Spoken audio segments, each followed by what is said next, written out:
Welcome again, travelers, to another peculiar, bizarre, and awkward Bible study that we're trying to attempt to do. Where we're just here, just trying to, just practice sowing some seeds out in the fields, or maybe practicing how to become better fishers of men, or if we don't even catch a single fish or plant a single seed, maybe we can meditate on the word, or just even read some Bible verses aloud, even just practicing reading aloud. And that's what we're gonna do before doing this bike riding thing. And that's the other thing that's weird about these streams is, I'm gonna be riding my bike this much anyway, and now it's at the weird point where sometimes I get very tired doing the drawing segment of the streams, and it's actually very, very interesting to me thinking just energy management and thinking about if I were to do this Bible study towards the end of the stream after I just got done writing, man, I probably wouldn't even be doing these Bible studies just because I probably just wouldn't have enough energy or things of that nature, right? So what we're going to do is we're going to just look up some verses on wisdom, and yeah, that's what we're going to do. We're just going to practice. We're going to look up some verses, and let's see what we find something. And I feel like we have the technology to look some verses up. It seems it's kind of crazy to think that, back in the day, thousands of years ago, before we have the technology that we have today, it's just so crazy to think that people are probably, it's so weird to think. I'm wondering when the first Bible devotional thing started occurring, right? Like, were they just doing it prior to even computers and just all this stuff? And it's very interesting. I'm wondering if there have ever been there had to have been, right? People that would just do these devotionals, and maybe they didn't even have any commentaries. Maybe they didn't have any other books. Maybe they were out in the wilderness. Maybe they were out in the pastures with the sheep and stuff like that, and all they were carrying was just the Bible. And I'm wondering if they just ever opened up the scriptures and just kind of would just read some verses and just being like, okay, well, what do you guys think about that around the campfire or something like that, right? And I'm wondering if they ever got some of that stuff wrong. That's what I'm kind of curious on. It's so interesting to think, because I would it's interesting for me to think, what did any of the characters in the scriptures, did David ever meditate on the scriptures and get some stuff wrong? Did he ever mess up? Because kind of weird to think about. But right now, what we're going to do, I'm just going to Google wisdom Bible verses. Wisdom Bible verses, and we're going to just read some verses. And I guess that's another thing you could do. That's the other, maybe I should just start showing different ways to go about doing these little devotionals. It's not like you have to read a commentary, though I think the commentaries, I feel like I've learned a lot from the commentaries, especially reading multiple commentaries and getting kind of a lay of the land of what all these other believers think about certain verses. But sometimes it actually can be a little confusing at times, though, as well, because sometimes you'll read multiple commentaries, and maybe because of the language that people used hundreds of years ago, it's a little bit different than how we use languages today. And sometimes they have different interpretations of verses. And I'm kind of wondering also, are there any verses in the scriptures that kind of maybe change a bit just because of the technological advancents, or maybe just the time period that we're in, or stuff like that, right? Because, just take this for example, right? I've actually, if you type in, Matthew 5:14-16 about shining our light for God's glory and stuff like that, and you just type that in on YouTube and put sermon at the end of it, shining our light for God's glory, sermon and stuff like that. I've been noticing there's actually more and more churches and pastors and believers that start going, they start talking about using technology now to shine our light before people and stuff like that, and trying to be like a city set on a hill that cannot be hidden, and we're gonna start streaming the Bible sermons and stuff like that, and all this stuff in the congregation. And it's very interesting because I started thinking, man, what did people back in the day think about those very scriptures? Because they did not have a camera, they did not have any of this other stuff. So it is kind of weird to think how maybe potentially, I wouldn't say all the time, but how maybe just how we're raised, maybe the society that we're raised in, has this altered some of maybe even, some of our understanding of scripture, or how we even perceive some of the scriptures. I don't know, right? It's very, and I think it does. I feel like it has affected some scriptures in my own mind, because just the definitions of words. Literally, that has happened so many times on the stream where I'll read a verse and I'm like, wait a minute, that seems like a word that you kind of, you think that you would understand, and then you type in that word and you type in the biblical definition, and there's just so much more depth and weight to it that I didn't even understand, or maybe there's some sort of Hebrew or Greek context of the wording, and maybe even a numerological Hebrew understanding of some words. And it's actually very interesting. I'm like, wow, I totally somewhat got that wrong, or maybe even just had a different understanding of it. But we're gonna read some of these verses on here. This is on this site right here. Pretty easy, you can just look it up. Now, it is kind of weird. What's weird about this site is, like, they have this thing where you can just, like, type in just words, right? Where you can do Bible studies like that, too. Like, if you didn't know, sometimes, most of the times lately I've been just kind of looking up verses, a particular verse, and then you look up that, you type that verse and you type in commentaries, you can find a bunch of them. I'm actually wondering if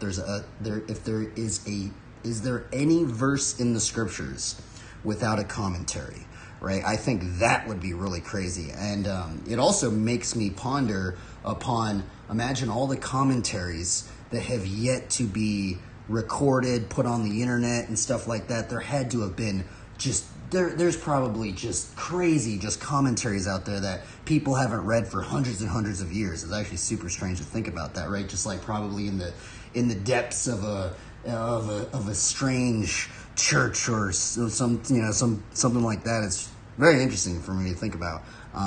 Anyway, let's read some of these verses, and that's the verse we kind of went into yesterday. And I'm also want to see if there are some of these verses that kind of stand out to me, and I want to see if I have them underlined here. Maybe we can underline them too. If any of you lacks wisdom, let him ask God, who gives generously to all without reproach, and it will be given him. But the wisdom from above, and that's James 1:5, James 3:17. Now, these are ones that they picked out, which I don't know why. I don't know if there's some sort of particular order, why they have them in this order. I don't know. I think they just kind of run it through maybe some sort of algorithm or something, and they just go, okay, wisdom, wise, boom, and then all the verses just come up. But let's read James 3:17. But the wisdom from above is first pure, then peaceable, gentle, open to reason, full of mercy and good fruits, impartial and sincere. Open to reason part kind of stands out to me right there. Okay, Proverbs 13-18. Blessed is the one who finds wisdom and the one who gets understanding, for the gain from her is better than gain from silver, and her profit better than gold. It's so strange that it says that. It's weird that it says profit right there, better than gold. She is more precious than jewels, and nothing you desire can compare with her. Long life is in her right hand, and in her left hand are riches and honor.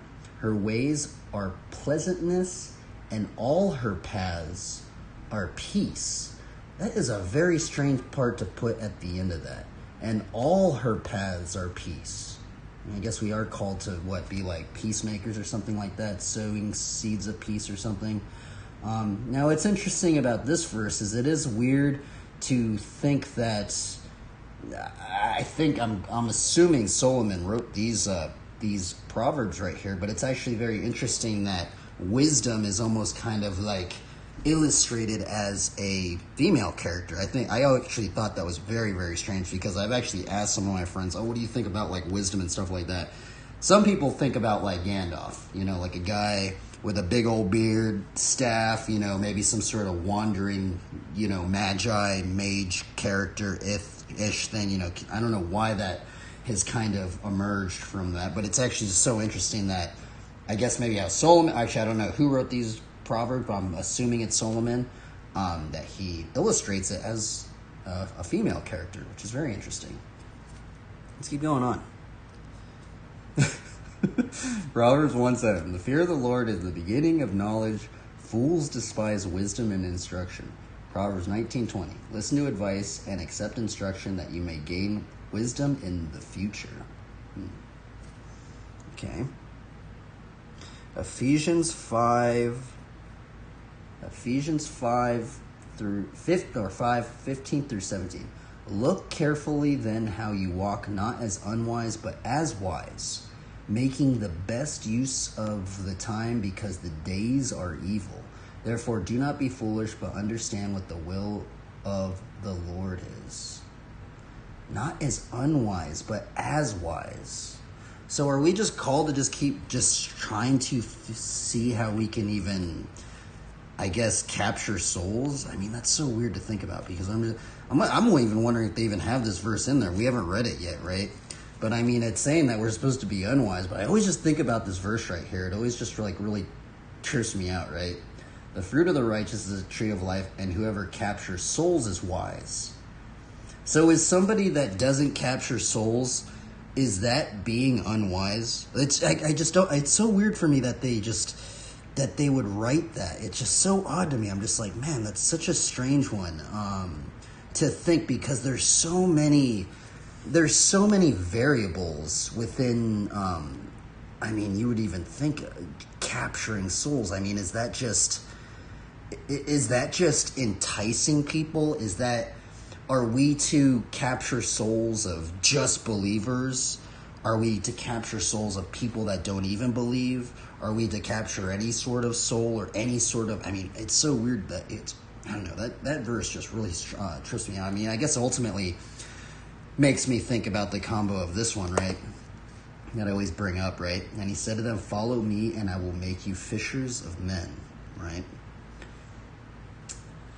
Now, I personally think those two verses kind of go together, right? But I'm also wondering, like, does capturing souls change in the confines of maybe what we're surrounded by, right?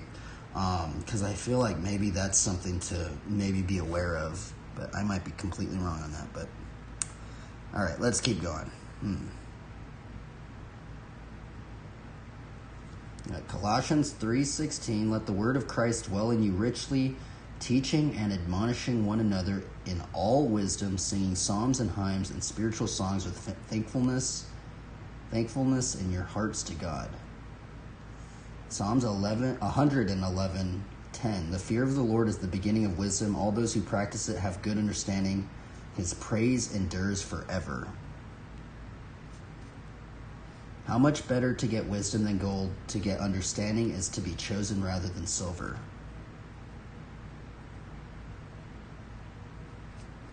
Luke 21:15, for I will give you a mouth and wisdom which none of your adversaries will be able to withstand or contradict. What in the world? That is a strange verse right there. That is a verse I do not hear that much. Proverbs 3:7, be not wise in your own eyes, fear the Lord, and turn away from evil. And there's the verse that we went into yesterday. That's why I'm doing this one right here. Psalms 90:12. So teach us to number our days that we may get a heart of wisdom. Okay, let's see here. Well, I guess we'll, let's look up what is wisdom. Wisdom, Bible, commentary. Let's read one of these. I feel like I have read one of these, but I'm going to be honest, I kind of forgot. It's kind of sad. I wish I could just, I'm going flat out on it. I wish I could just remember everything I read. I'm honestly just curious. I'm literally just curious. How much do people actually retain when they read? Because I know I've probably done I think I've done 3 Bible studies on wisdom. But it's like, dude, it's so weird that it's just like, do I really, if you were to tell me right now, can you recall the exact comment? I mean, I think I read a Got Questions, which we'll probably read it again. But could you, how much of this could you actually recall back to, I feel like I would be like, well, I remember some verses, but I actually don't really remember what the commentary said, which is weird. I just wonder how much do we actually retain, because I feel I read a lot more than I actually even attain in my mind. And I think, I personally think it has something to do with just maybe information overload. Like I'm just, there's just so much that you just is in your own mind's eye every single day. It's like, how can you even, remember just even little stuff? I really don't know. I haven't really studied any stuff like that, but let's read one on Got Questions. Let's see. Pretty sure I have read this, but wow, there's a lot of questions. It's so crazy that people ask like the same people ask these questions, but they ask them in different ones, right? I wonder which one we should look up. What is godly wisdom? What is the difference between wisdom and knowledge? I guess that one might be a good one right there to read. How can I get wisdom from God? Or I guess we're called to ask God, right? Okay. Man, there's a lot of them. How can I tap into the wisdom of God? How is the fear of the Lord? Okay, well, we read that one. That one's actually purpleized. Okay, why is wisdom referred to as a she in Proverbs? Okay. Common sense. Well, that one's at the bottom. I guess I did read that one, right? So let's actually read one that we haven't clicked on. Bring up something else. So what is the difference? I guess we'll go into what is godly wisdom. What is this going to say? Proverbs 16:16. How much better to get wisdom than gold, to get insight rather than silver. The Bible urges us often to seek wisdom above all things. Above all things. I mean, that, where does it say that? I mean, is that, and if we were to even put that verse, even just thinking about that, and then thinking about us capturing souls, should we be thinking about trying to capture souls? Like, I don't know, that's so strange, right? I wonder about that, right? I don't know. Proverbs 4:7. But there are different kinds of wisdom. 1 Corinthians 3, there's different kinds of wisdom. 1 Corinthians 3:19 says, for the wisdom of this world is foolishness in God's sight. And verse 20 says, the Lord knows that the thoughts of the wise are futile. There is obviously a difference between godly wisdom and worldly wisdom. James 3:13 through 17. Godly wisdom is, of course, from God and honors God. Godly wisdom starts with the fear of God and results in a holy life. Worldly wisdom, on the other hand, is not concerned with honoring God, but with pleasing oneself. With worldly wisdom, we may become educated, street smart, and have common sense that enables us to play the world's game successfully. Godly wisdom enables us to prepare ourselves for eternity. With godly wisdom, we trade earthly values for biblical values. 1 John 2:15 through 16. We recognize we are citizens of another kingdom. That sounds very, like, how he worded that, it sounds very, like that's very interesting how he worded that, right? We recognize we are citizens of another kingdom, and we make choices that reflect that allegiance, which I guess that goes into just honoring God, right? Giving God the glory. It's kind of cool. Philippians 1:27 and 3:20. Having godly wisdom means we strive to see life from God's perspective and act accordingly. The book of Proverbs is part of the Bible known as wisdom literature. Proverbs is full of practical instructions for life. Many proverbs contrast wise with the foolish and warn against repeating foolish actions. Proverbs 3:35, 14:24, 15:7, and 26:11. Everyone makes mistakes, but the wise learn from their mistakes and take steps to avoid repeating them. The foolish make the same mistake over and over again and never learn their lesson. Godly wisdom may look very different from worldly wisdom. Jesus highlighted these differences in his Sermon on the Mount in Matthew 5 through 7. For example, he said, "You have heard it was said, 'Love your neighbor and hate your enemy.' But I tell you, love your enemies and pray for those who persecute you, that you may be children of your Father in heaven." Godly wisdom often requires us to do that which is opposite our natural inclinations. Godly wisdom goes against the conventional wisdom of the day. It is not focused on self-preservation, but on furthering the kingdom of God. Man, that is such a strange... I'm going to be honest. I wonder what people would say on that one. I don't... Maybe I'm just reading that wrong, but that just sounds really gnarly right there. I'm wondering, what other believers would... by the way, I don't know who writes these. I'm going to be honest. They don't say who writes these commentary things, so I don't know if it's just... You gotta take what we're reading right here with a grain of salt too. I just feel like let's read this again. Conventional wisdom of the day is not focused on self-preservation, but on furthering the kingdom of God. But I feel like when I read that, it does kind of confuse me, because it does seem like most of us that live in this society nowadays, in this socioeconomic ladder that we're all on in some bizarre thing, it's all like we're always kind of trying to just survive. We're just trying to survive. I mean, you ask that to most people, they're like, "I'm just trying to just survive, man. We're just trying to just make enough, man, because we can hardly even make it enough," right? Which it's, I don't know. But then when I read this, it's just like, well, I don't know. It's like when I read this, I get confused, because then it's just like, well, would God's kingdom be more important than even our own survival of our own self-preservation? I don't know, right? I'm wondering what some more well-read believers would think on what I just read right there, right? I mean, I guess that might even go into maybe thinking about, I guess if I think about that a little bit more deeper, I guess it does make me think about, I guess even faith in some degree, because if we go into Matthew 6, what does the Lord Jesus Christ even say on the Sermon on the Mount? He says, why are you anxious about clothing? Why are you anxious about what you eat?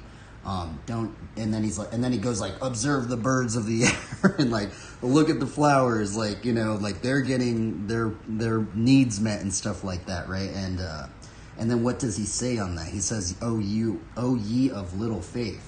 And I guess that's another level to think about. That is to think about God's provision, right? God's providence on how he might even be using your lacks in your life to maybe even direct you in some weird way.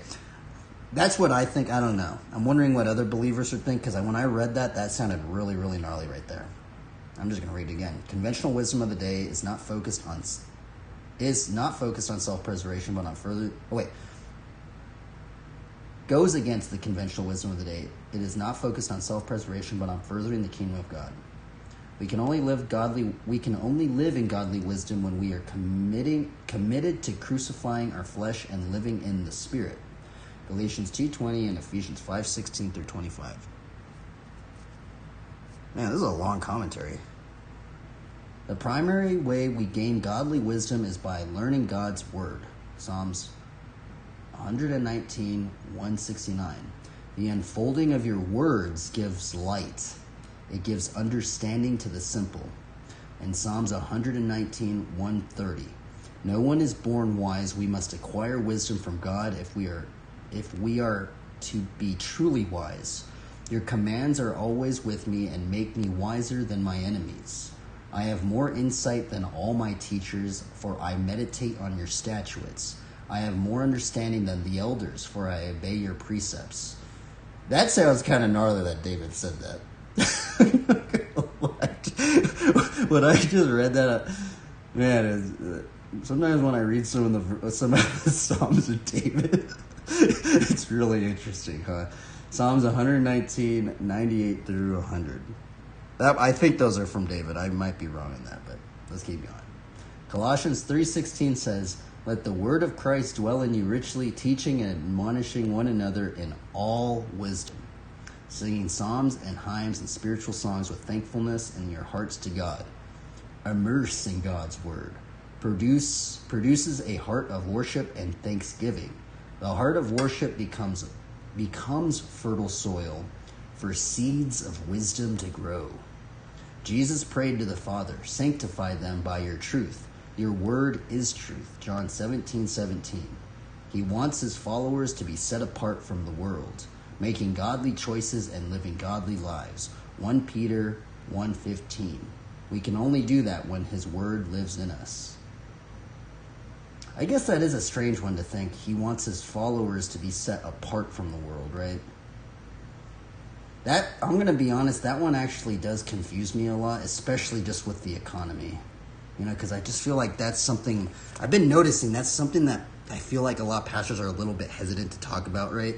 But it's just, I mean, that's just the whole nature of an economy. If you're a part of an economy, it's like, you know, especially an economy where it's like a consumer-based society, right? Because in some weird level, consumers, in some weird way, kind of almost vote with their dollar, right? But then just what happens if you're so set apart from the world that it's hard to even survive in an economic situation, right? I guess that kind of goes back to what I was just bringing up. I guess that even goes back into fear, thinking, would you, even if you were placed in a position like that, could you still trust God, right? Could you still have the faith in God that he is directing your steps, right?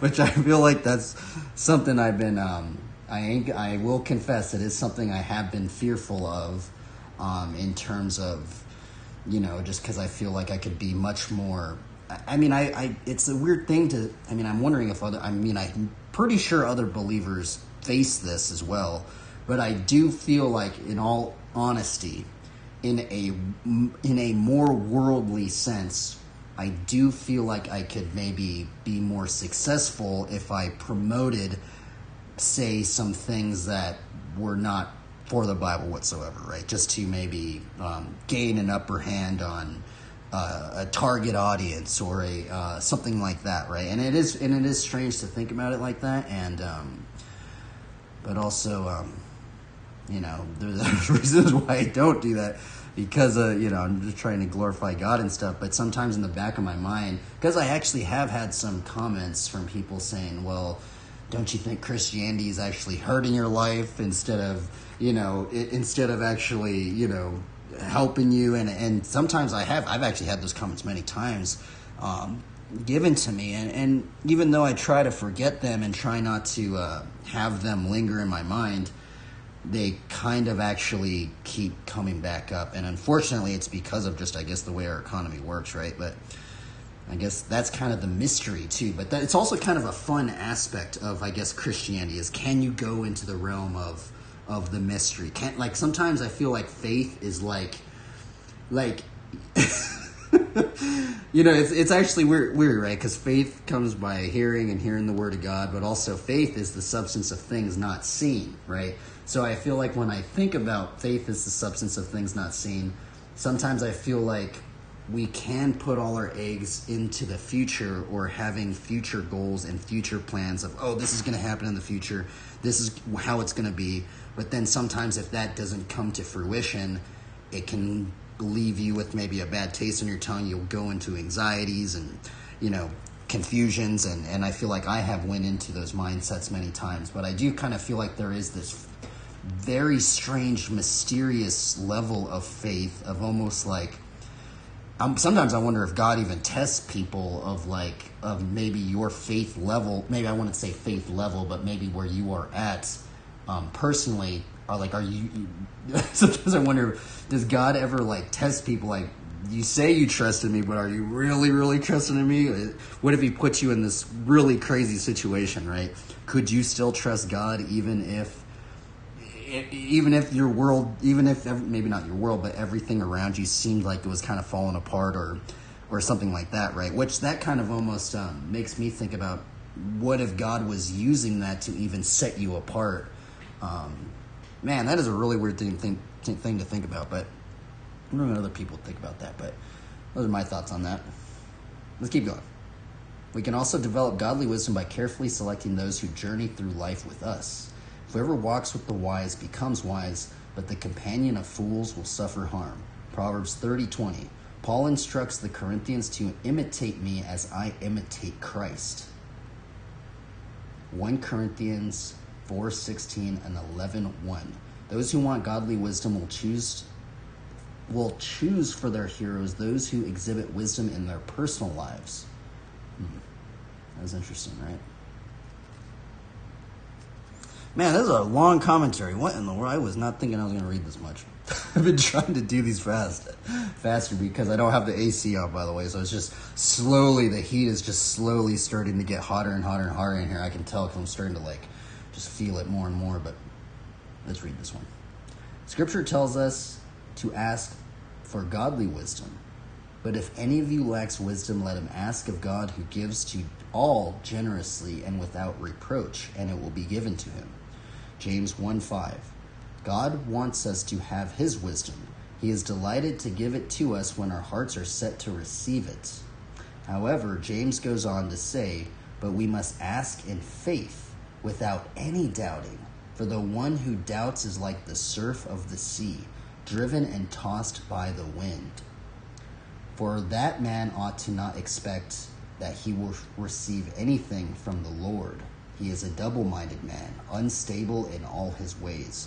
Proverbs 6:8. Man, that is even gnarly to even just read that, what James wrote, right? I mean, I've kind of almost forgotten about that verse right there, about being a double-minded. And sometimes I almost wonder if the devil or Satan, he gets us to kind of try and make us double-minded, right? Because I do feel like there have been, just like I was saying, some of the comments that I have received, sometimes I feel like those comments have kind of even planted seeds of doubt in my own mind. It's weird to say that, but I feel like even though I wish I could just vanish some of these comments, for some reason they linger. And sometimes if bad things do happen in my life, I feel like sometimes these bad comments kind of regrow, and it's so weird. It's so weird, and it's so strange, right? Because I wish I could just completely erase that and just have more of God's word or something to replace that. And that's actually where me even thinking about that, how we memorize not only good events or good words in our minds, in our own internal monologue, but also we can memorize bad events that have happened to us, right? That is a very strange thing to think about right there. I'm wondering how that affects people. But anyway, let's keep going. God knows the position of our hearts. When we are committed to trusting him and obeying his word, he pours out his wisdom on us. Jeremiah 29:13. But if we want to retain the right to disobey, we are double-minded and may not receive the wisdom we ask for. Holy moly, this is a long dude, this might be the longest commentary I've actually read on here. Let me see, how much more oh my goodness. Okay, I thought it was like a whole, I thought I only got halfway. Okay, we got 2 more paragraphs. Solomon received godly wisdom when he asked the Lord for it. 2 Chronicles 1:10-11. He became known for his great wisdom, yet in his later years he turned away from following the wisdom he'd been given. He disobeyed the Lord and even began to worship idols. 1 Kings 11:1-11. Receiving wisdom did not ensure that Solomon would follow the path of wisdom. Sadly, he exchanged his godly wisdom for worldly wisdom, and he suffered for it. The rest of 1 Kings 11 details Solomon's downfall as the Lord removed his hand of blessing from a man who was once great. And I guess we'll just read this last little segment of this. This actually might be the longest Got Questions commentary that I've actually read on here. It's actually kind of crazy, actually. Indeed, if you call out for insight and call aloud for understanding, if you look for it as silver and search for it as for hidden treasure, then you will understand the fear of the Lord and find the knowledge of God. For the Lord gives wisdom, and from his mouth come knowledge and understanding. Proverbs 2:3-6.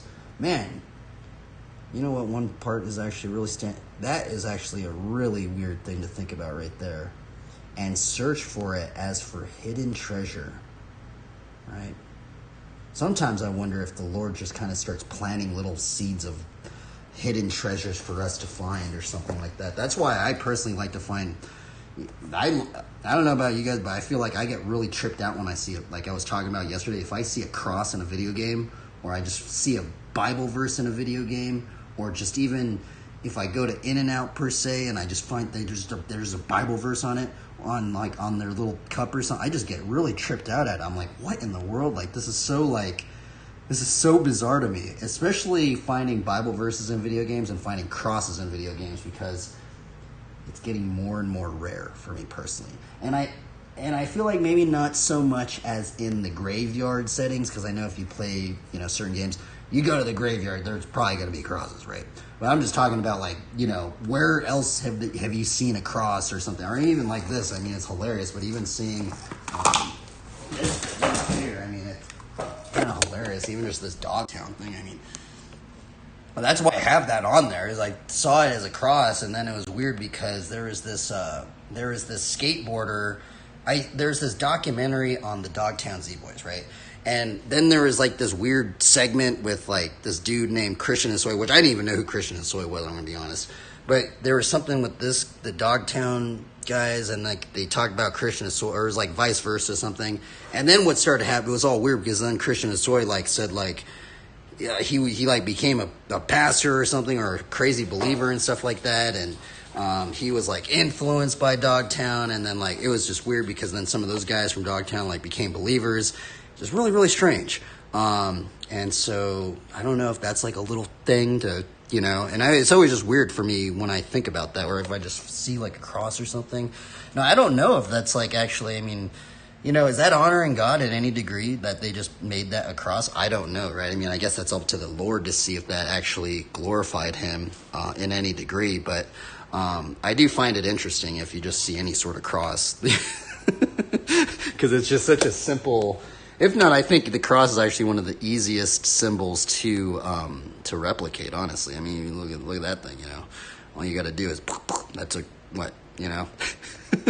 And if you guys have any video games, any sort of any games whatsoever that have any Bible verses in them, any crosses in them, these are the ones that I found. And just thinking about what we just talked about hidden treasures, right? The hidden treasures, right? Now, I do have most of the cards that have Bible verses on them, but also there is this one card. If you look up, right now, if you look up Christian MTG cards or something like that, right? This one they don't bring up, and I don't know if it's actually a cross there. I'm going to show it to you guys. But it is weird because it doesn't have a Bible verse on it, but it does have what looks to be a cross on it. And it kind of tripped me out because I was like, what in the world? Is that a cross on that thing, or is that not a cross? And when I found it, because I found it when I went to this card shop, right? And I was and it's just so weird, right? It's literally see this thing right here where it says, we're searching for hidden treasure, right? It was weird. It almost felt exactly like that, because they gave me this big stack. If you go to a card shop and you ask for can I see your MTG cards or something, they'll give you this giant book thing, and it has a bunch of cards in it, right? And I was just literally in there, and I'm just searching every single page, and I just saw this card, and this card was super cheap. This card was not expensive at all. It was 10 cents or something like that. I actually think this card I think this card was 10 cents. This one right here. But as I was searching through the cards, this one popped out at me because I thought it had a cross on it. I was like, what in the world, is that a cross? And as I looked at it, I don't know, what do you guys think? Does that thing have a cross on it, or does that not have a cross on it? It is called Hollow Ground. I mean, I don't know, is that a cross? I feel like that's a straight cross on that little cabin, but maybe I'm just tripping out. But when I saw that, I was like, what in the world? That is so weird. That's just so strange that there's a little cross on it. And I don't know, when I found it, it literally felt like this was a little piece of treasure that I found. I was like, what in the world? This because you start noticing, there's just so many cards and artwork that, you could say it has nothing to do whatsoever with anything to give God glory, or maybe it might give God glory, I really don't know. But in terms of how easy it is to just put a little cross on something, you'd think that it would be more apparent. But when I did find this one, I was like, that's very interesting. That's very rememberable. And it's weird, just me reading this, it kind of just made me think about that, right? Kind of makes me wonder, have you guys ever found any sort of like peculiar thing? I mean, I'm going to show you guys another one. This one actually tripped me out too. Now, this is in a whole different setting about like finding hidden treasures, right? But there is now I don't know if this is really hidden treasure, but what was weird is when I got into Flatland BMX, right? I don't know how this even came. I think it was because I was searching up Dave Smith or something like that, and Dave Smith is also, that's actually another one. Dave Smith actually has some edits where he's like thanking God and stuff like that. But this one right here actually started tripping me out. And what was weird is at first I didn't, what's weird is that this song that's in this thing, right? Or I'm going to show you guys. This song that's in this thing, I didn't really think about it too much. I just like saw the writing and I'm like, dang, that writing's really cool. Like I kind of want to ride like this guy, right? And it was this edit right here. Let me put, the song's actually not on copyright. I actually listen to this song on stream a lot because it's actually not on copyright. But check this out in the beginning of the song.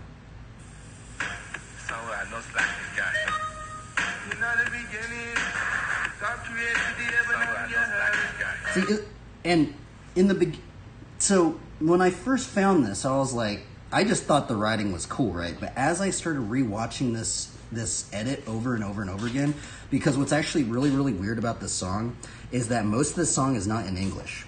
If you listen, if you turn this entire song on, most of it's actually not in English. But what's very, very weird to me was that first part is in English. In the beginning, God created the heavens and the earth. It's just so odd that he says that, right?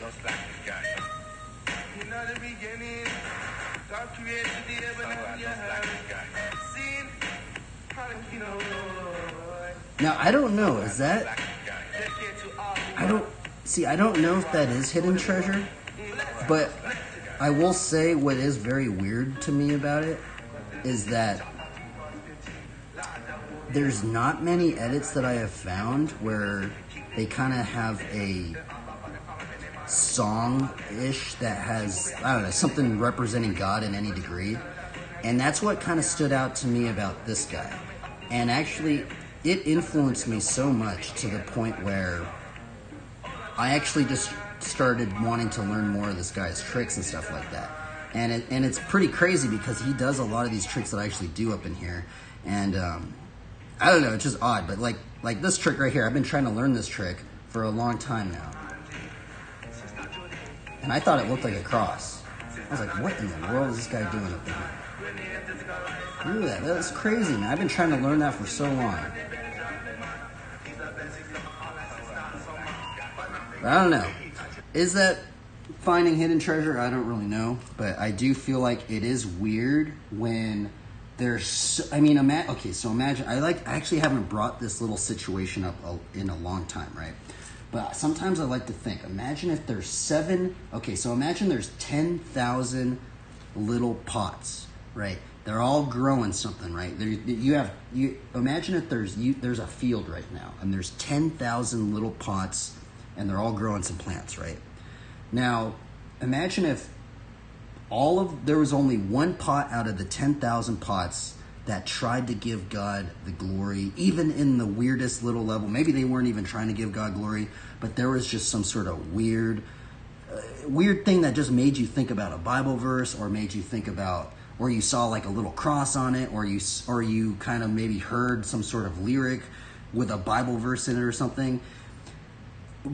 I'm curious what believers would do in this situation. Would you guys pick that little pot, or would you guys pick something that had nothing to do with God whatsoever, right? Now, I feel like there's this weird level of choice, right? And I know it actually affects people because I've been seeing this statistic in a bigger sense with believers that I've been meeting, right? Especially believers that play a lot of video games and stuff. And it's just the whole choice of what role do you want to play in an RPG game, right? There are so many believers. I bring this up so many times, but there's so many believers that pick the paladin or the cleric or something like this, right?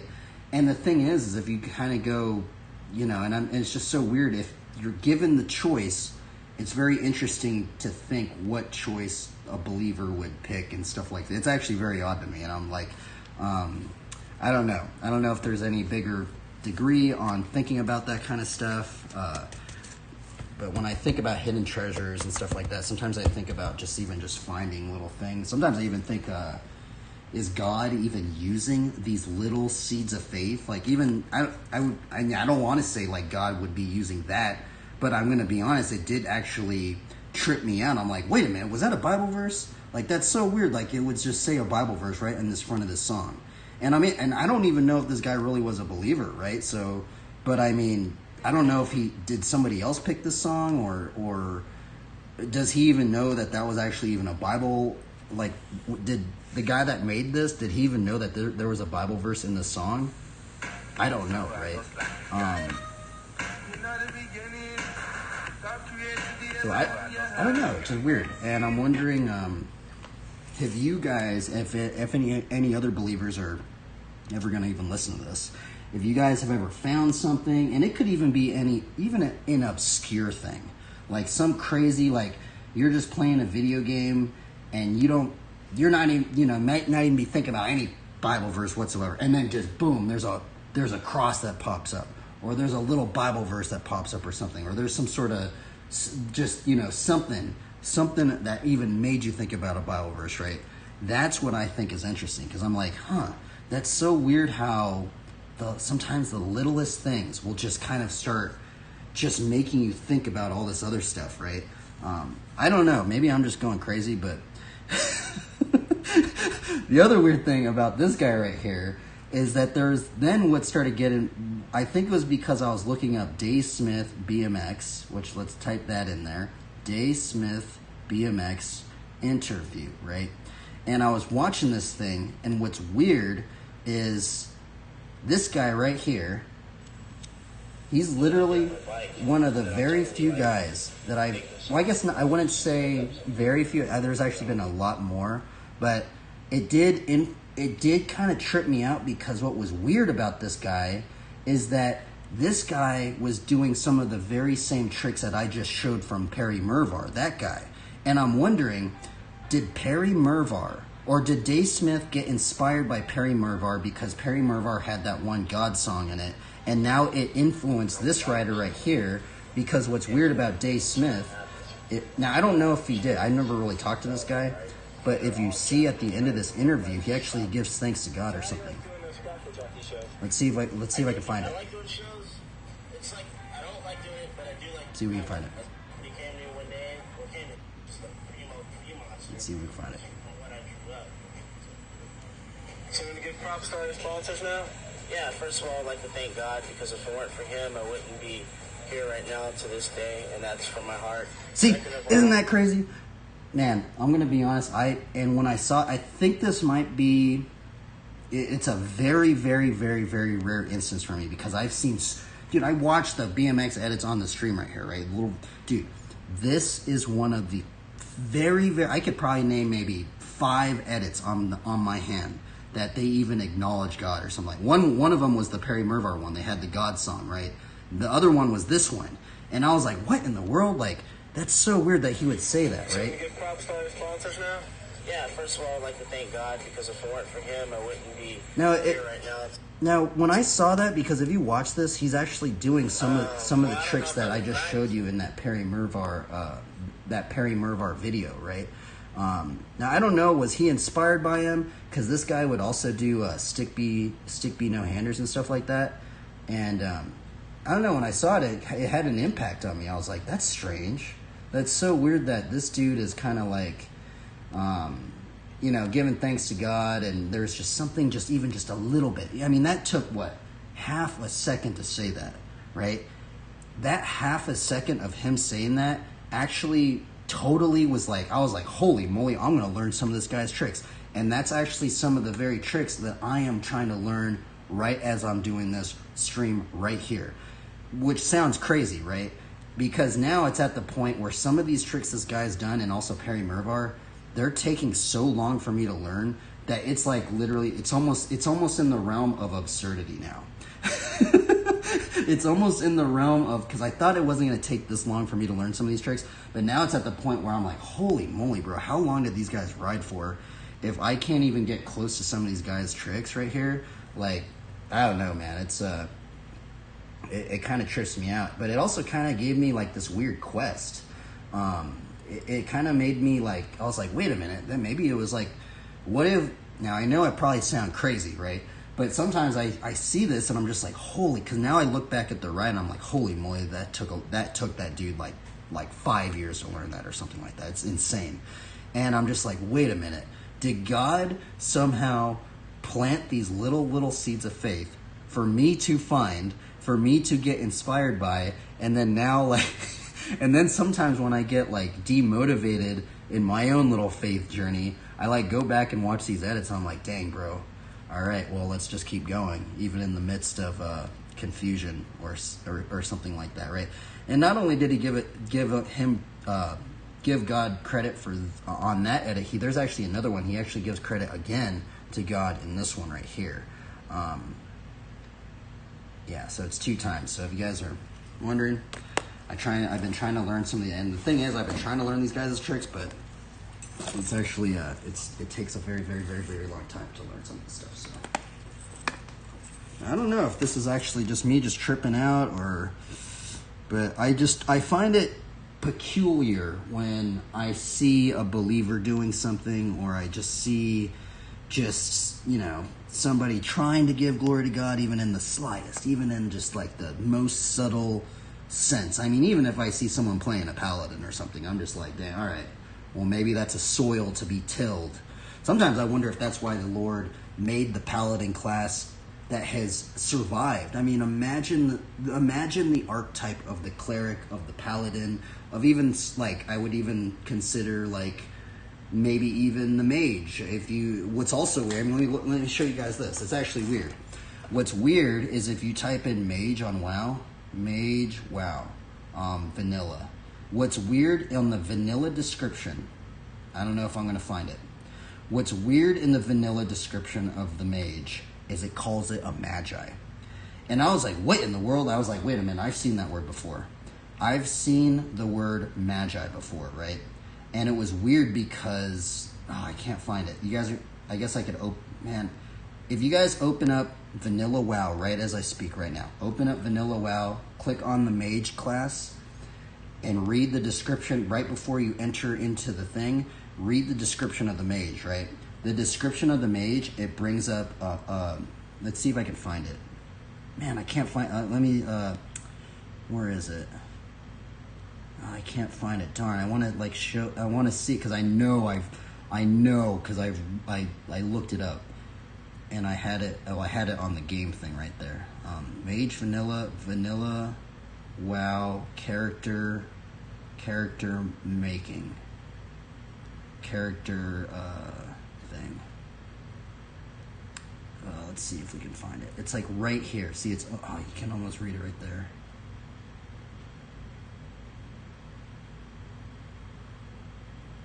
It's this thing right here. This is on the I think they might have changed it on that one.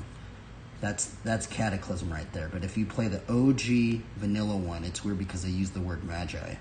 And I thought it was just a weird little thing because I was like, magi, that's weird, because I feel like the 3 magi, or some people say it like that. Let's see. I'm really seeing if I can find it. It probably just seems like I'm crazy, but okay, right here, we found it. Dude, we found it.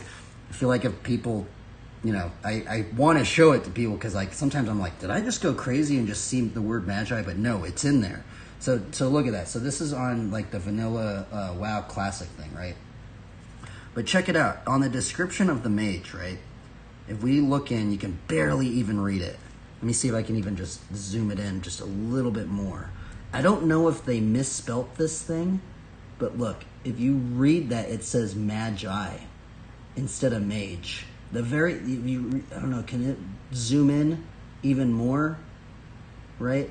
It's weird because it says magi, right? And I really thought that tripped me out. I was like, wait, that's strange, magi, right?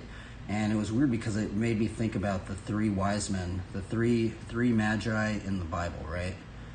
And I don't know, is that some sort of little thing, right? I don't know, right? But it was weird because that made me think about this, and I'm like, that's strange. Like, that's so odd that it would make me think about even something in the Bible. And that's also that's just what trips me out, right? And I mean, even God Questions has one, right? What does the Bible say about the three wise men / magi?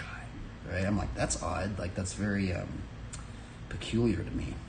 And just finding those little things, it kind of like, just finding these things kind of like motivates me to keep going in some weird level.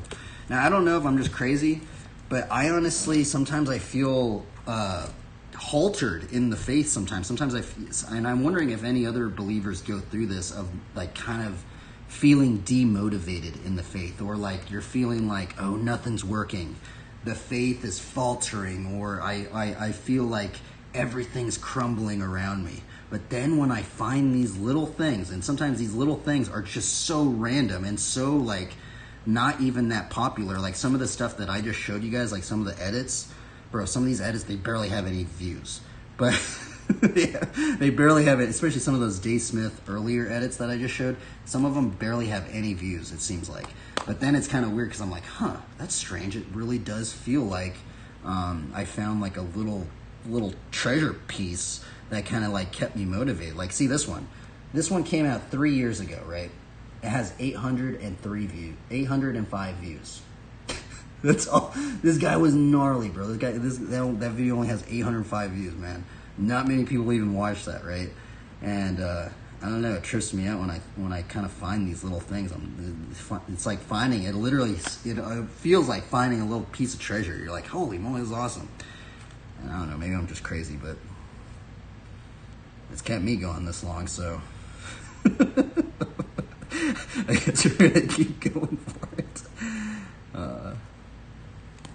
And that was the Bible study, and now, man, that took an hour. I literally tried to hone it down to 30 minutes, and still it took an hour. Because now it's hot in here, but I guess let's chug some of those in. Let's do a card draw. And if you guys have any video games or anything that have any Bible verses on it, or you think that they're trying to give glory to God at all, please share it with me, because I find it very, very interesting. Even if it's like In-N-Out or something like that. Like, bro, isn't that crazy, bro? In-N-Out put legitimate Bible verses on stuff. It's like just so weird. It's just so, what other company has done stuff like that, right? I'm wondering what the Lord thinks about it. I'm like, that's so odd, right? Because then it goes into like biblical stewardship, and there's a lot of things with biblical stewardship, right? But sometimes I'm wondering if there are any risks to stewarding everything for God, which I guess that goes into maybe even the faith into the unknown, right? Which is actually kind of fun. Sometimes I feel like but it's also like scary, but it's also kind of like fun, because sometimes I feel like God like puts people in very, very, very strange situations. And that has occurred even in so many people's, I mean, think about John the Baptist. He was out there in the wilderness, surviving off, with a camel hair cloak, surviving off of wild honey and locusts. Bro, like, that is, and it's so weird that they say that in the scriptures, that this guy, John the Baptist, everybody knows, most people know John the Baptist, right? It's so weird that there's not many descriptions of the other apostles in terms of like how they were living. You know, I guess, you know, Matt was the tax collector, or was he and Luke was the physician. I guess there's little bits and hints and stuff like that. But what's weird about John was that he was just out there in the wilderness, right? Like, it almost seemed like he was like living so unorthodox compared to most of, you would say, the civilization at the time. And I'm wondering if God does that with us to set us apart. Like, does God ever set us apart so much to, like, maybe we need to go through this weird wilderness season for God to reveal something, so we can actually finally like learn something from God or something like that? Because maybe otherwise, if we were maybe more in the world, we would be like kind of like clouded in our ability to really perceive what God may be revealing to us. I really don't know, but maybe that's what we're gonna have to do. Maybe we'll have to do a Bible study on like the wilderness, or just being set apart or something like that, because it is kind of weird. But There's a lot of characters that went through it.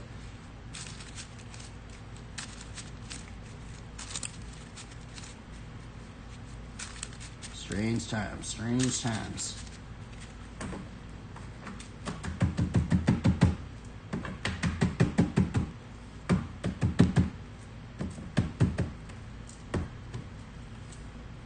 All right, let's do a card draw. Let's see what we draw today. Let's look at some artwork.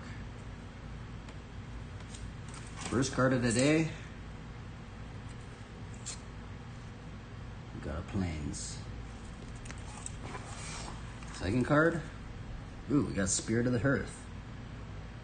I like that. This one makes me think of Proverbs 21:8, 21:8, or 28:1.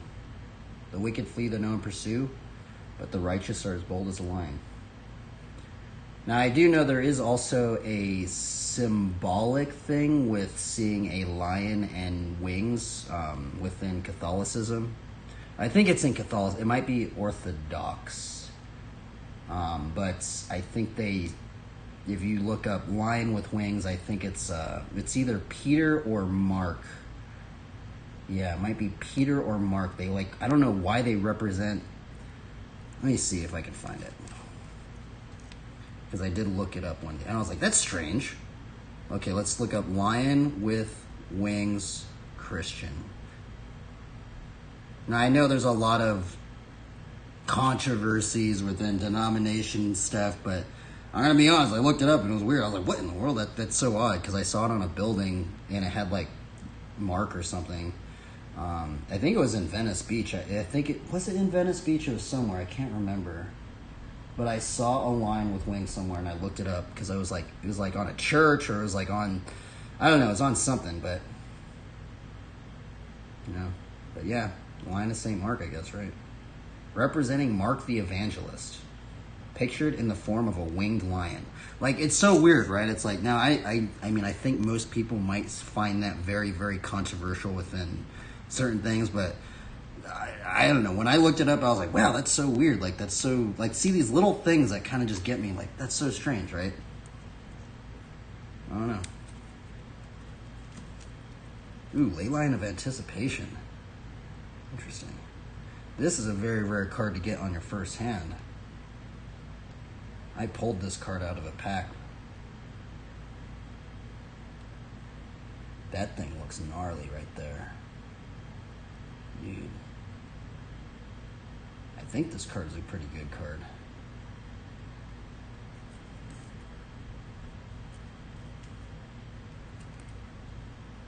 Guardian of Faith.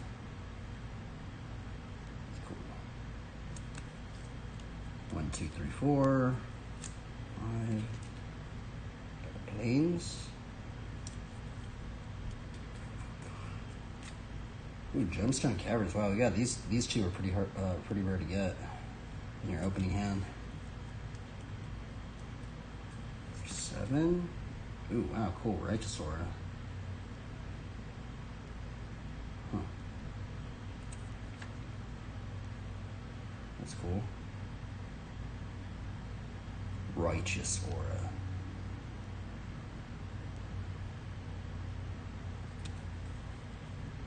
One, 2, 3, 4, 5. Last one. Avison, Angel of Hope. That was the hand for today. Cool. I dig it.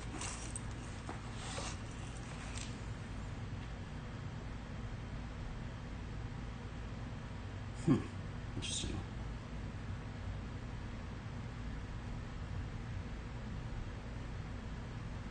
Alrighty. Well, it's hot in here now. Holy Toledo, it's hot in here, but no worries.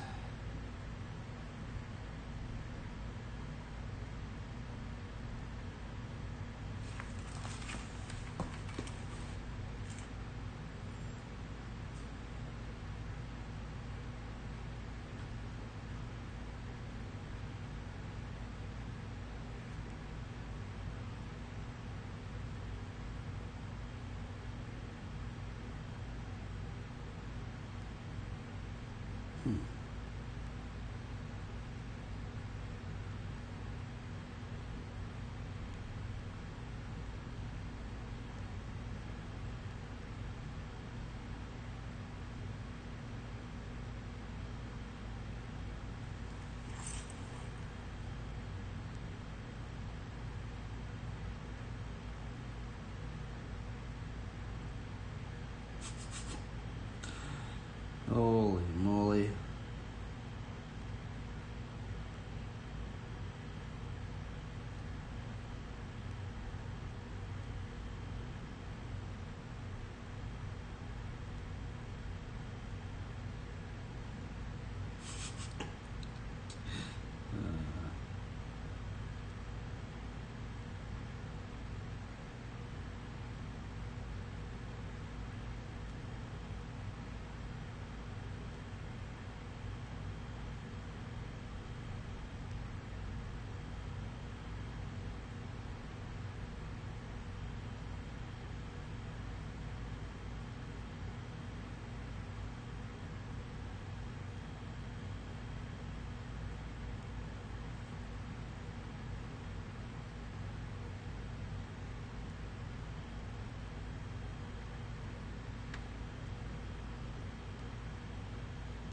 I forgot to do this actually. Let's do this over here.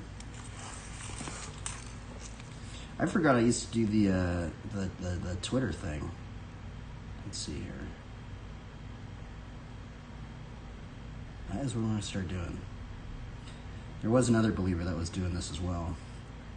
So what we're going to do is we are going to put a drawing up in here. An old painting. Ink and watercolor from a past stream. This, or was it last week that we did that? Inspired by Psalms 1:3 and verses on plants, and many other verses. Streaming now. If anyone wants to ask questions or share verses. Okay, so now what we're going to do is we're going to open up. Actually, I don't know. I think they might have changed it. Maybe not. We're going to open up this stream and we're going to copy this and link it over here. Copy. And we're going to paste it right here. Paste. Hopefully that works. And we're going to get our hashtags. I guess that kind of goes into maybe capturing souls, so I guess we'll start doing it more. Thinking if I really do think about it. You're going to go to our Christian art. This. We're going to copy all these hashtags. Go back to this post right here. Paste. And I got to get rid of 31 of them.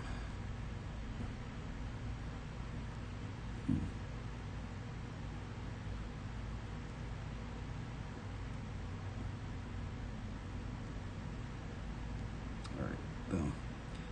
So we made this post right here. And let's see if it works. Okay, there we go.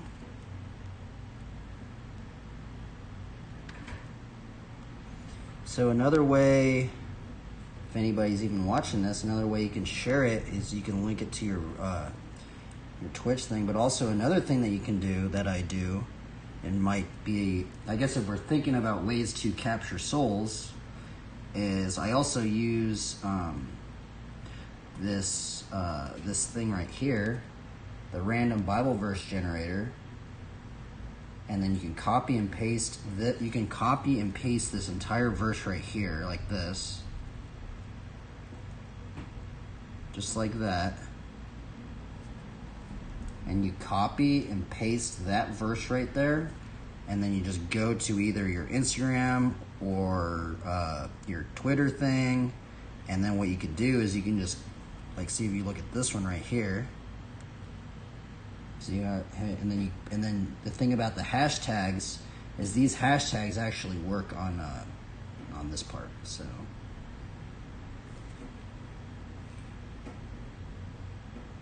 just like so. And holy moly, it's already 16. Okay. And maybe that might be a way to capture more souls. Because I guess if we're called to, what we're called to walk as wise verse. I'm going to start trying to remember these ones now. Ephesians 5:15. I feel like that's a good combo to learn. Ephesians 5:15, look carefully then how you walk, not as unwise but as wise. And then Proverbs 11:30. Proverbs 11:30. But the fruit of the righteous is a tree of life, and whoever captures souls is wise.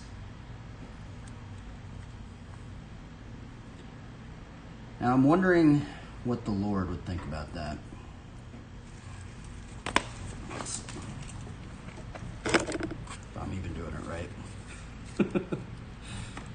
Man, these well says are brutal. Oh well. I guess they're not that challenging. They're hard, but it's not like, the only hard part about it is just awkward.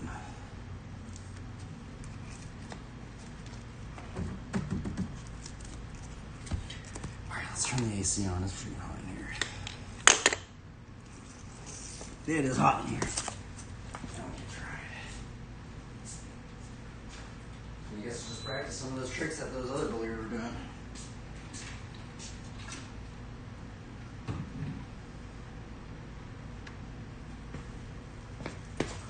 Okay then, let's see. Boom. Boom, boom.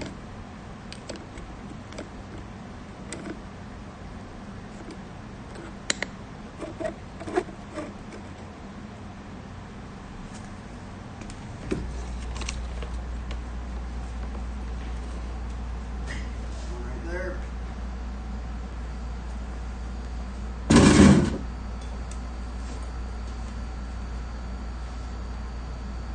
Put some music on.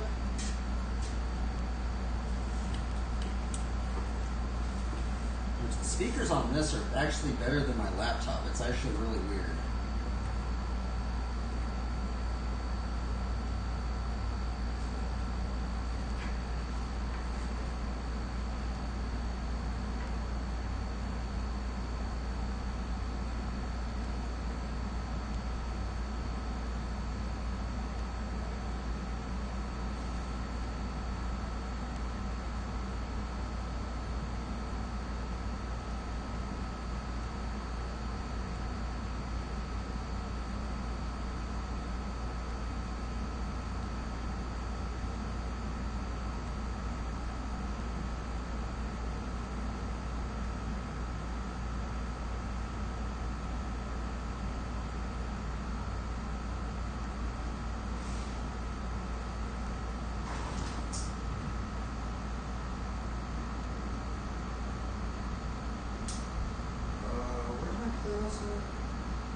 Let's go to, let's see if anybody's in there.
Referee, let's see.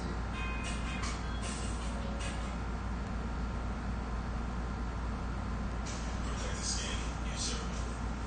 The skin use method. Protect your skin with bibleverse's ultra lightweight sunscreen with antioxidants. Defend again.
Bible study.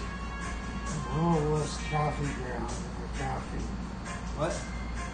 When you're making coffee in the new pot, not quite so much coffee grounds. What? Because they're overflowed. So there's coffee grounds in the coffee.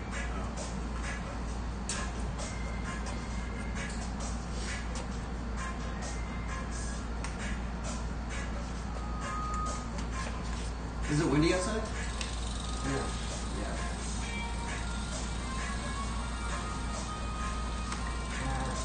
Try getting into the phone message part. I can't get in. You can't get in, or you're gonna have to fix it because people are trying to leave messages.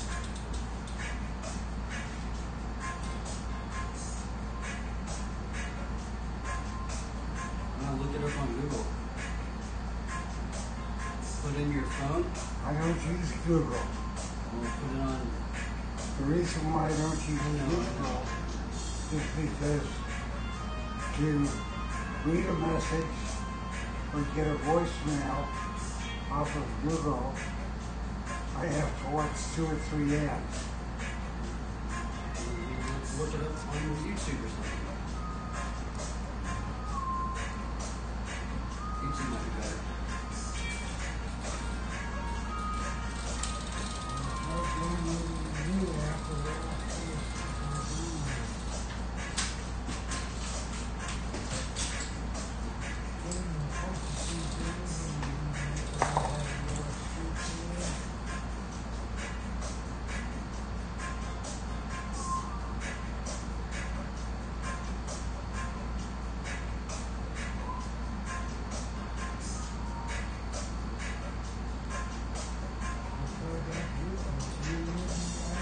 What?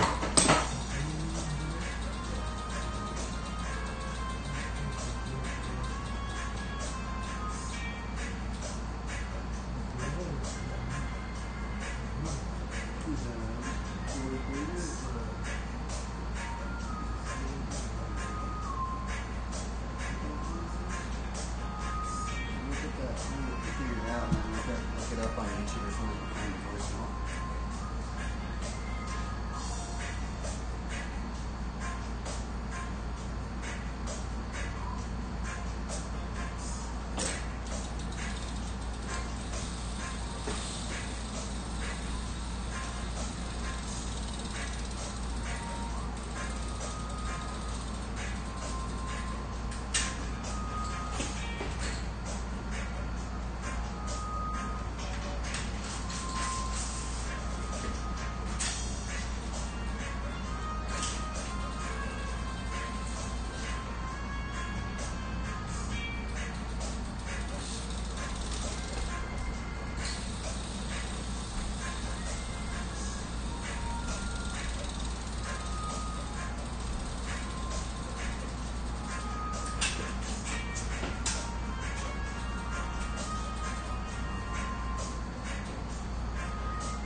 This room was the seat right here.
feel like it's just easier if you're so tired. I don't know why. Let's try with it low again. You can't get a good like grip on it.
Too hot, Dad?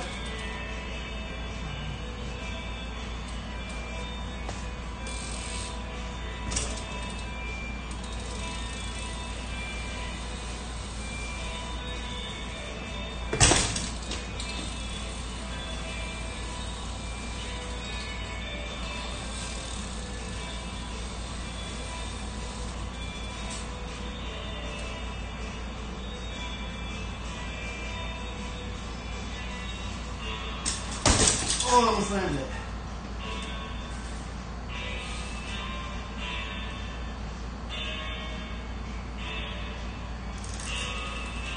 It was good, Mariah. Happy day to get. Glory be to God. Practicing. Just struggling. Trying to figure out these tricks.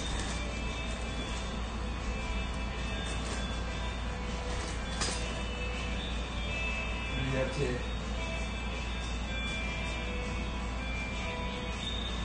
Are there any verses you have been thinking about? I'm trying to think about wisdom. The Bible study on wisdom today. Let me show you the verse that I went into today. What verse did we go into? There's this combo that I thought of, which I think this combo kind of is an interesting one. Let's see, where is it? I need to find it. It's like, it says something about walking as wise out in front of outsiders. Walking as wise Bible verse. Do you remember that Bible verse? I don't even remember. I literally did a Bible study and I can't even remember what it says. Walking not as unwise Bible verse. It's crazy. I literally just read it. I can't even remember it. Okay, I found it. Let me put them in the chat. Let's see here. Ephesians 5:15.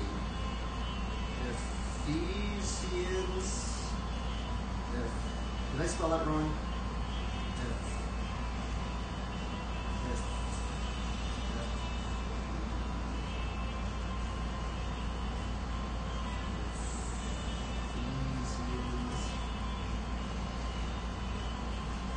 Proverbs 30, Matthew 4:19. Let's see, what verse? These are the verses you're thinking about? Bear ye one another's burdens, and so fulfill the law of Christ. For if a man think himself be something when he is nothing, he deceiveth himself. That's a very interesting one, right? It's very interesting thinking about bearing one another's burdens, right? It's a very odd one to think about, huh?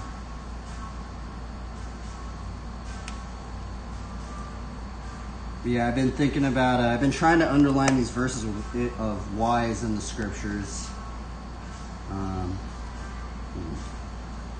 Let's see here. I haven't underlined all of them, but I've been trying to underline them with blue. So see how it says wise right here? There's so many verses that bring up wise, right? Wise or wisdom. But I think the weird one is Proverbs 11:30. The fruit of the righteous is a tree of life, and whoever captures souls is wise, right? Because that makes me think about when we follow the Lord Jesus Christ. Jesus Christ wants us to become fishers of men, right? and sometimes it's actually very interesting. I feel like that is a level of maybe like really trying to apply God's word into your life, right? Because what I've been noticing is a lot of pastors talk about becoming fishers of men, right? Now, I guess in the context of it, Jesus was talking to Simon and Andrew, right? Simon and Peter.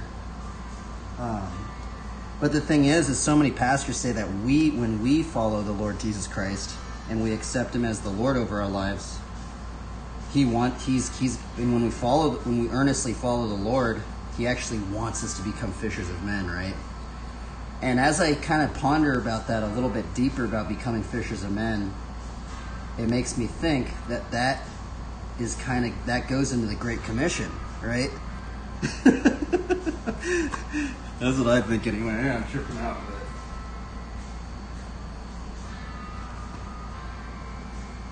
it. Yeah, I've been testing on this all week. Yes. Yeah. What up, Fufu? What are you doing, bro? What you doing, bro? Good. A little break time for me. But you know what the really cool thing I really like about God's Word is that it's like something that we can add into anything that we're doing, right?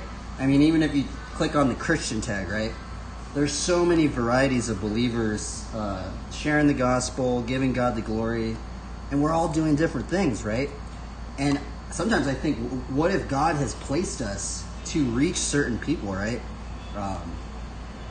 But that's the really cool thing, right? And I think this is one of the biggest strengths and encouragements of God's Word, is that we can multitask. Dude, there's been so many times when, like, I've just been washing the dishes or just doing some random task, and I'm just listening to a sermon on my headphones, right? Like, there's not many other things where you can kind of really do that, right? Well, I guess there's a lot of other things you could do that too, but it's really cool that, you know, God's Word's like that. I hope you guys are doing good. Keep trying your best. Highlight.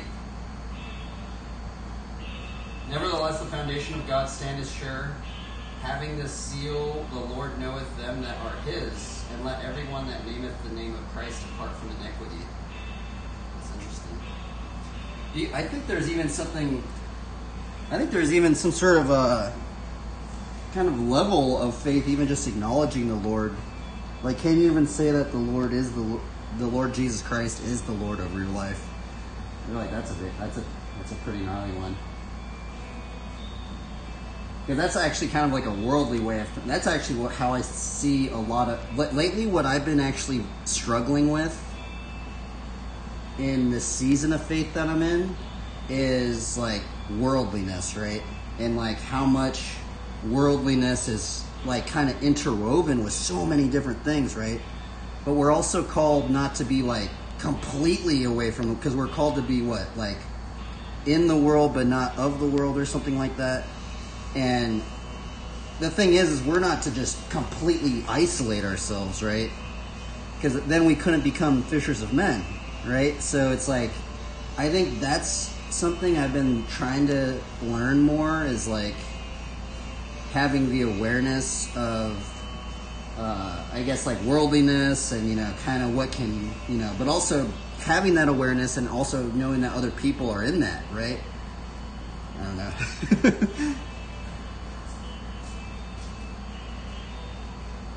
Something like that.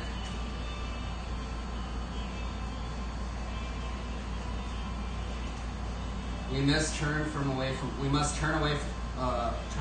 darkness.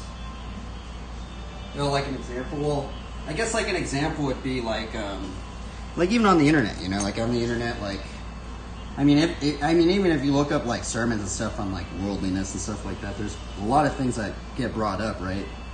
But there's so many things economically that are kind of all interwoven, right? I mean, I'd like to say everything could be without worldliness, but now the economic framework of a consumer-based society, a lot of this stuff is all intermingled now. And it's actually very interesting, right, to think about that sort of stuff. But I think the thing if I look a little deeper into it, I think that we're called to go into kind of like the lost sheep, right? And if nobody was going into the lost sheep, then, you know, we wouldn't be making disciples of all nations. The first people, you know, it's so interesting to think about all that. And I think at times we can be a little quick to condemn people and not gain the understanding and empathy of their situation. right? And I think the more understanding and more empathy we can have on people that we might even consider enemies or people that are totally away from Christ, I think the more understanding and the more empathy we can have towards them, the better ministers of the gospel, we can better communicate the gospel to them, right? Instead of just almost like, because, you know, like some people want to like beat the Bible in their head, you know, and sometimes it pushes people away more, right? If someone tells you to play Dark Souls, as for me, I believe it is not good for us. I would reject going into such thing. That would make them wonder why he is falling our way. Okay, yeah, that's an interesting one. Yeah, I've been kind of, you know. But I think, like, in terms of, like, video games and stuff, I do feel like I think God sometimes tills the soil before a seed gets planted. I was actually just talking about that earlier on the Bible study, right? Because I also like to think about Paul, right? I don't know if you guys like Charles Spurgeon. I think it's Charles Spurgeon for sure. That's his name. He has this weird sermon. It's called what's it called? It's something about like winning souls for Christ or something like that. He talks about Paul, and he talks about how Paul, like, you know how sometimes we're quick to condemn people, being like, oh, well, you shouldn't be doing this, you shouldn't be doing this. But the thing about, we have to think about Paul too, right? Because Paul was once not even for Christ. He used to persecute Christians. It's insane, right? And if God could transform somebody like Paul, we never know how God might transform somebody that we might even think they're so far gone, right? But sometimes we forget all this stuff. I just seen a sermon yesterday. Paul was Paul. Yeah, Paul was Paul, right? I guess everybody is different. Something to think about. Let me change this video.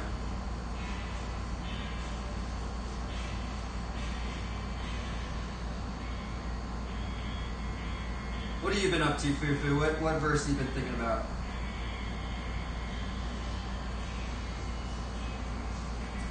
You got any verses you've been thinking about, man? Paul was even told us in the book, Paul is not Christ, Timothy, Samuel, and so on. Yeah, that's the thing, you know, we got to think about, like, Paul's life. Like, what happened to him, like, because Christ is the only one perfectly sinless, right? I guess that's the other interesting thing about the characters that we study in the scriptures, is that they all had their own struggles with things, right? I mean, that's what I've been told, right? We're going to keep practicing cliffhangers. Actually, let's practice turbine, double-footed steamrollers. It'll help us. It will help us.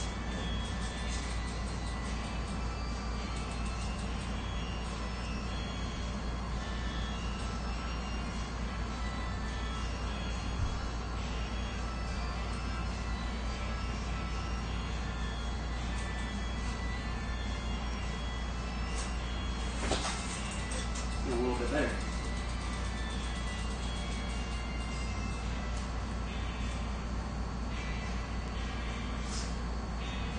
We must be holy as he is holy.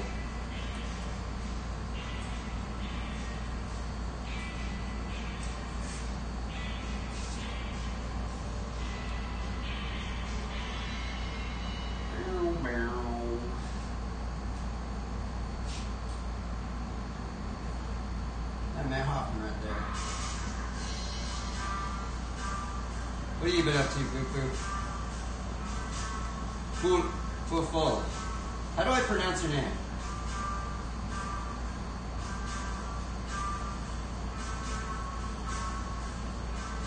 Fufu.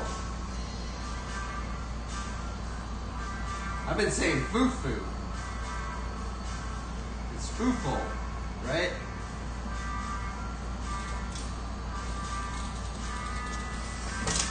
Fufu.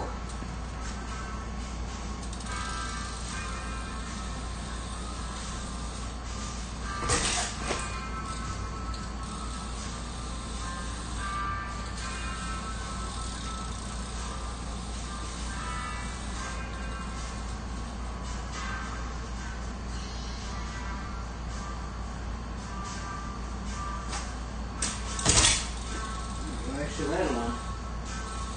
Stack on that. I haven't landed a cliffhanger in a long time.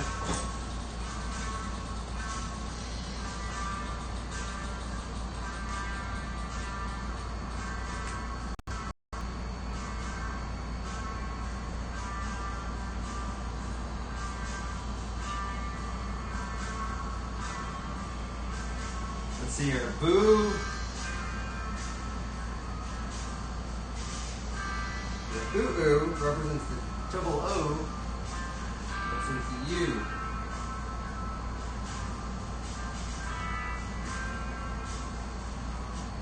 Man, I haven't landed that trick in so long. I'm so happy. You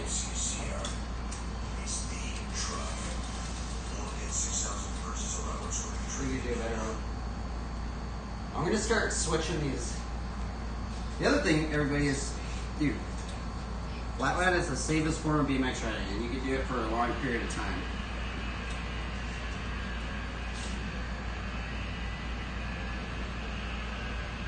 Oh, I had it right. Fufu. Okay.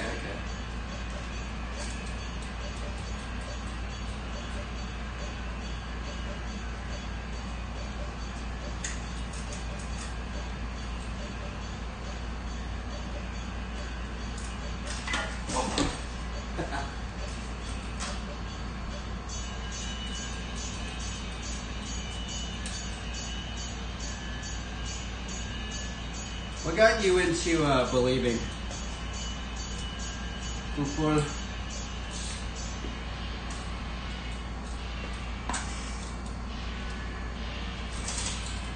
fuel.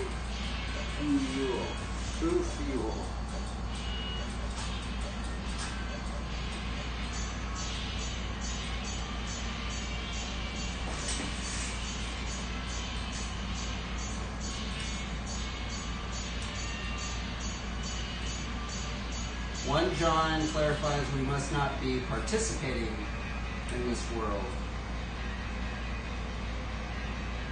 but we must open the truth unto those who sleeps.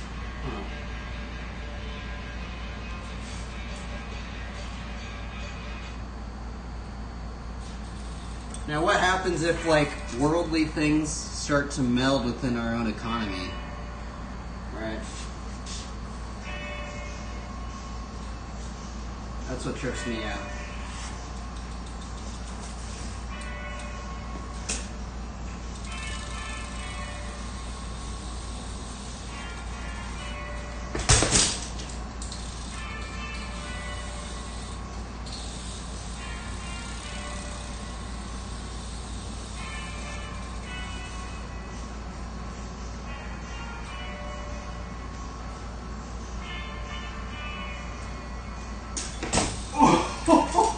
That's scary.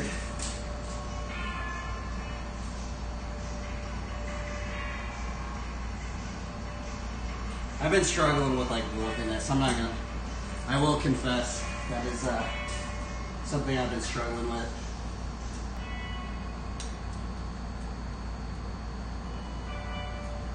Do you remember that it says, "For it is better to be alone"? You know, it's actually interesting. I think there's a psalm that says that, right? It's better to, doesn't the psalm say it is better to be a doorkeeper in front of the house of your Lord than to dwell in the tents of wickedness, or something like that? I just read that verse today, actually. It's a weird verse.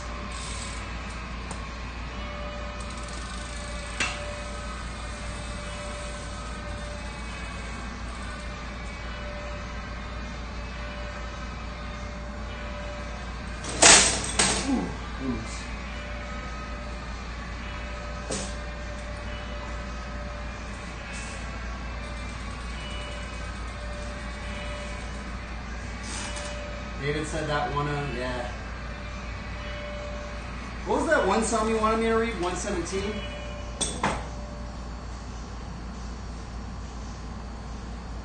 I haven't read 117 since he's told me to read it, actually, so let me read it right now. But it's in the 100, so is it one of those really long ones? It's 117, right? I'm pretty sure he said 117. But I'm going to be honest, I haven't read it since he told me to, so I just remembered because he just hopped on chat now. So my apologies. Oh, 117 is like not very long at all. Oh, 107. Okay. Let's read 107. 117 is actually not that long. It's a very short psalm right there. Let's see, 107. Ooh, this is a long one. Let's read it. This is the ESV version, by the way. Oh, give thanks to the Lord, for he is good, for his steadfast love endures forever. Let the redeemed of the Lord say so, when he is redeemed from trouble, and gathered in from the lands, from the east and from the west, and from the north and from the south. Some wandered in the desert wastes, finding no way to a city to dwell in. Hungry and thirsty, their soul fainted within them. Then they cried to the Lord in their trouble, and he delivered them from their distress. He led them by a straight way till they reached a city to dwell in.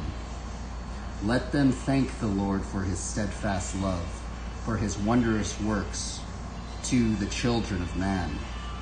For he satisfies the longing soul, and the hungry soul he fills with good things. Some sat in darkness and in the shadow of death, prisoners in affliction and in irons. For they had rebelled against the words of God and spurned the counsel of the Most High.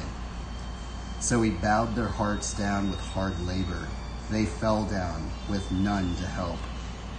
Then they cried to the Lord in their trouble, and he delivered them from their distress. He brought them out of darkness and the shadow of death, and burst their bonds apart. Let them thank the Lord for his steadfast love, for his wondrous works to the children of man. For he shatters the doors of bronze, and cuts in two the bars of iron.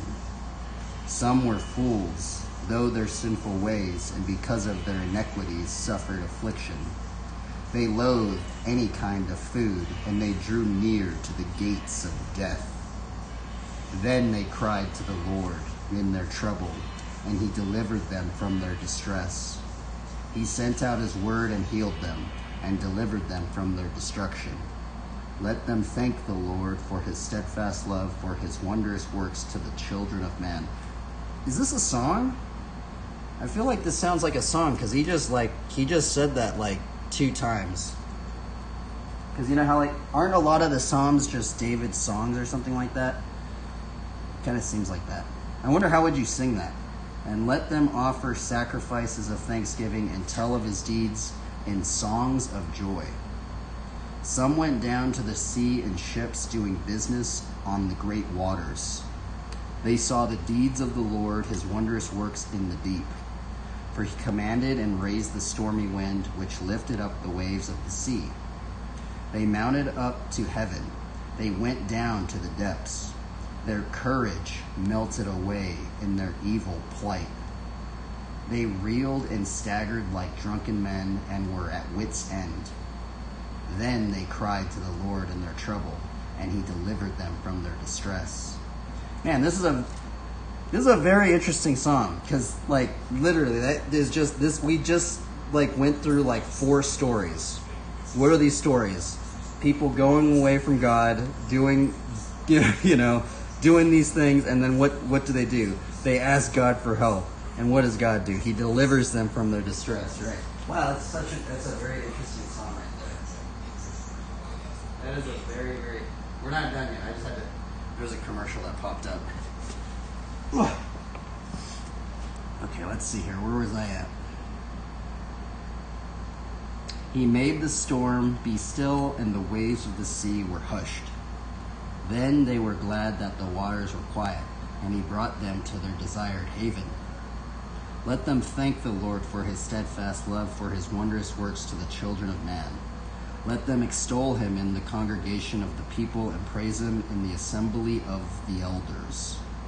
He turns rivers into a desert, springs of water into thirsty ground, a fruitful land into a salty waste because of the evil of its inhabitants. He turns a desert into pools of water, a parched land into springs of water, and there he lets the hungry dwell, and they establish a city to live in. They sow fields and plant vineyards and get a fruitful yield. By his blessing they multiply greatly, and he does not let their livestock diminish. When they are diminished and brought low through oppression, evil, and sorrow, he pours contempt on princes and makes them wander in trackless wastes. Man, that is a gnarly verse right there. Holy moly, that is a very gnarly. I mean, imagine just wandering. You're just wandering, man. That's actually a really crazy verse right there. But he raises up the needy out of affliction and makes their families like flocks. The upright see it and are glad, and all wickedness shuts its mouth. Whoever is wise, let him attend to these things.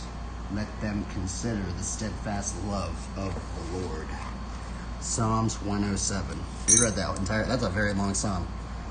I actually don't have much underlined there, but it's actually interesting because I actually am going to underline wise.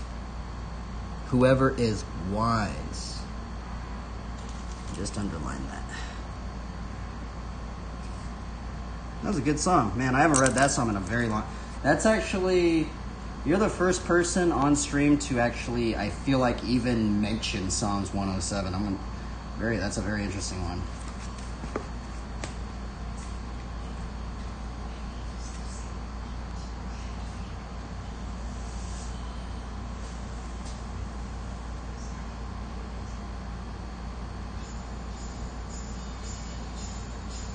Marley song. Thank you.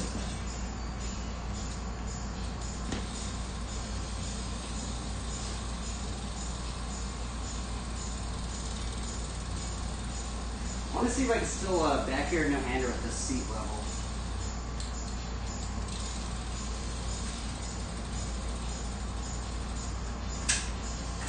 I think you can.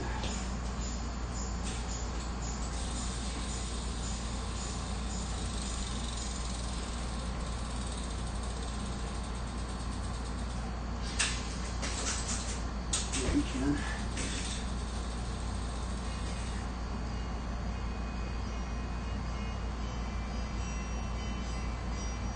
It's not copyright. Nope.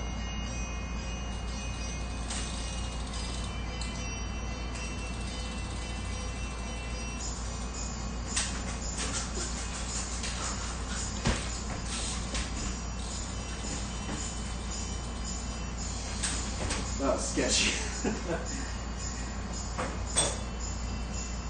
We're gonna check the weather outside. Maybe while we go outside.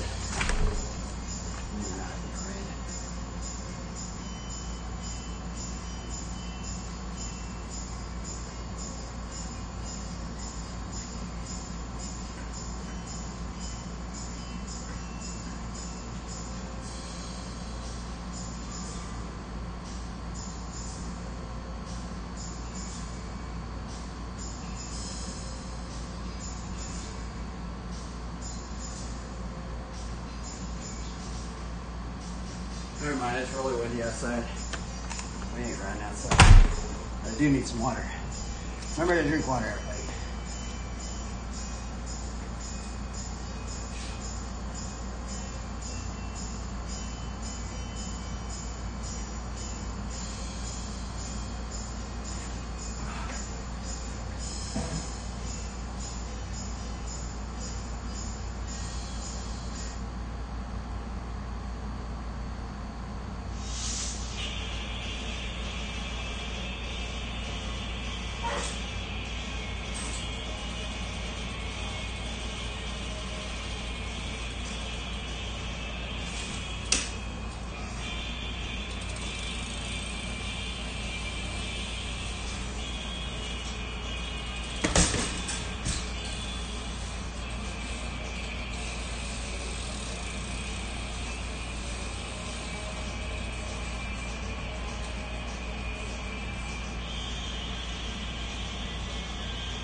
That was so close.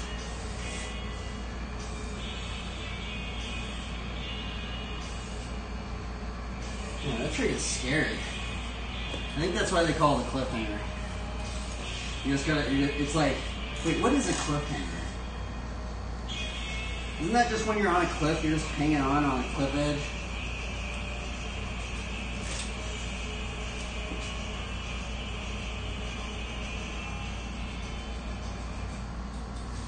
Something like that.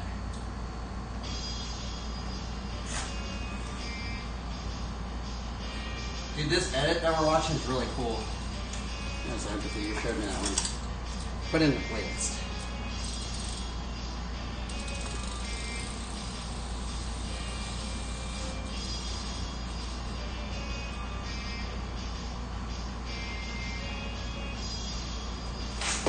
Oh my god, that's scary.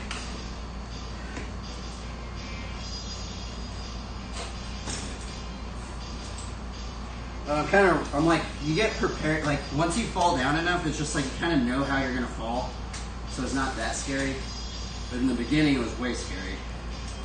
It's still scary if it's not that scary.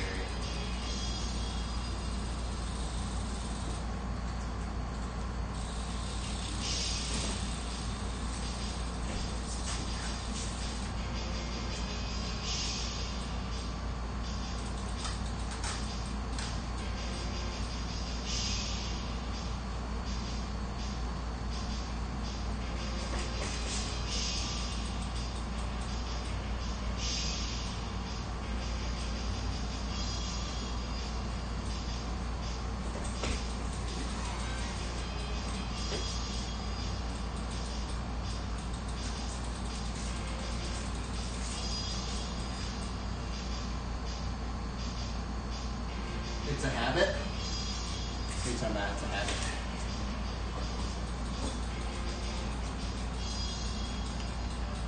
Some people do that trick so easy. I like the little opposite ones.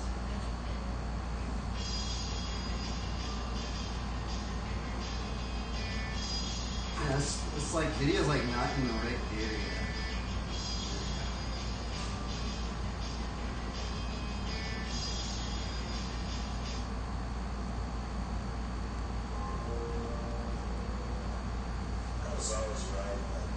Oh, not falling down and injuring yourself? Yeah. I guess that does kind of, there is like a level of trying to, you just got to catch yourself with your hands.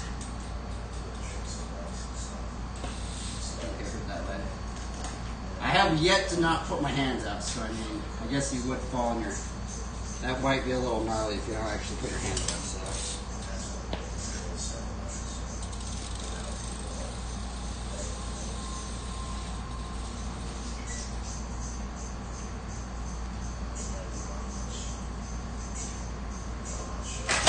Ooh, so close.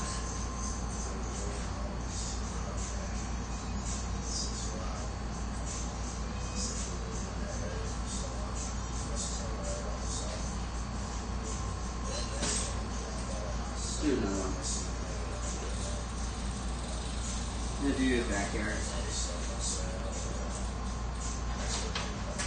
Psalms 18 is a good one. What's your favorite part of Psalms 18? I don't remember Psalms 18, I'm going to be honest. Psalms 23. The Lord is my shepherd, I shall not want. He leads me in paths of righteousness for his name's sake. Something about green pastures. I lie down in green pastures. Even though I walk through the valley of shadow of death, I will fear no evil. Your rod and your staff can comfort me. You prepare a table in the presence before me, in the presence of my enemies. My cup overflows. Surely goodness and mercy shall follow me all the days of my life, and I shall dwell in the house of the Lord forever.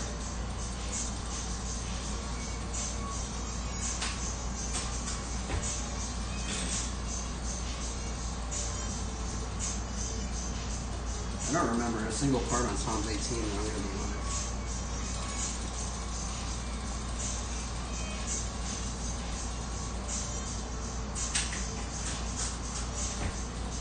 That trick's harder with a shorter seat.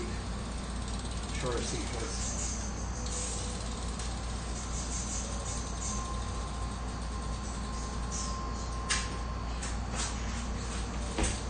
can't catch it as easy.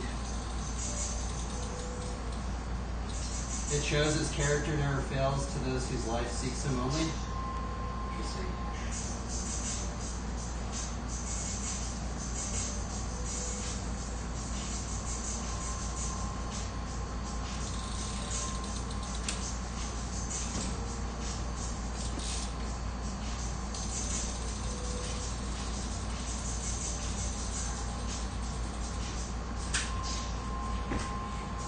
And that trick's harder with my bike like this.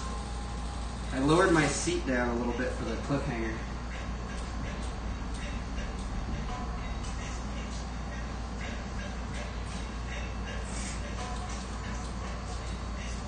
You can do another cliffhanger, I guess. That's the only thing I landed all day.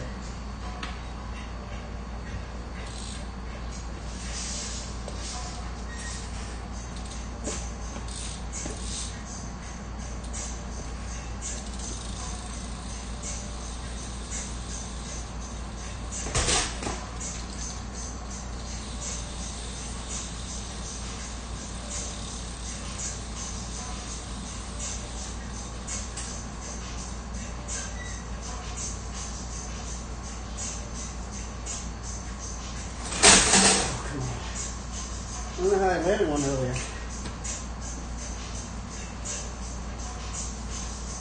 It's brutal.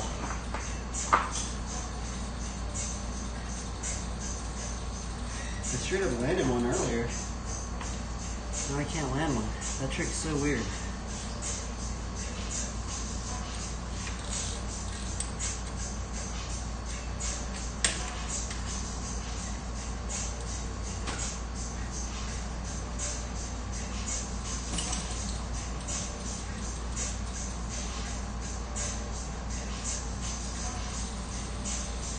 You want to get a backyard behind that.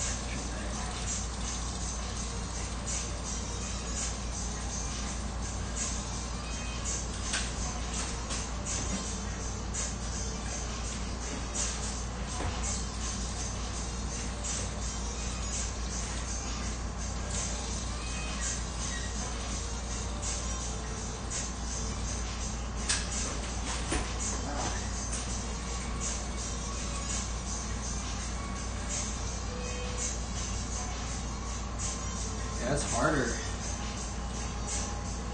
It is harder with the seat lower.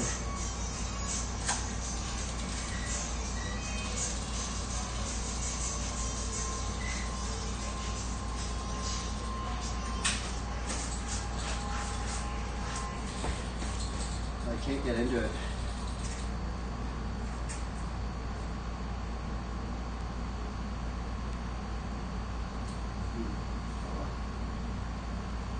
Keep learning. I can't do the stick. I can't do the track stand really anymore with that.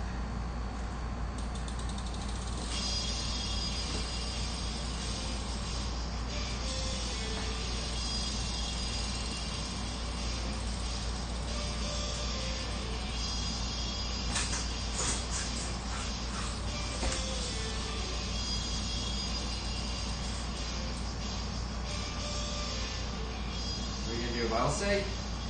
I did do a Bible study earlier today.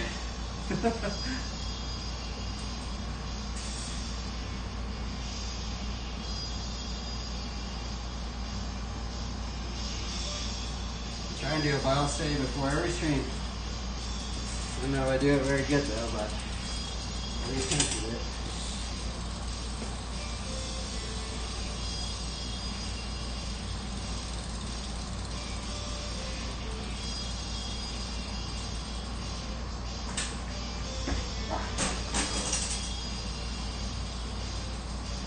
I guess I'm going to have to raise my seat for that trick.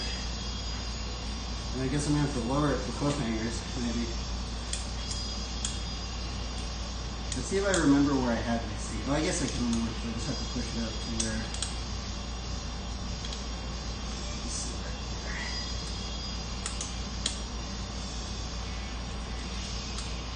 What verse would you want to do a Bible study on? What topic?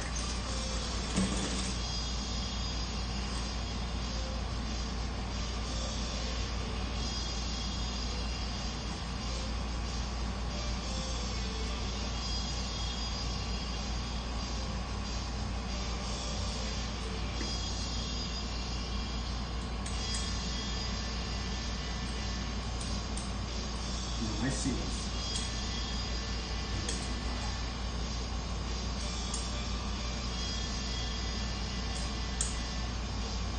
Did I just strip this out? No, I think I did. Oh, gosh. I think I might have broke this thing.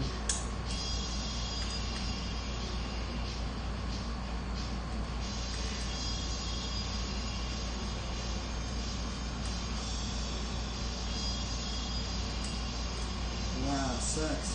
I did strip it out.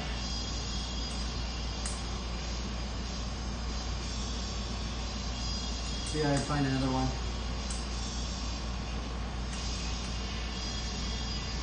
No. No, we just stripped out the bolt. So that got stripped out too, darn.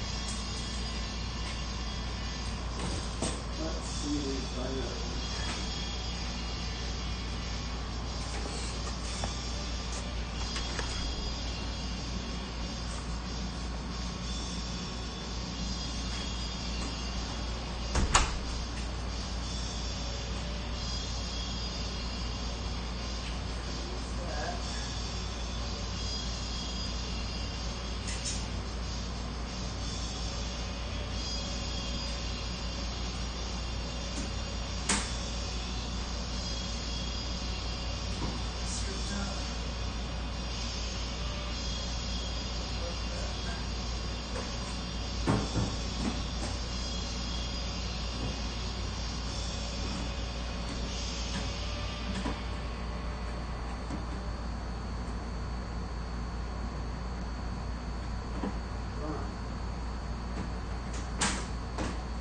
We have to figure out how to fix this.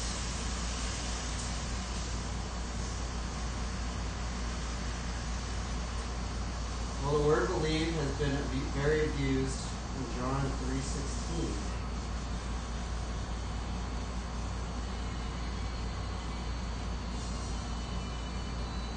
For God so loved the world that he gave his only begotten Son, so whoever believeth in him should not perish but have everlasting life. Now, what do you think belief is to you?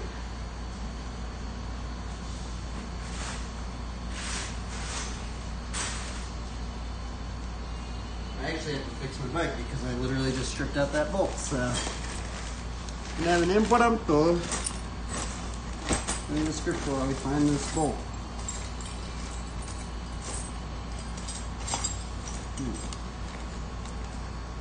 Is that gonna fit? Oh, that is gonna fit. Cool.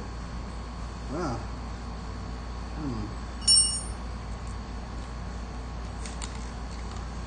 In Greek, believeth means something more abscess than the English. What he has spoken must be acknowledged in our life. I guess that makes me think of... What does that make me think of? That makes me think of Proverbs 3:5-6. Acknowledge God in all your ways and he will direct your paths.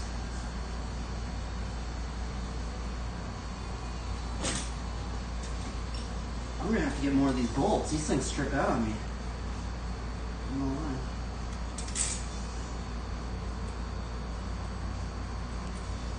That's actually gonna work though. It's so crazy. You actually found it luckily.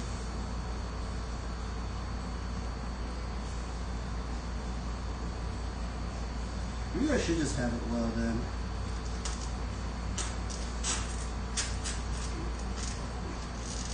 And I didn't. Maybe we'll just stop doing swivels and track stands and stuff.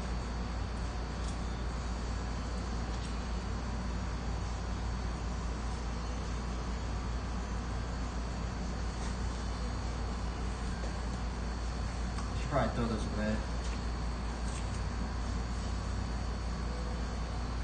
But they don't know the real truth. I guess that's the weird thing about all these denominations and stuff too, huh? It can be a little confusing. Because everybody says they have a real truth and stuff like that. I like to think about, I guess, Corinthians 1:12-3. Let's see here. Let's type that one in there.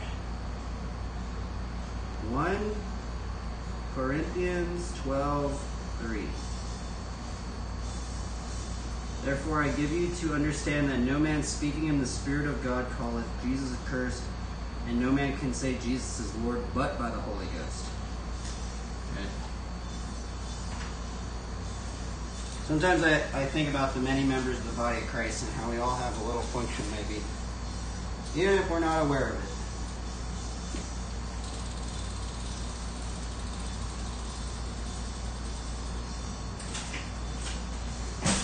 Something like that, right? Yeah, this trick is hard with the seat thrust like this. I ain't that. I'll be honest.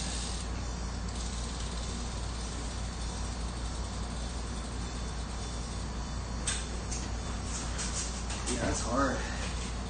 Yeah, I like barely even lowered it. It's so crazy. I lowered my seat post just a little bit and it just like made that trick completely hard.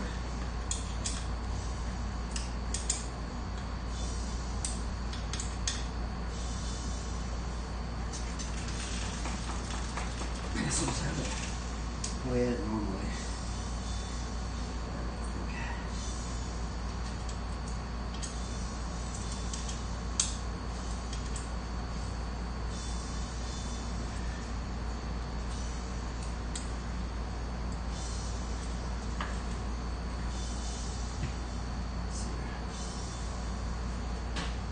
What do you think about that verse?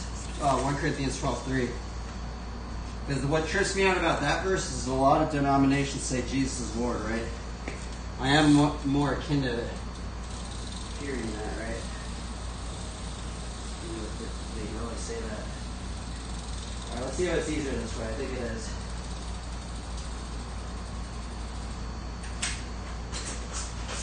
Yep, it is. See, because like you can just like get into it and like hold it.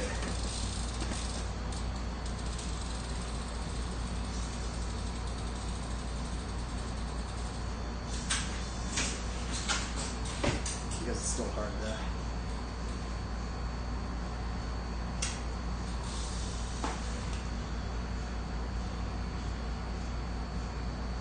Don't seek the lust of your eyes, heart, but seek what is holy.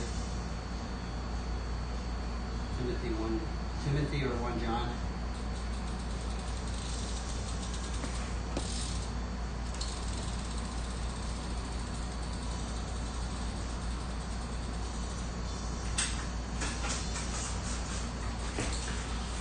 I guess that's the other thing, is how do we know something's holy, right?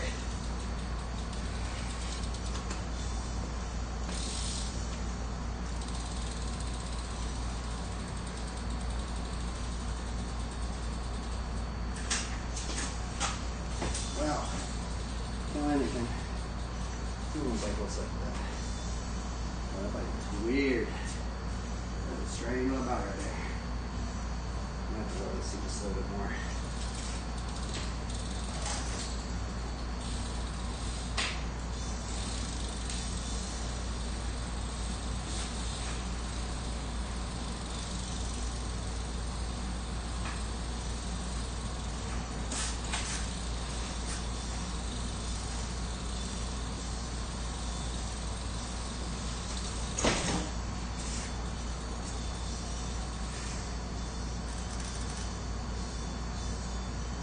Well, let's see here. Hope you don't mind if I do a little wake and bake right now. No worries, bro. You do you, bro. I can't stop you, really.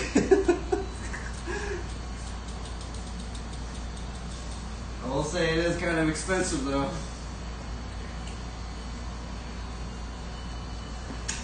When I land a cliffhanger today, I'm stoked. And I found out backyard no-handers are easier with your seat higher. So now I need to just, I'm experimenting with seat height now, again. I think I'm going to go back to the low one. Actually, maybe as low as possible, where it's just like just where I can almost do it.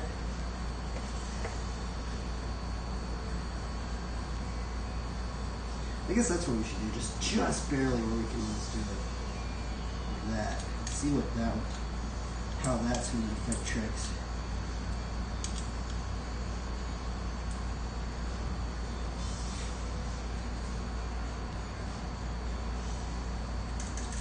height setup. Yeah, I'm just like trying to mess around with the seat height. I do a lot of like these old school tricks, and like kind of the old school tricks you kind of need like a taller seat, unfortunately. I wish you could just have every trick slammed, but some of these tricks like you need a tall seat to like this one right here. I feel like you need a tall seat for it.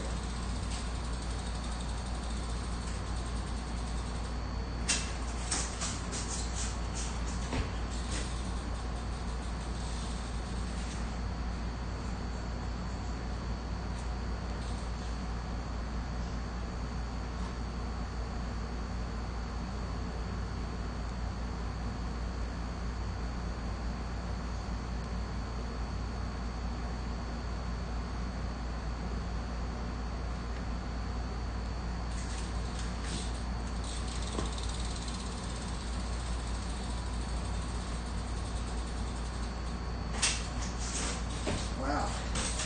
Okay, how does this affect the cliffhanger then?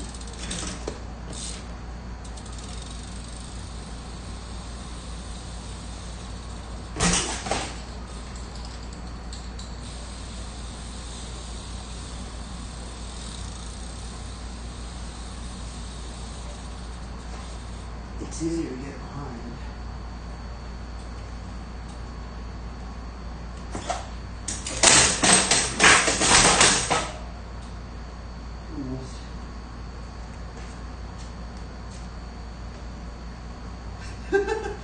Oh man.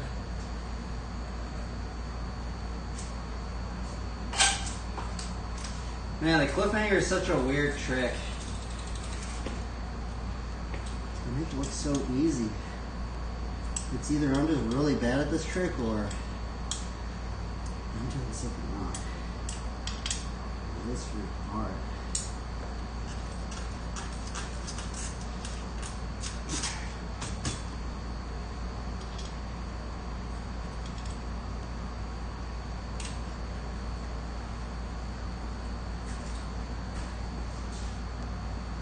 Okay, yeah, okay.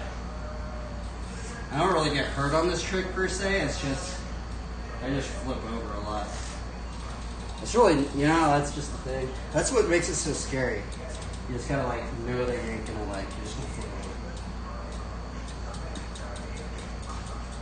over. Well, we landed one today, so that's the thing. We did land one of these, so. We did land.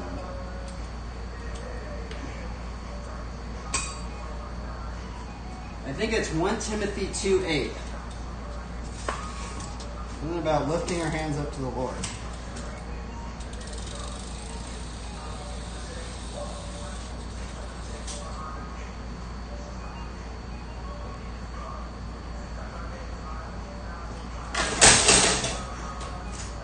Yeah, I'm bad at that thing.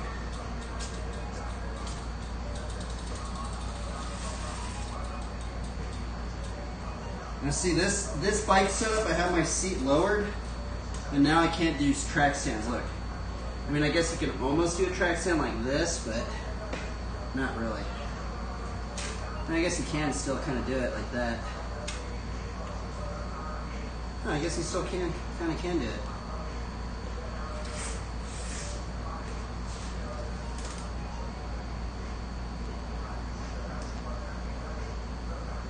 Oh, that's a free coaster. Because my pedals do go backwards, see? Like this. I don't have a free coaster. I use like pedal pressure a lot. It's kind of weird, but.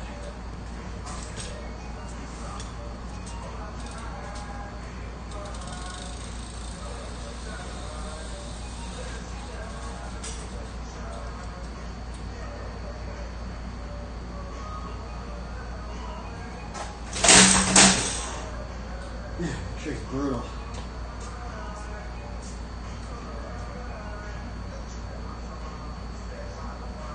I don't know what I'm doing wrong. It just doesn't make any sense to me. Like, I feel like I'm doing everything I should be doing. It just doesn't work.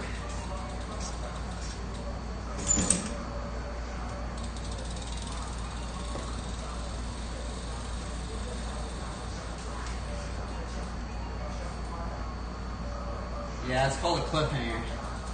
That one's called a cliffhanger. I've been after it for so long. I've landed them. I've landed probably like 12 of them, I think. The thing is it's like, it's the balance point that's really hard to get, I feel like. It's just such a scary balance point. Because basically, if you don't get the right balance point, you just flip over.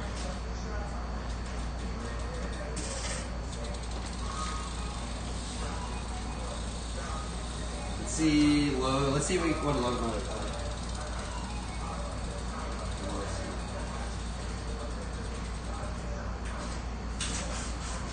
I guess you still can do a locomotive like that.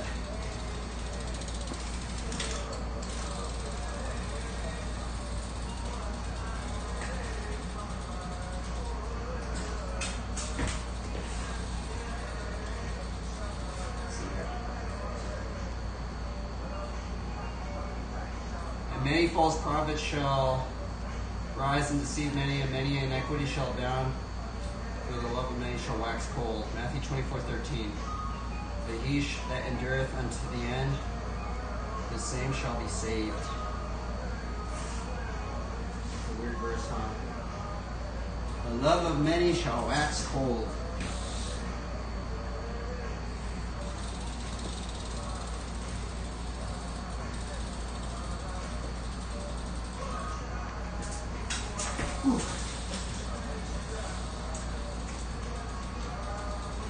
I'm struggling out here, boys. This is hard. I don't know why it's hard, but it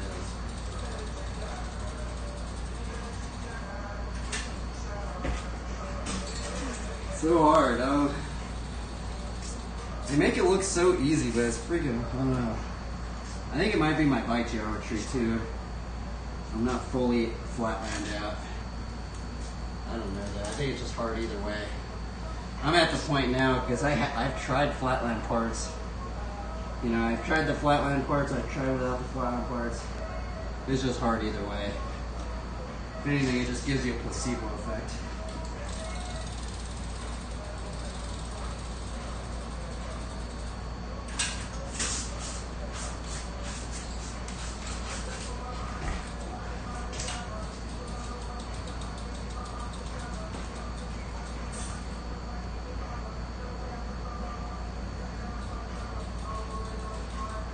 Fun though. It is fun. Even if I don't land anything. Even if I don't land anything, everybody, it's still fun.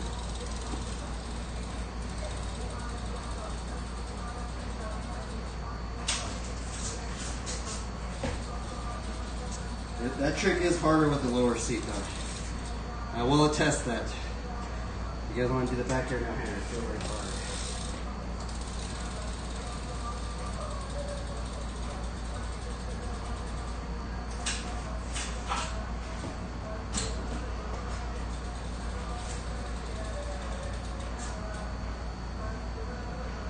High gravity day. That's a high gravity day.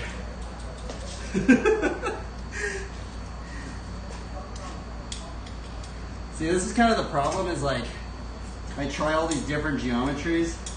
This is not even a crazy geometry, but it's weird when I start landing trick with one, so I can't land it with the other side. I think that's how I had it.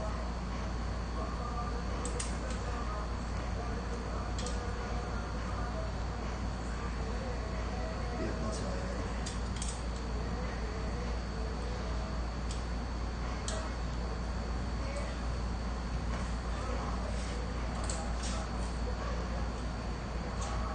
it. Let's shred the gnar. Okay, let's see if it's easier this way. It should be easier. Or I'm just really bad at this trick.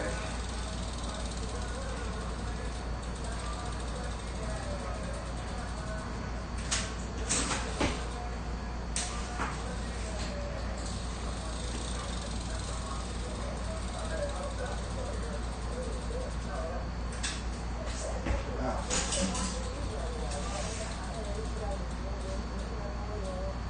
I'm terrible, everybody, but it's okay. Gotta go through our weaknesses, right? Our weaknesses will hopefully turn into strengths or something.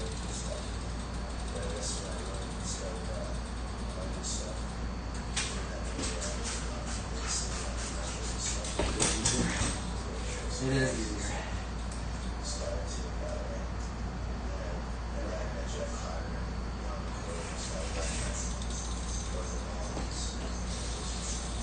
Now when Emily is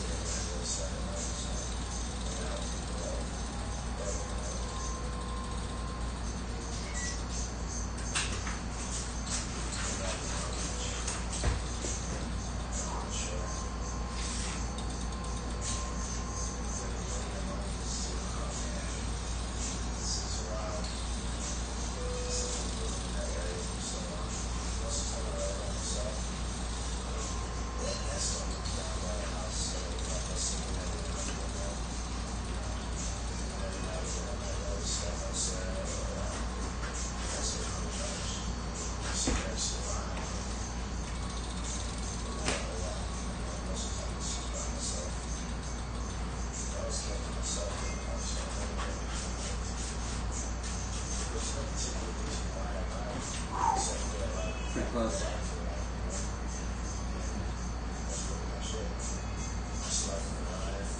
Pretty fun. You guys have any verses to share? Over here.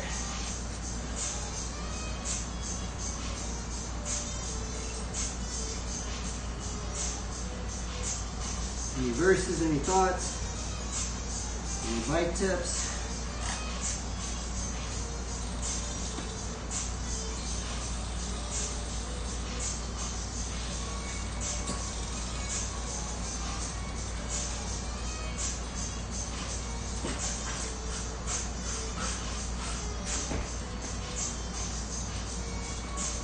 About the donut.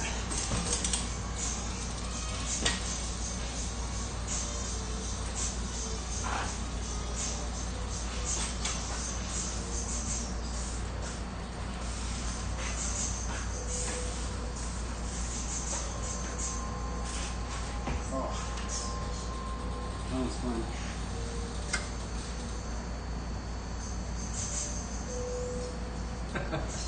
I learned it because of Dave Smith, the believer dude. He was like a master at this trick right here.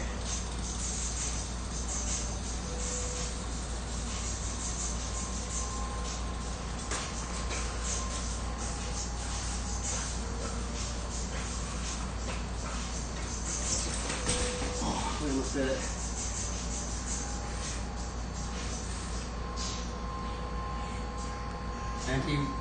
And he went up from thence unto Bethel, and he was going up by the way. There came forth little children out of the city, mocked him, and said unto him, Go up there, bald head, go up there, bald head. He's talking about Elisha. Is that Elisha or Elijah? I think that's Elisha, right? And he summoned the she-bears.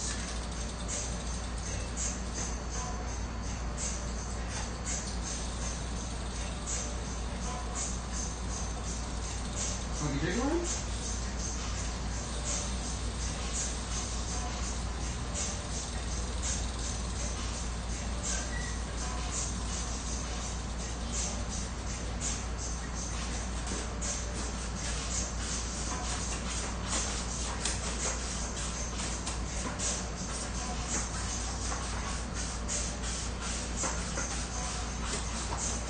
Please. Oh, and I didn't land it. Fudge.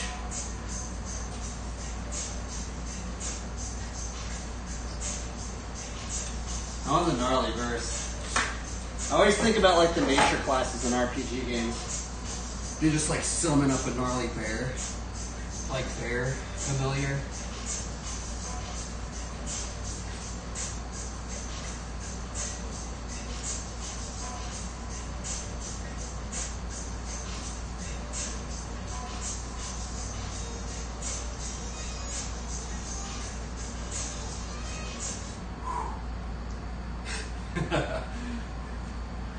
They have like the ravens.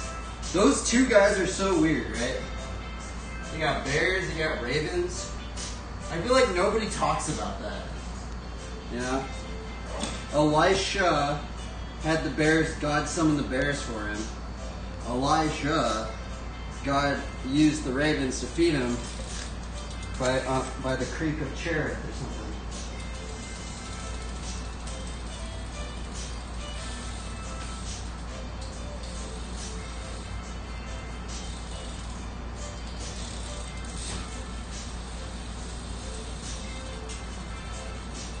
Peace.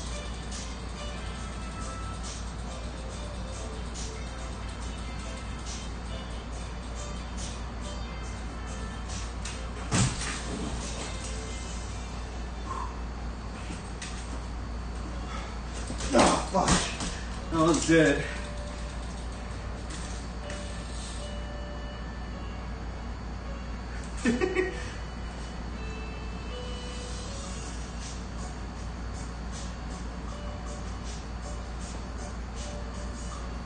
Bikes are fun.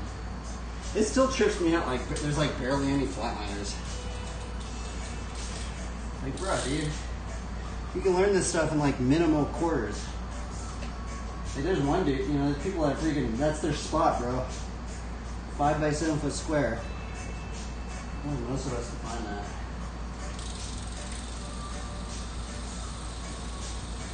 What's that trying?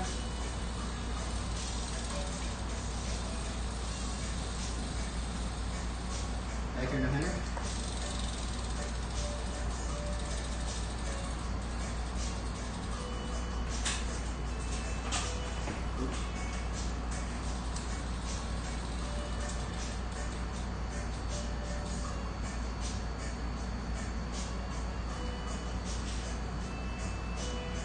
You know what? I haven't been doing my tuck no hander practice. Let's try and get one. Get a different song. Tuck no hander practice. Awesome. And it's 8 o'clock, so I got it.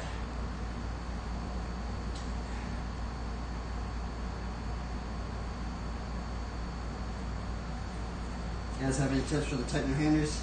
I'm very bad at this trick. I'll tuck no handers for some reason.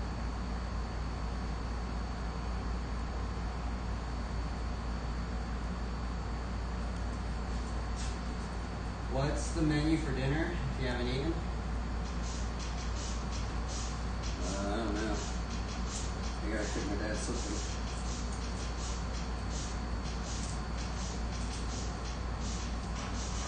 Alright, here we go, everybody. Tuck no hander practice. Now, I personally like this to learn the tuck. Well, I guess I kind of already did learn it, like, just in one hand, one hand. My hand's kind of sweaty though, so I don't know how I'm going to.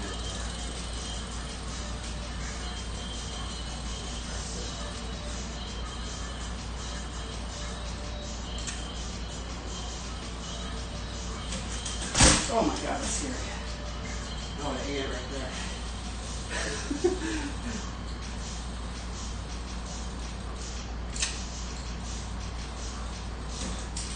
Oh, I'm excited to try.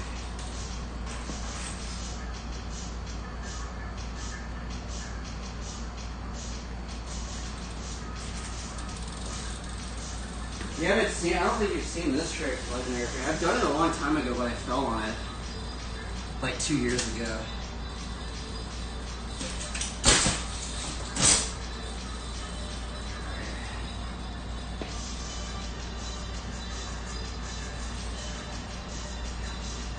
For some reason, it's just always scary.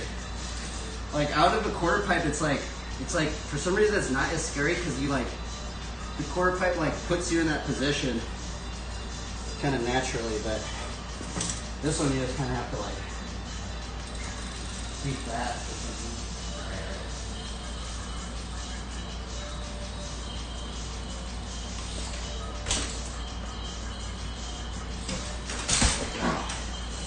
For my wrist.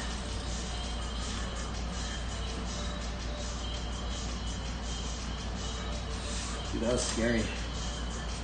My freaking wrist, like, I landed like that. Dude, these brake levers, man. That's what makes this trick scary. These freaking brake levers.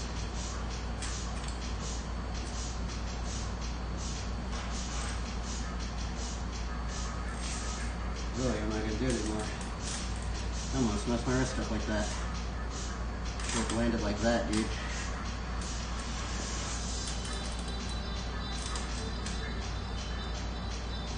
That is not cool.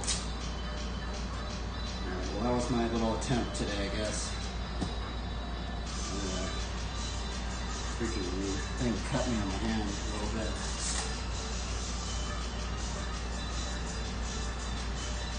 What's wrong with that trick, man? I guess it's these levers, man.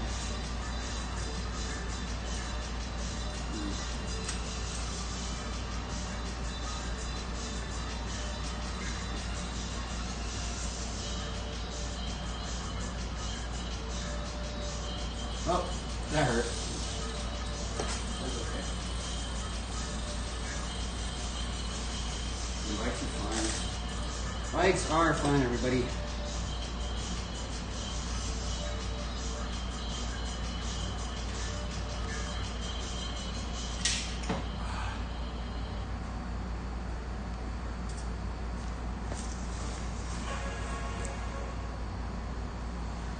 How'd that even happen? What in the world?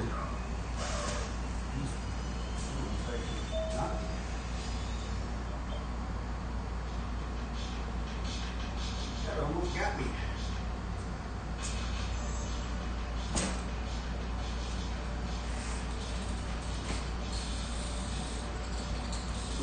What other one we got?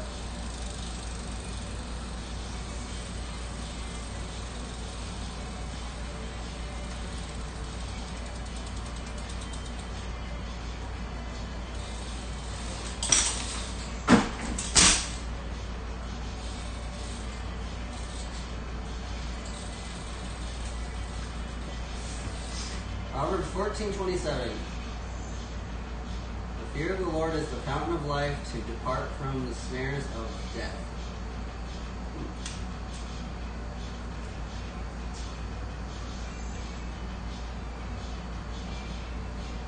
Those are tricks of that kind of line. Wow.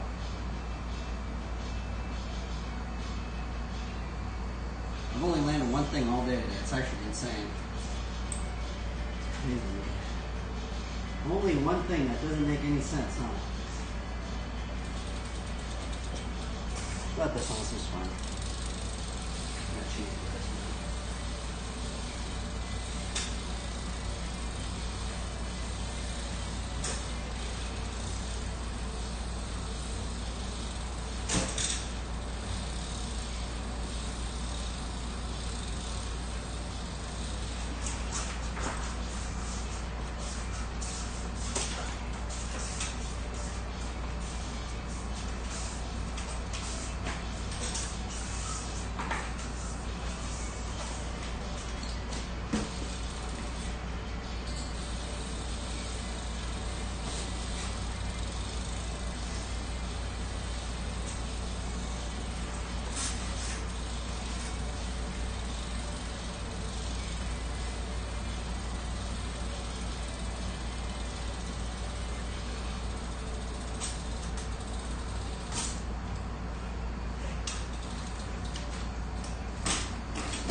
The second line, all day today.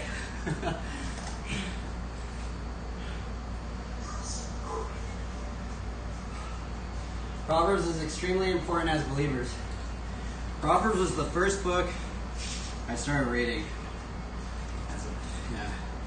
Because my friend told me you could read a proverb a day because there's 31 proverbs. Proverbs is the very first one I read. And we actually landed something. I got like a bruise on my hand.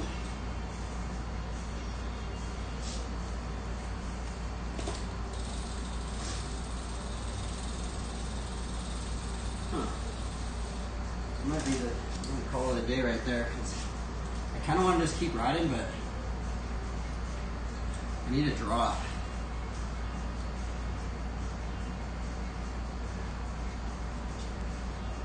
I guess that's the other thing is like, do I want to spend all my energy?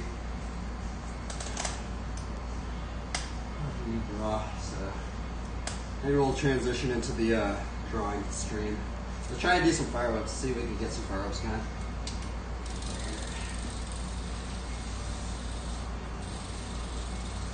What about a donut? Let's do donut. Switch this over, okay?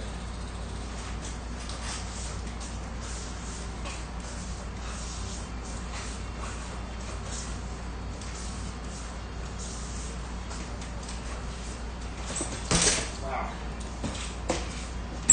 Too hard to land.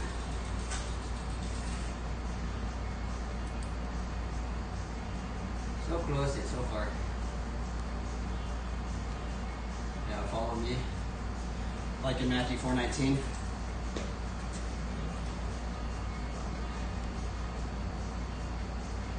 Matthew 4:19. And then that one makes me think of Proverbs 11:30. That's weird, that one didn't come up.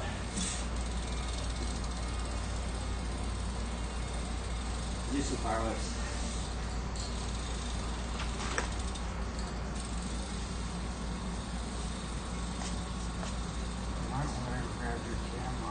What? Double rainbow over there. Really? And there's a partial rainbow over here. Yeah, great. Well, that's why I came in and told you.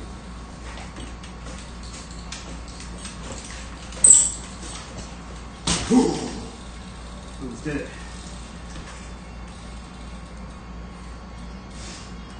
I want to go out and take a look at it because that's very uncommon.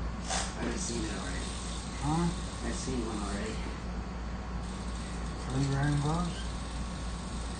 I'll go look at it. I'll be right back.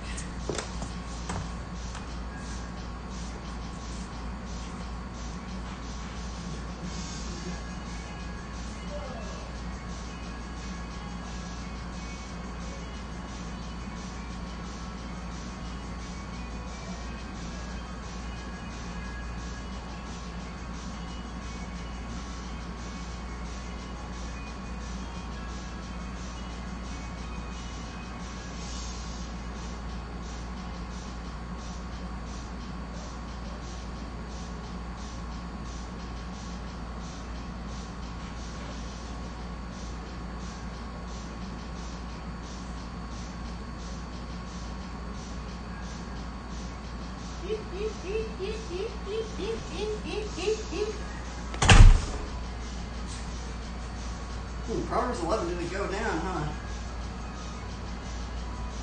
Let me type it in again. Proverbs 11:30. There it is. Maybe I spelled it wrong.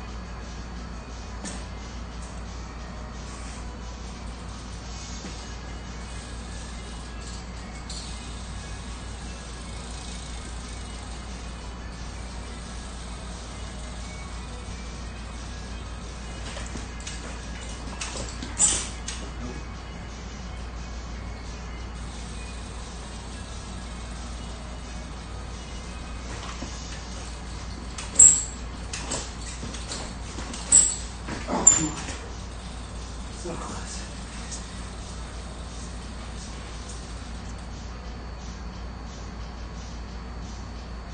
That's fun.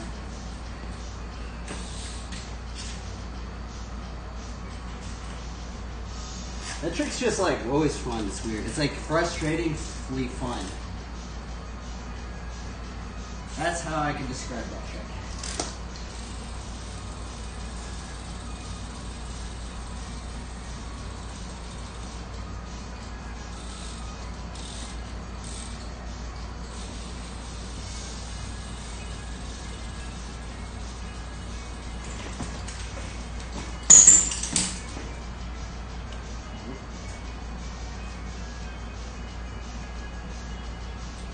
I don't even know what I'm doing anymore.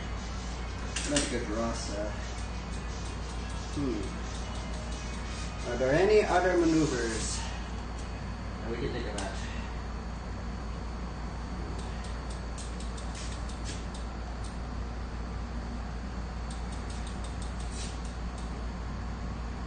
What about the hang five? The hang five one's pretty fun.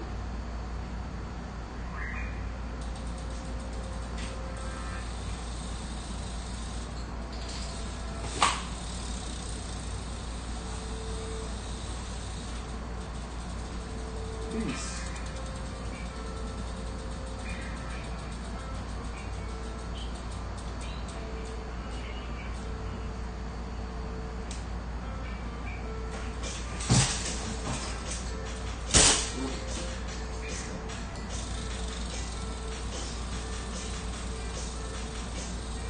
This is the grind box one we were trying to.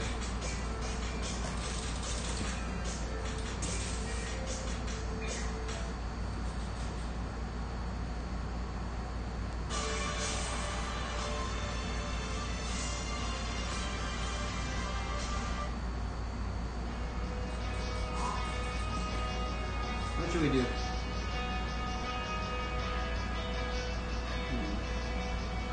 What about Vader no hander? I like Vader no handers. Oh, what about 360 tire tap TE Vader no hander?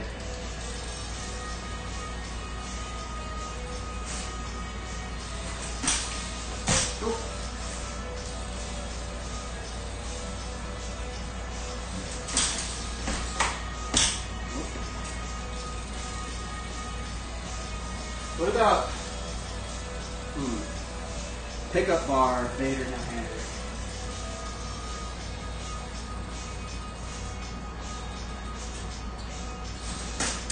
Yeah, that might be doable.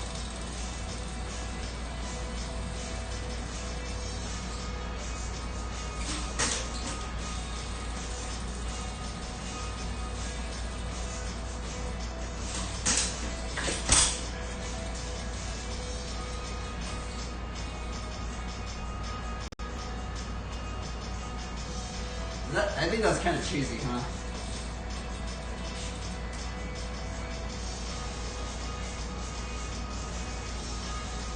New song. Vader no hander to what?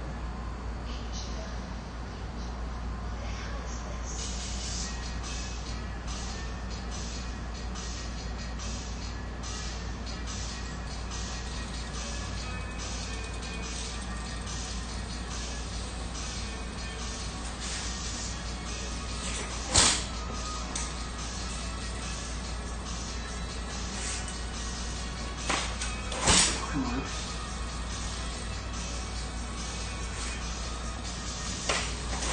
Wow.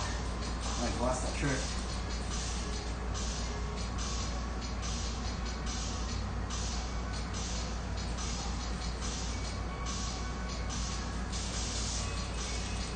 Okay, what about Vader?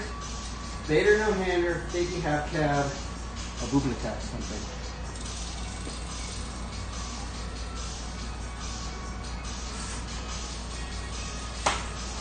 Yeah, it's weird. I was doing my trick the other day.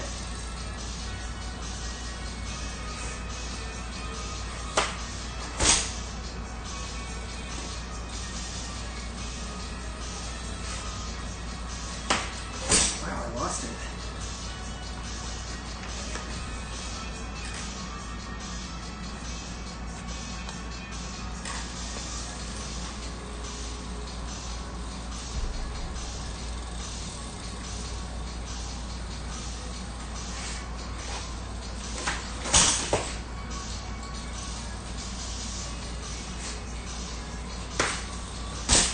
There we go. I gotta just get on the side. There we go. I was like, did I lose the trick? Ow.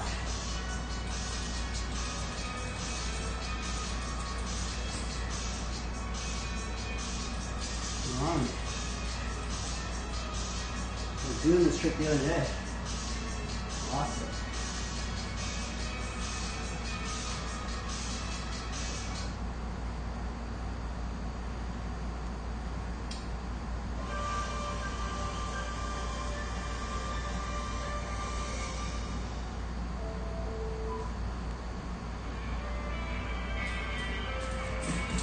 I'll do something else.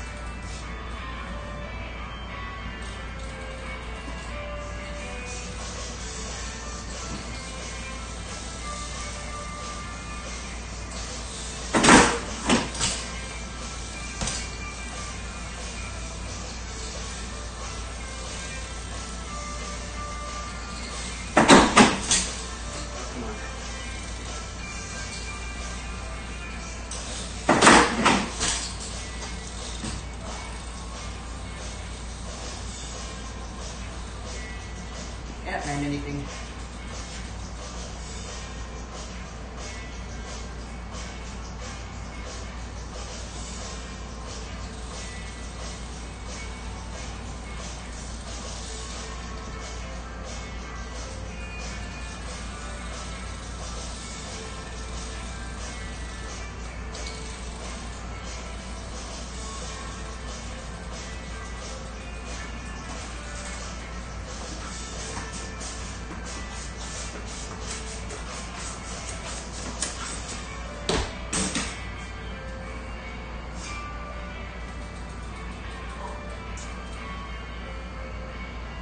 That's fine.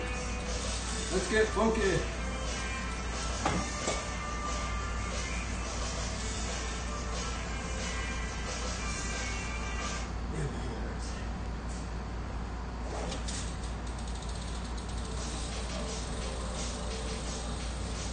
What about this one?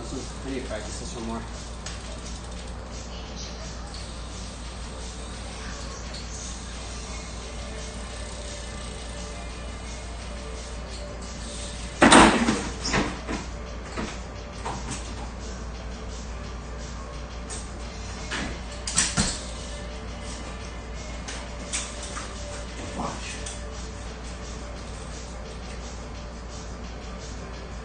Where's my no cigar?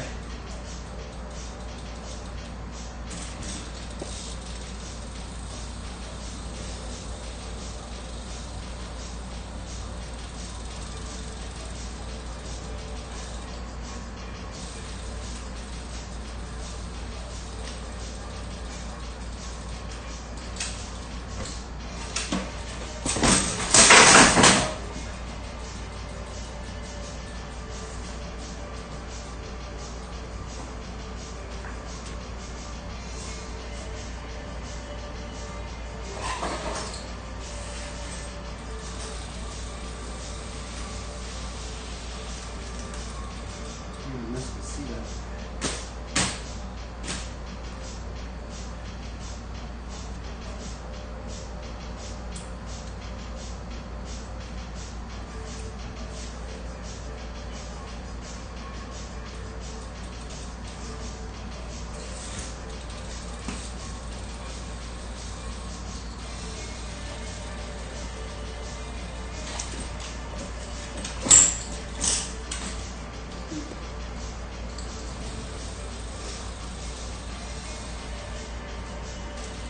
Life feels kind of sketchy.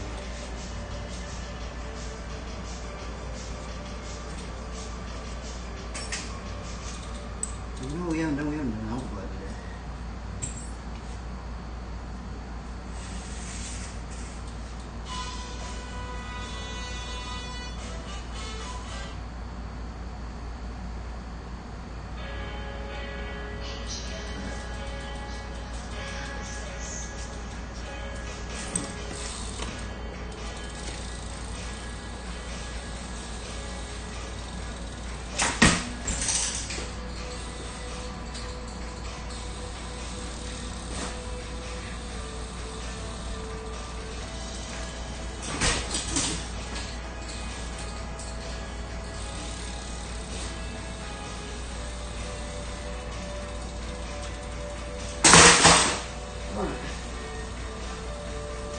I don't think I can do this trick. I'm a little rusty.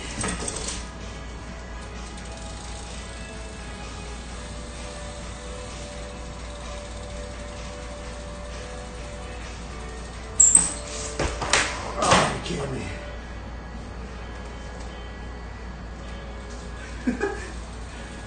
I just keep falling.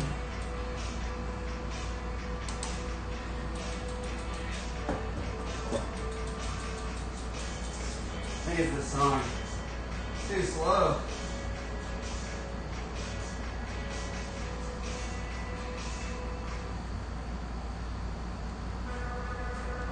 Man, I got blood on my shirt.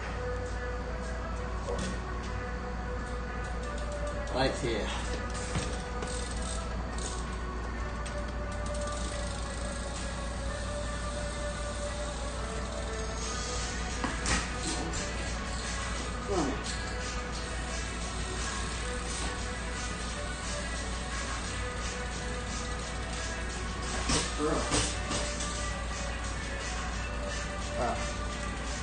I guess what happened is you didn't practice the trick for a couple days.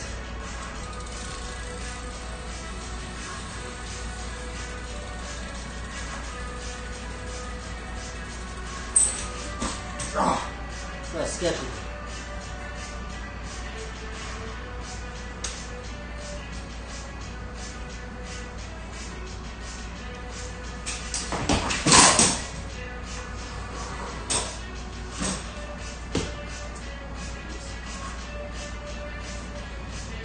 I'm not a very consistent flatlander.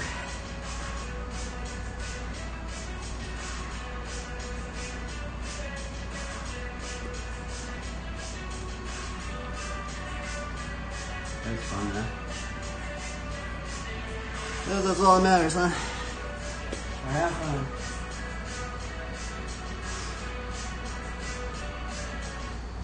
This song's not on the copyright, surprisingly enough.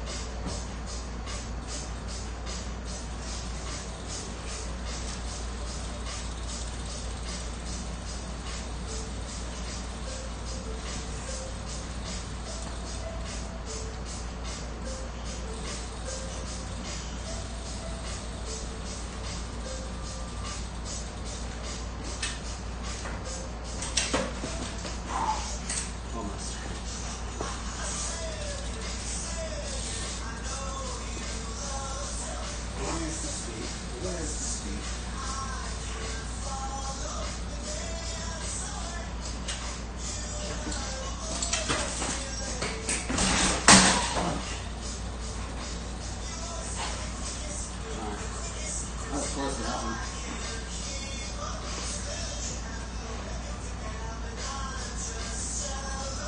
Maybe that's the way.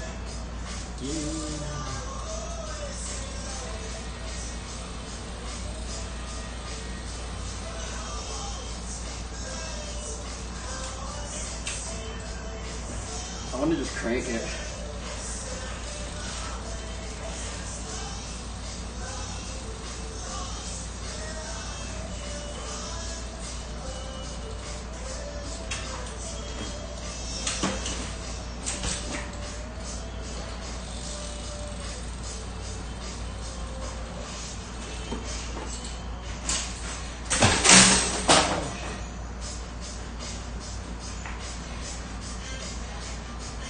I was so close.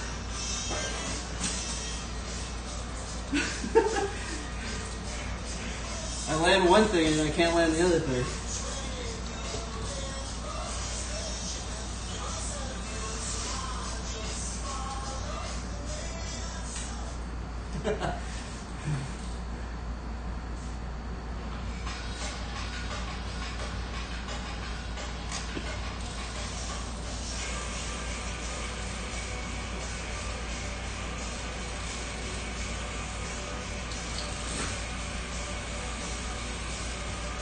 Oh my God.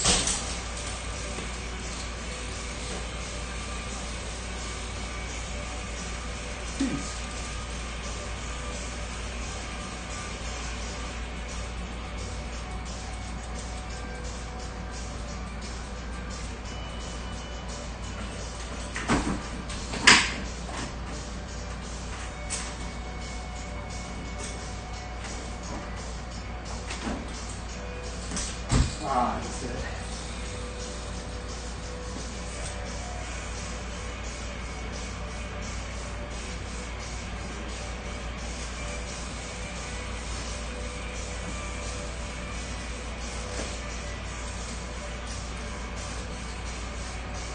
See how long we do no-handed. Move it lowered.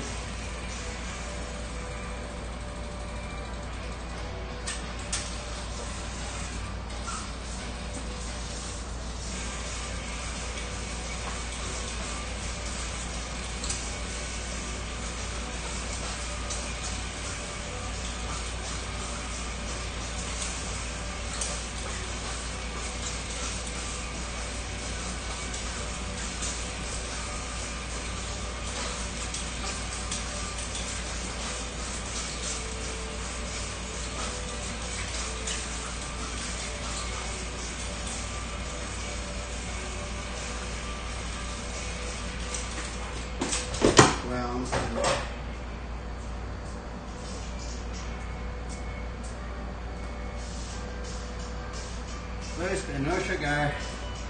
I'm tired, everybody. I don't know how people ride for like 8 hours. I feel like I get tired like in like 3 hours of just riding. I get kind of beat. I guess if you took more breaks, more just chill breaks, just constant just riding for like 3 hours, I feel like I get tired. Which I'm gonna get into the drawing segment of the stream. So anybody watching the BMX bike, I'm too tired, my bad. The energy supplies have running out.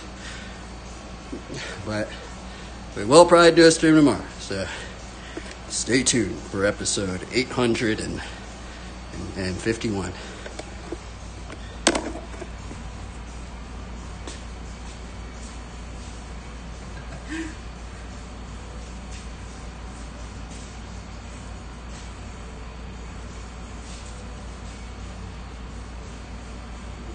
I did drink coffee. I don't know what happened to Priceless. I think he got a new job and he hasn't been around, but he did put me on this protein coffee. I actually do feel like it really does help. Just protein powder and coffee. Because I actually didn't like drinking protein powder, you know, with like the water. It just is nasty, right? But dude, with the coffee, it's actually really good.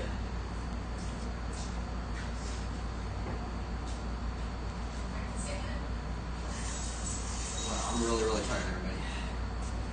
I need to cool myself down now. So, I'm going to take this ice water bottle and we're placing it on the main artery of the neck. Hopefully, this cools the blood into the heart and starts beating cold blood into the rest of the body.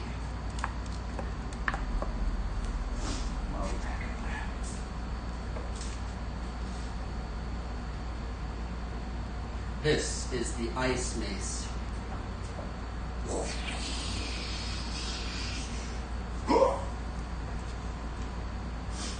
That's basically this item right here.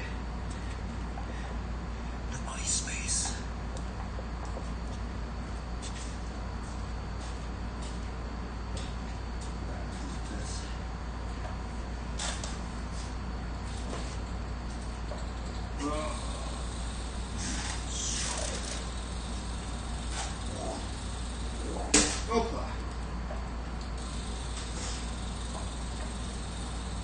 And it cools you down.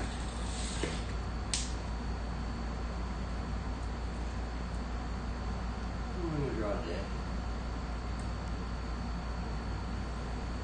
I'm tired. At least we landed one cliffhanger today. A really sketchy cliffhanger. Oops. Let's put everything away. I'm going to put the brake sign up.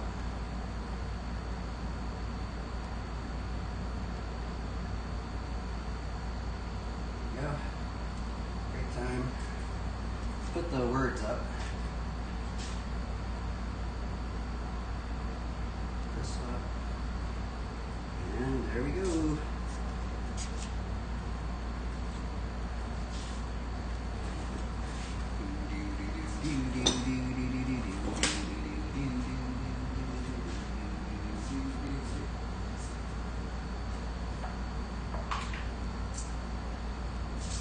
Okay, we're gonna go inside, everybody, and then we're gonna draw a picture. I'm gonna draw something. So let's pack up our belongings, and let's go to art class, everybody.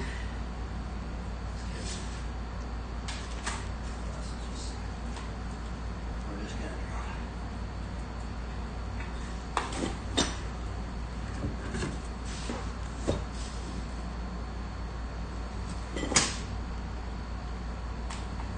Have the Bible, the Word of God, the sword of the Spirit. Put it into the pocket. Boom.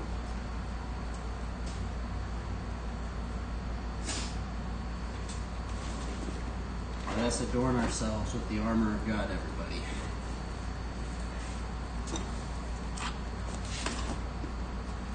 Sometimes I wonder if does God craft our armor? What if God's just the blacksmith, just making the armor for us?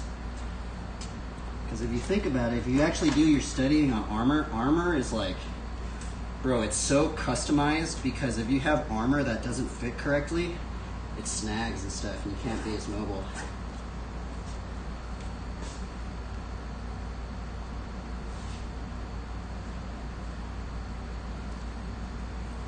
Okay. And I need water, so we're going to bring this water bottle as well.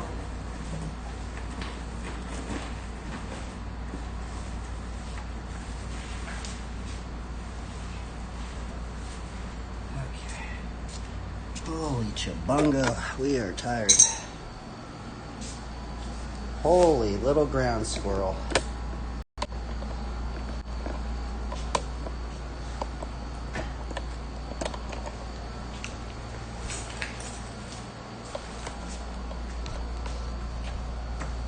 Actually, I should probably...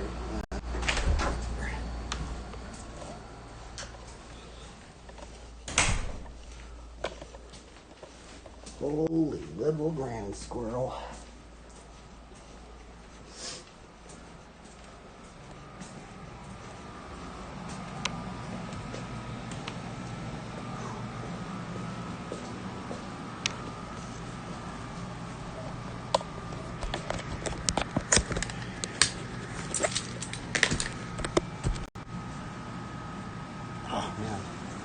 Okay, we're gonna take a break too.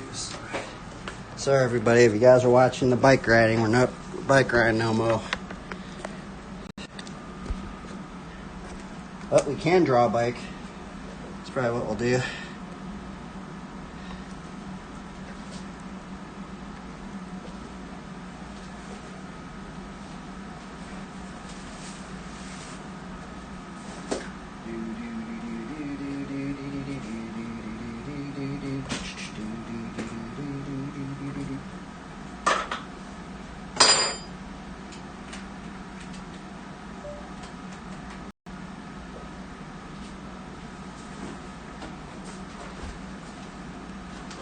Brutal.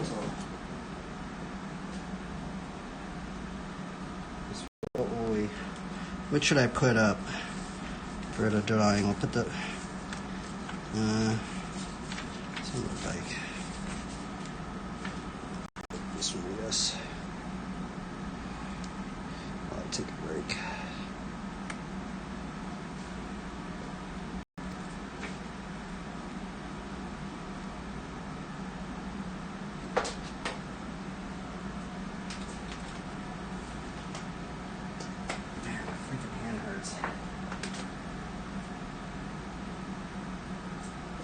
Alright, I guess I'll put the BMX video a little bit bigger, and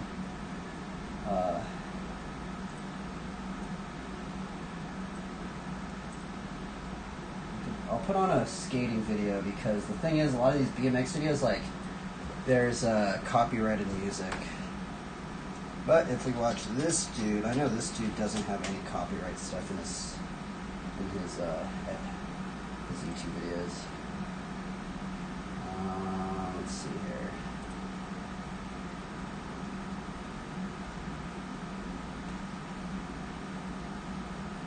Videos. Only just posted.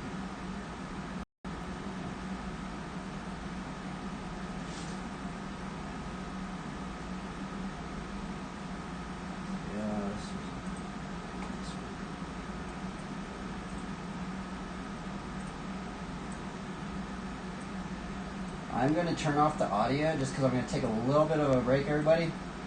But don't worry, we're going to be drawing a bigger or something later on. I'm going to put the desktop audio on. I'm going to turn off the camera audio so you guys can hear this audio a bit better.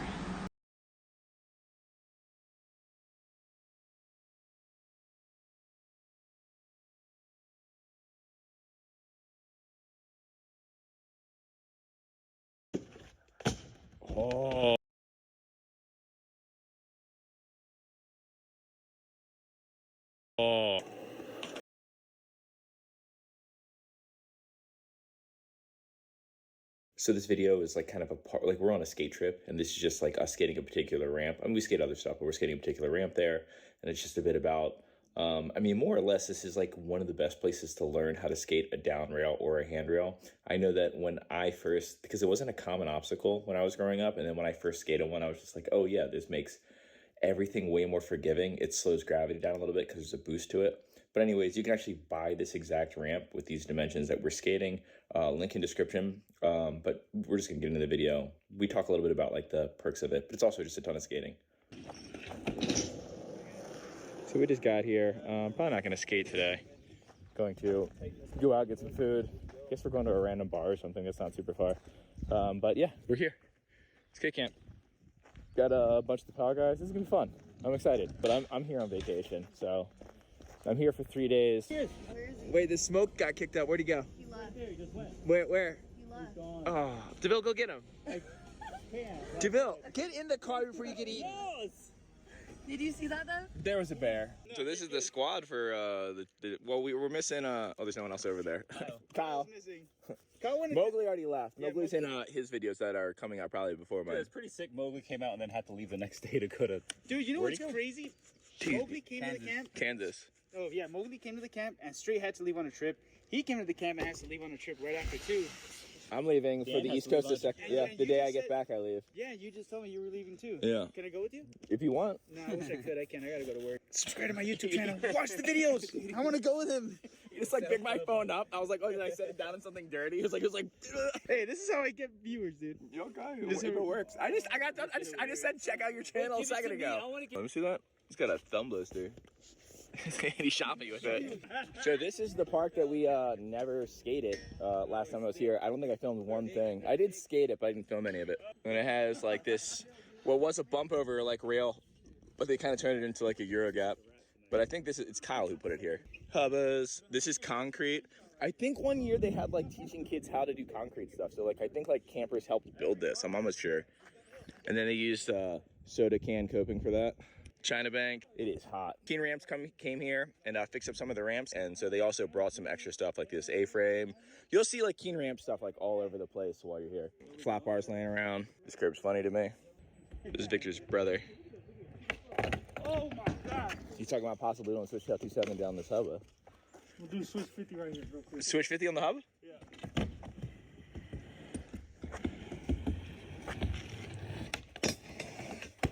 Ooh. Let's see some front board action. Let's see, what do you got for that A-frame? Back to back.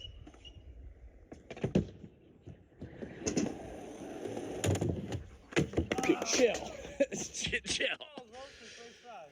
Dude, this A-frame is like the exact dimensions to like flip into anything safely. Oh, this is perfect. I was thinking about trying to trade live. Dude, yeah, it's like exactly where like you would be bailing your tricks is like right where you can step over to the other side. The closest safety you'll get to a foam pit without a foam pit. This rail, however, the opposite. Oh, I heard that clink on the way up. That was sick. Damn. You got that all day. Oh. It's so dusty. Oh my god. it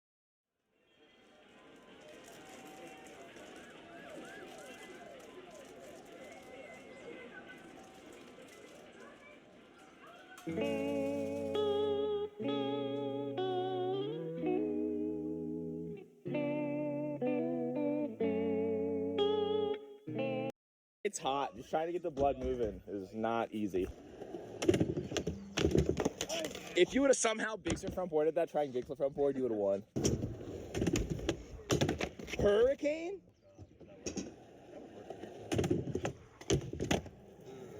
So good. Dude. Let's make it bigger. Bigger? Yeah, please, bro. What do you, how do you make it bigger?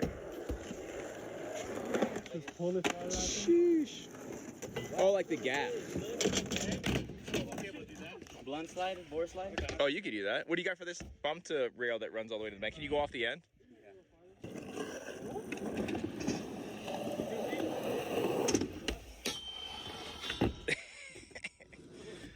That was sick. Why is he so good? Get in there, Vic. I'm sorry. I've been filming the whole time I've been here. That's what I'm saying. Let me get some Vic clips.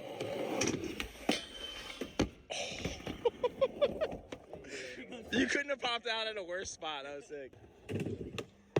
Oh, he has a gap to it now. Sheesh. Oh my, the first trick he tries of the day, he's been filming nonstop for the past 2 days, is not leaning to that pump to ledge with 0 nose.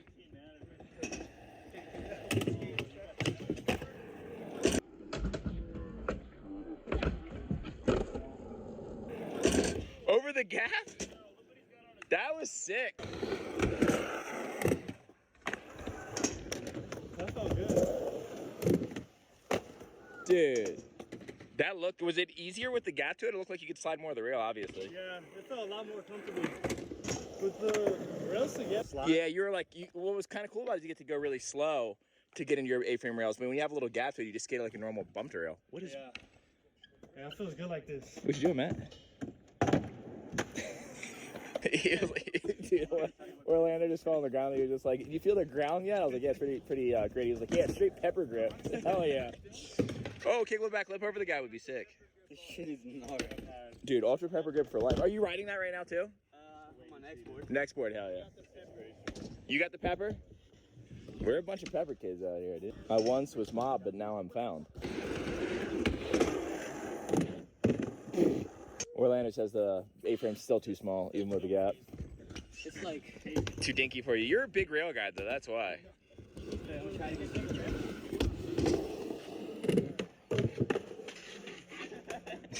Max. Oh god, also, this is like perfect for me. Yeah, right? I look at it too, I'm like, this rail's plenty good. That rail's the right size. I'm Goldilocks for me. He's at the rail straight Grom. Oh, yeah. Oh, I like how you have it kind of shuffled to the side so you can kind of go over the back of it. That's sick. Oh, shit.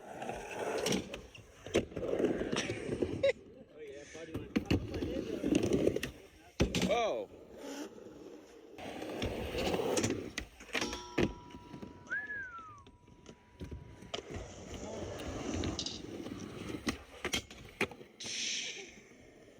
Must be nice.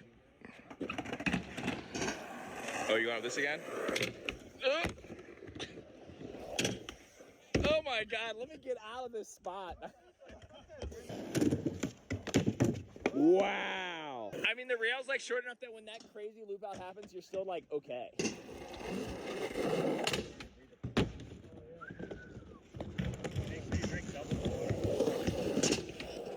Jeez. I love this thing. It's one of the Keen Ramps, like little roll and grind things, but on its side. I like how last try he was like, I'm not skating this. This is too tiny. Then almost full cab lifts it. Yeah, Matt.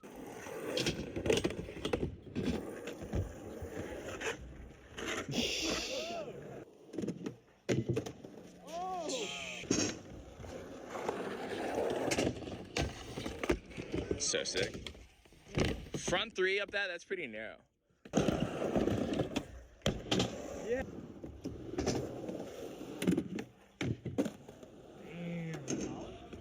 Fakey. Yeah, I'm pretty sure you could do nollie too. Oh! I was not expecting it. That was so sick. On the. Oh wait, you're right. You're goofy. So what? You would come the other way. What trick are you trying to tell him to do? Front three, front side board. So front. Oh, the Chris Cole trick. Yeah, to that. Yeah, you could cockeye the rails the other way so you could get to it if you want it. Like you can move the ramps accordingly. He didn't do anything. He just like touched it. Just went like that. What the heck? Oh! So remember when Chris Cole came out with that? It was a DC ad and it was literally built on a bump to bar. Like they built a skate park obstacle for it. Did you watch the line I just did? Yeah, you're good at skating. You know, when Chris Cole did it, it was like a fake circus-looking thing, and it was like literally just like a wooden bump to a handicap rail. Oh, he almost did it down the hubba. Damn. You were trying to go to 50, huh? That's weird. Damn, man, you did that down to 12 there? Someone did that down at 12? I can't imagine I did that on a flat bar. Yeah. Yeah, you're like stomping. Yeah, hit it with love.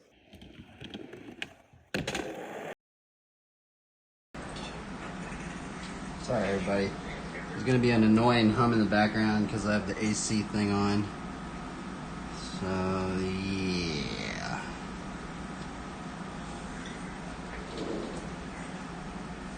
We might just practice inking this one out. I don't know how this one's actually gonna turn out. But we'll just try to make it out.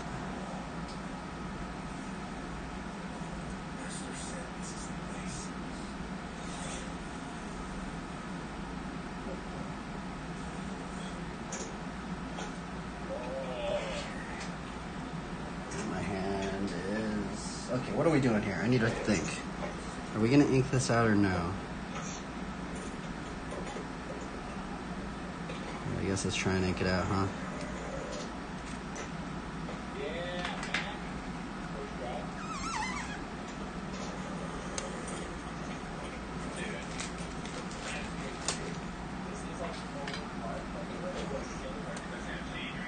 I should probably put some music on. Ah, screw it.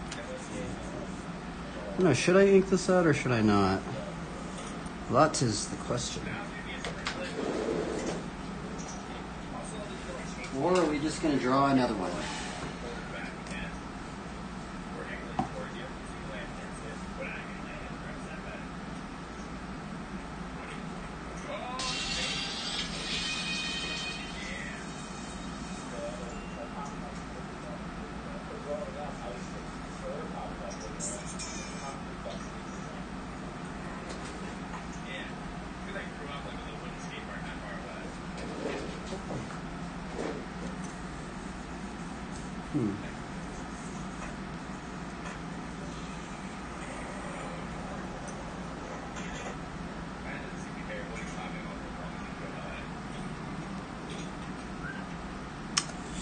Alrighty, I guess we'll just send it.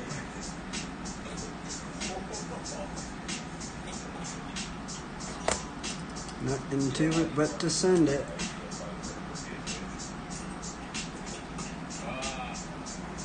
I don't know, should I turn this down and just have music? I don't know. I feel like you guys can't even hear that.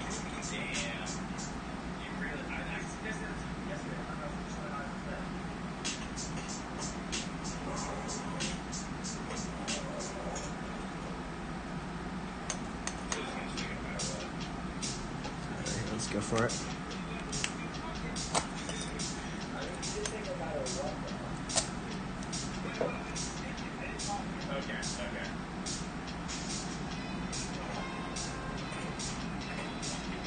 Is this the right pen? It is, okay.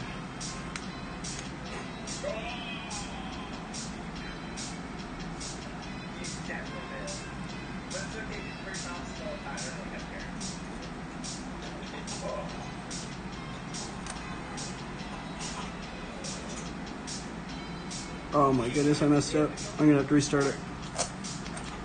Oh, my is brutal. How do you guys ink so good? I mean, I guess maybe I could keep it. This is just practice run, I guess.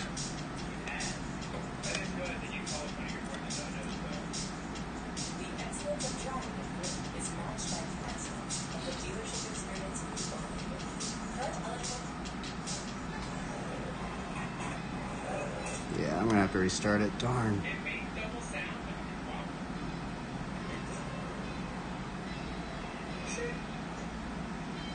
Dude, inking is so hard. Fudge.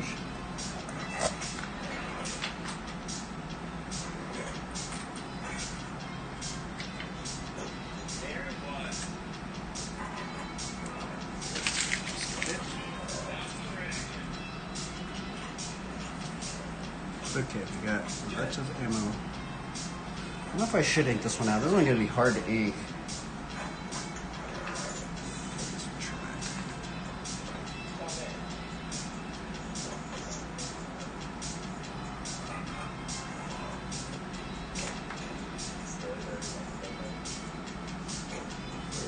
Okay, I have to just think that if I mess up, it's okay. We can restart it. It's not like it's the end of the world.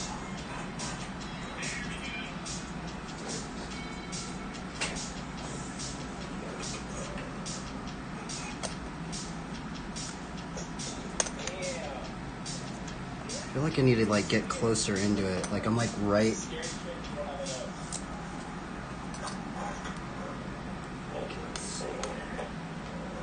Maybe if I use this thing in my hand. There we go. It looked like your tail was below the rail, and the next thing I know, you were getting back up. Yeah, that's what it looked like. Oh, shit. Is that a UPS rack?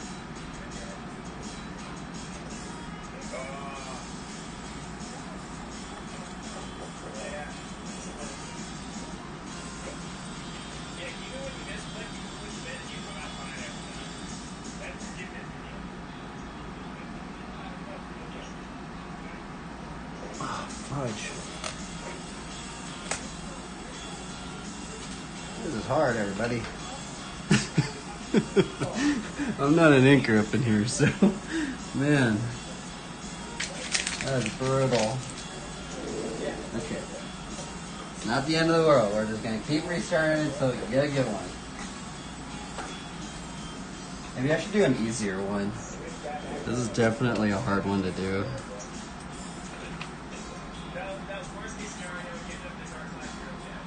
Maybe I should start out with the other pen, and then maybe that's what we'll do.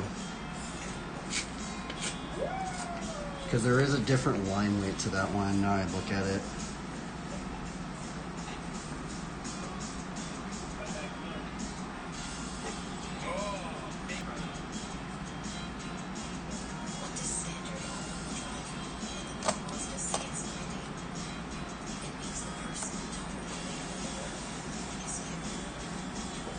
Maybe I should turn off the other light. I did turn off that right light. Maybe I should turn off this right here.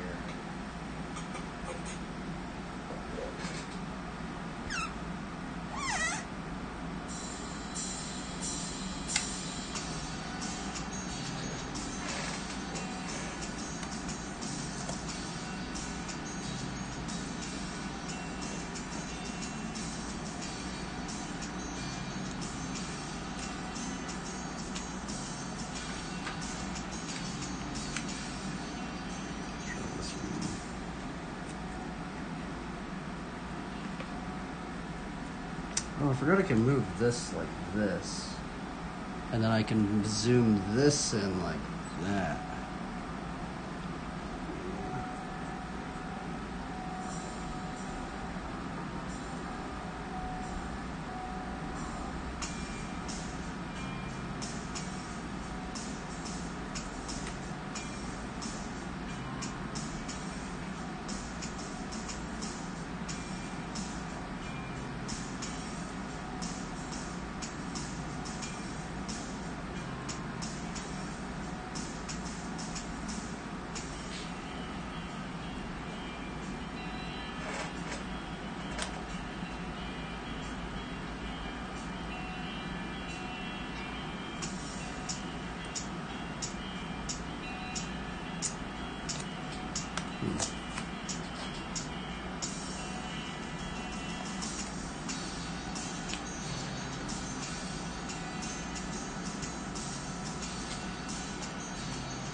This is really challenging. I think that's what makes inking hard, especially if you're inking a drawing that you did a long time ago. I feel like if you ink it right away, you're kind of already familiar with the line marks that you made, so it almost feels like I have to relearn how to draw this. I guess not relearn, but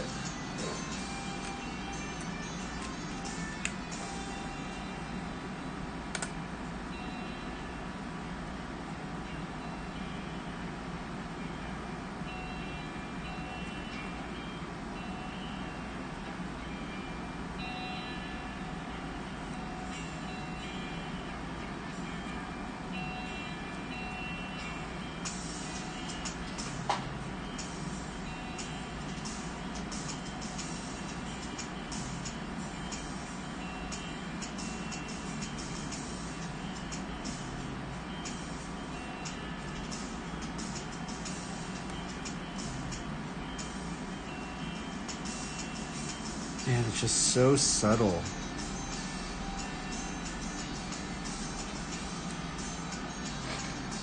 Very, very, very, very subtle.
I forgot we gotta put this to art.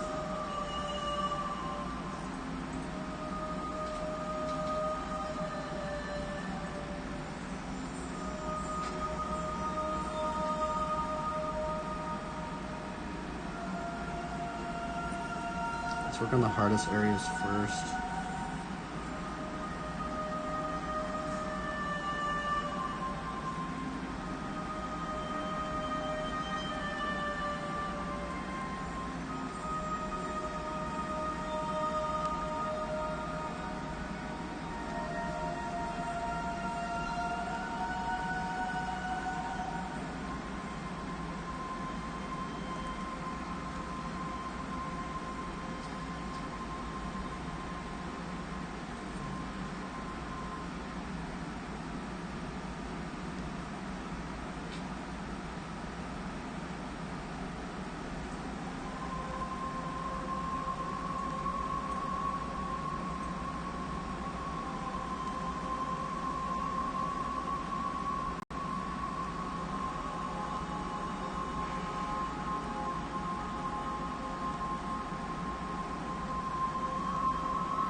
I'm gonna turn off the air conditioner.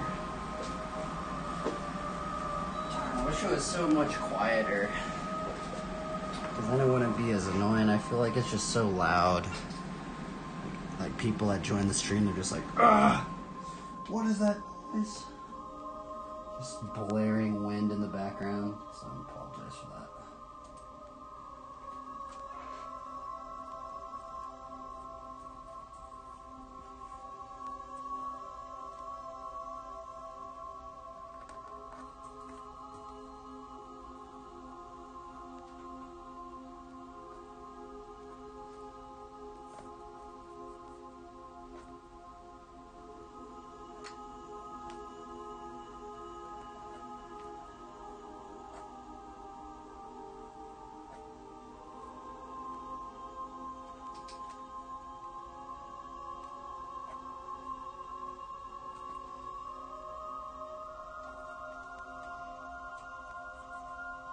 You know, I am making subtle revisions when I'm doing this. Just because I keep messing up. I'm just kind of like going with the mistakes.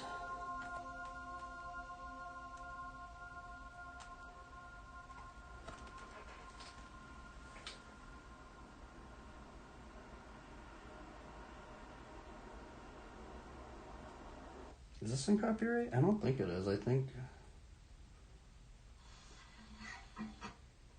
Oh no, I clicked on something else. No,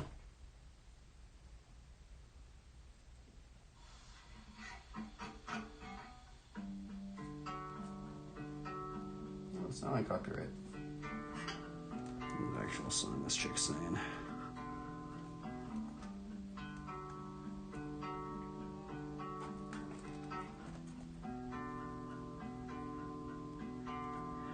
It's easy, like a baby crawling. It's easy, like talking to my mother. It's easy, opening your eyes and locking the door and stepping outside.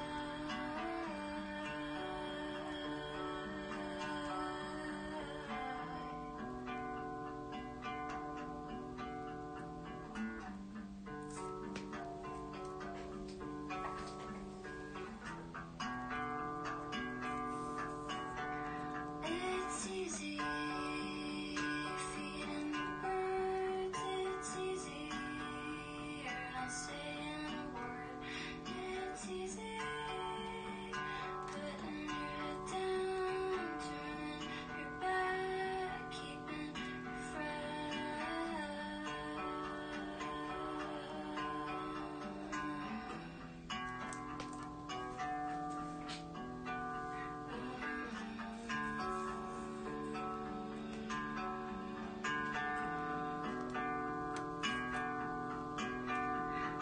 It's easy, giving up. It's easy, looking away. It's easy, sugar coated. It's easy, just to stay.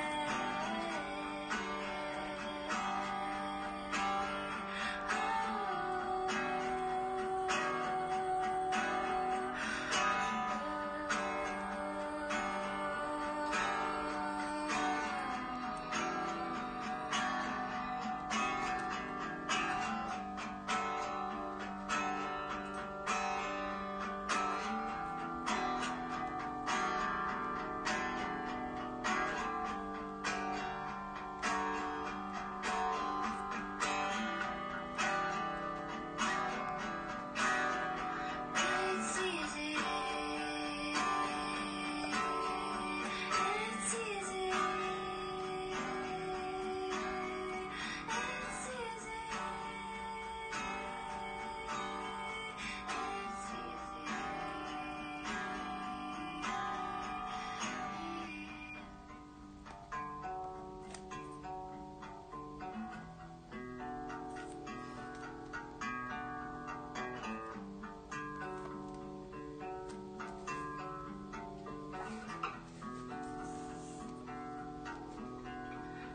it's easy, like a big crumb. It's easy, feeling forgotten. It's easy, as opening your eyes, locking the door, stepping outside. Ooh, I messed up right there, but oh well. Yeah, I messed up right there. Wow. Okay. New song. Let's see. We're entering into stuff that I've actually never listened to. Is this on copyright free? Oh wow, this is copyright free. There's an actual song this chick's singing. First time listening to it. Let's see how it is.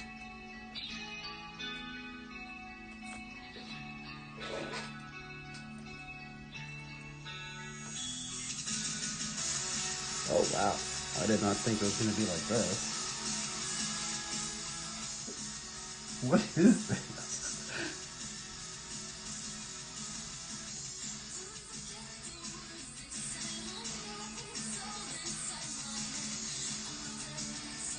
Did she actually write this song?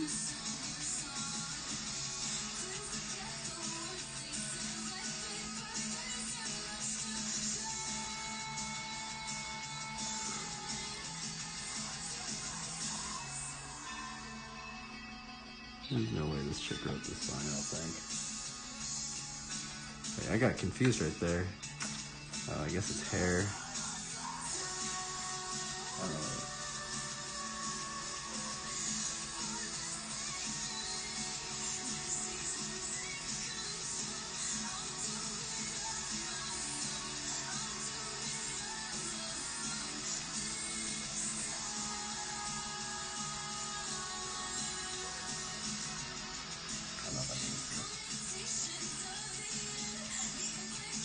What do you mean it doesn't belong? I can't believe that's not a copyright though. I'm pretty sure she's singing a different song. I don't think it's that actual song.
Dude, that part was cool. I really liked that. That was all like math rocky.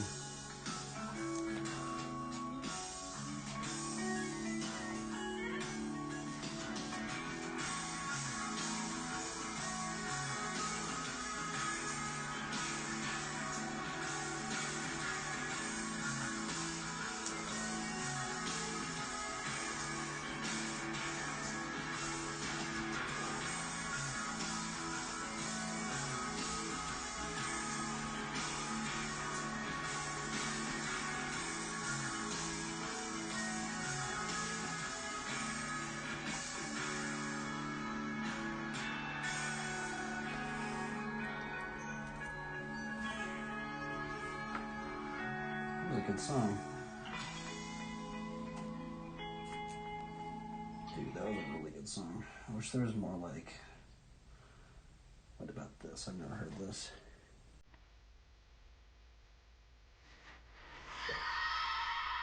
See, I don't know what we're listening. I've never heard this song before, so...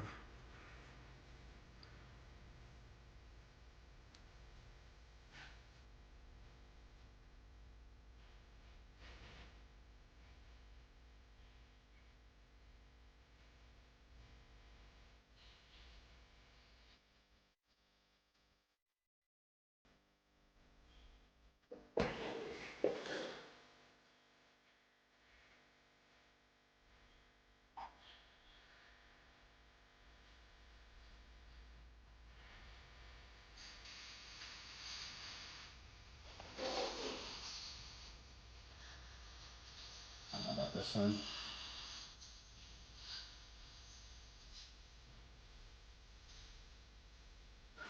I don't know about that. As long as a little too,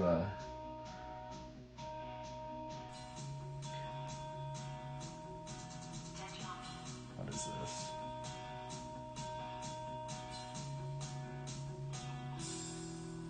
I've never heard this song before.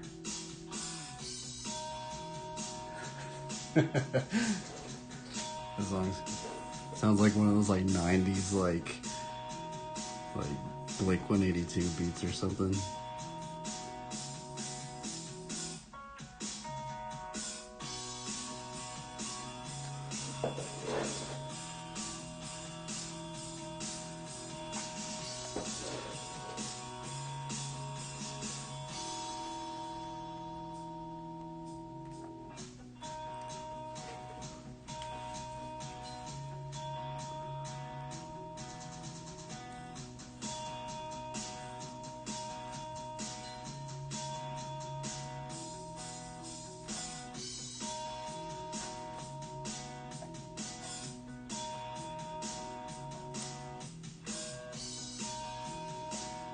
I don't know if I'm gonna do that. I guess we will, because the shoulder pads are kind of like that. Might make them a little bit smaller though. Yeah.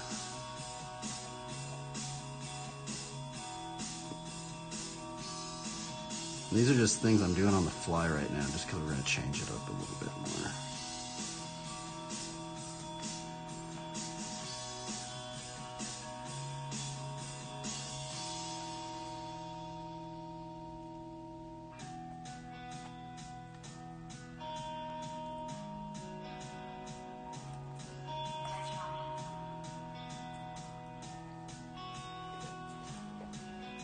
Oh, that's on a new video.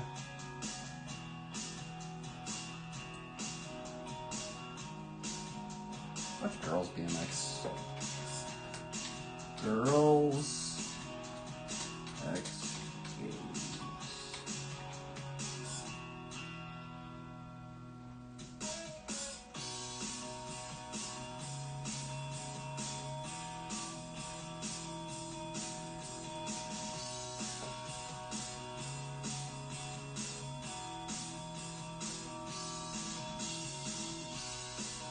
I guess I can make this bigger now.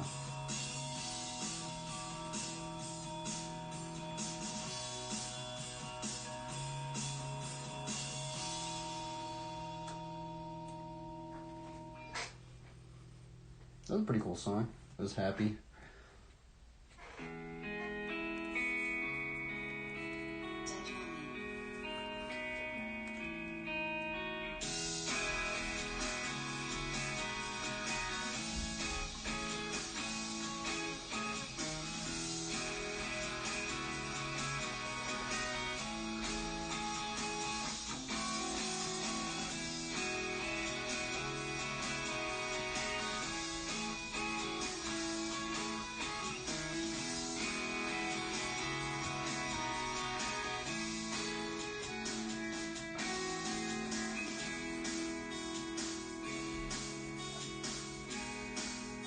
What is that like? Okay.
Should I put up the volume for this?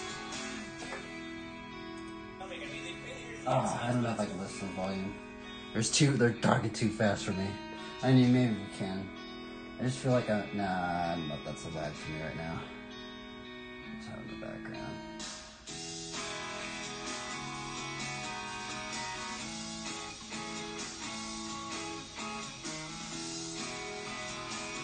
I'm gonna change this up.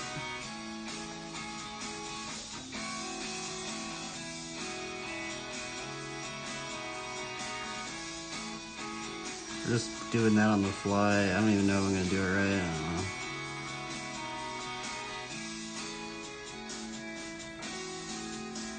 Now I'm gonna have to do it on that side. I shouldn't have done that. Oh well.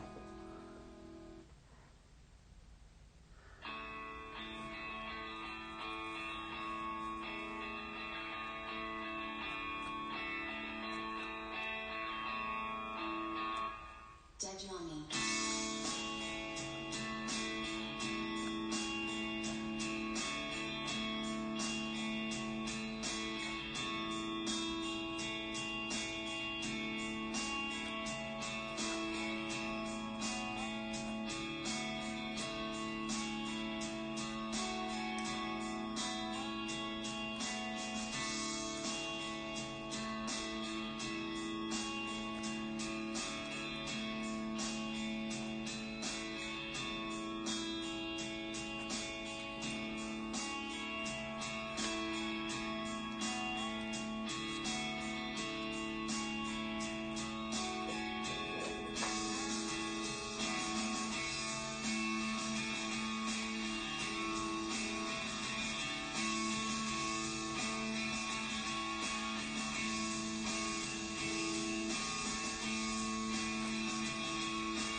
Funny, actually, I rode with this chick at Woodward.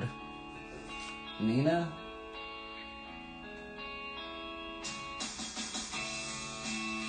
She's been around for a while.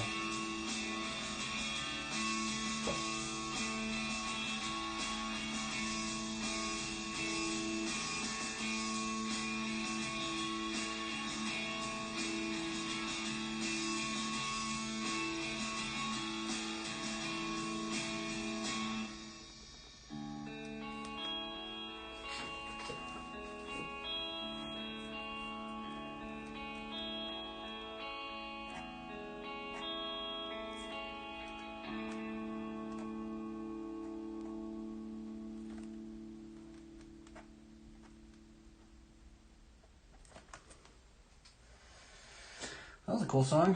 What about this song? This is another free song. We're just on a chill playlist now. Or not playlist, but just... Is this copyright free? Is this copyright free? This is copyright free.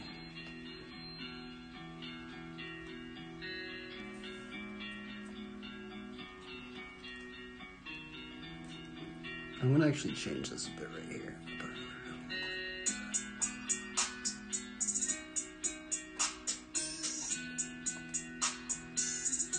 And I messed that up.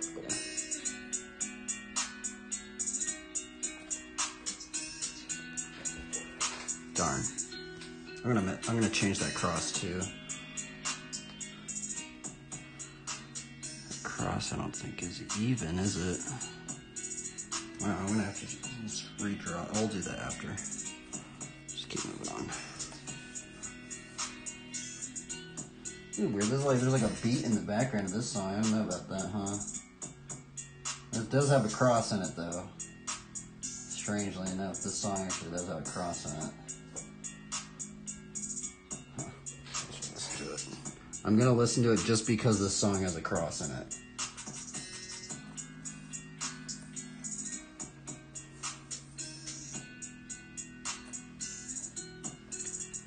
Let's redo that cross. Let's see what is there. I feel like that's not how that cross would be, huh?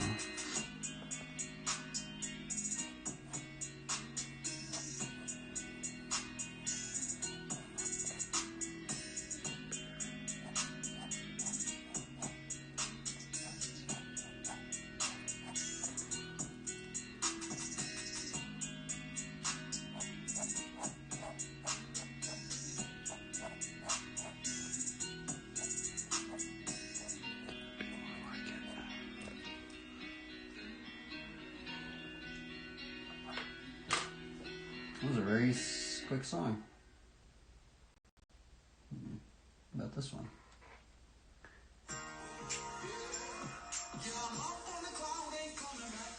First you hear, then you feel. I don't know about these beats. I'm gonna have to change it, everybody. Melt in your mouth. I feel like these beats are these beats where like they say it's copyright free, and then just later on they put a copyright on it. You won't go.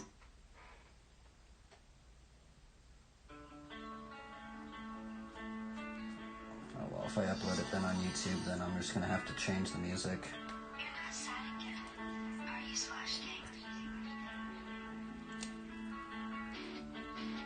I don't know about this beat either.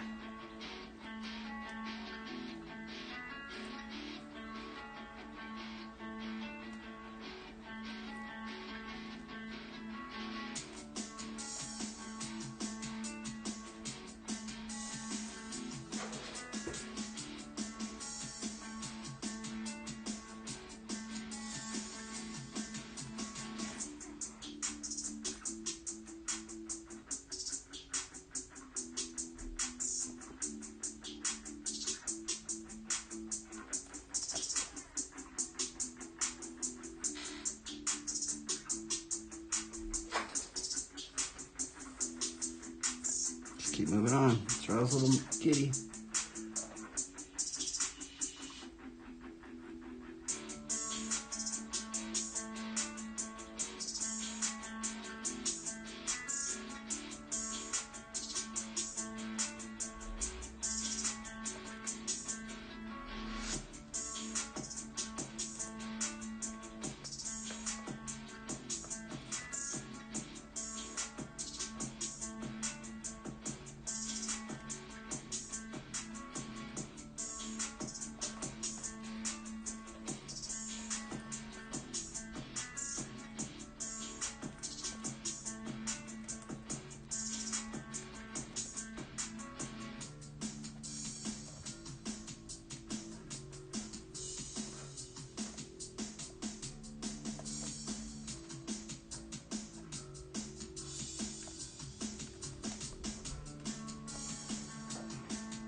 Okay, we need different music. What about this song? Is this on a new copyright-free Cold thing? water, cold filtered, cold packaged, Coors Light. Is this copyright-free? This is copyright-free.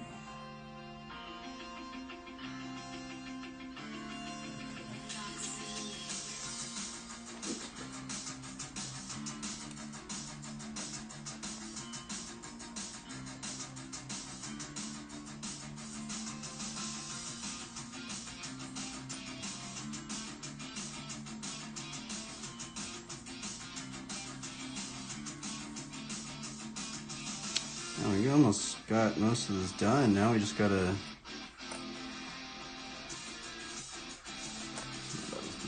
We ventured into a weird... Oh, I'll keep listening to it. I normally don't listen to stuff like this, I'm gonna be honest, but...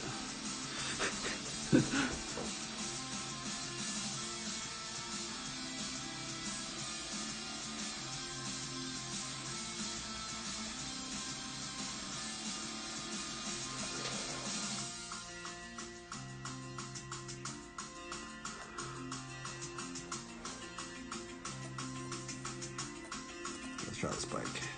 I'm gonna change it to BMX streets, just because of drawing a bike.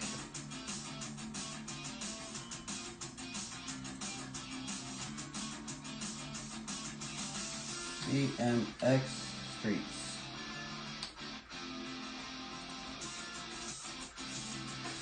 Can I join the BMX? Am I cool enough to be a part of the BMX crew? Like, am I cool enough? We were drawing a BMX site.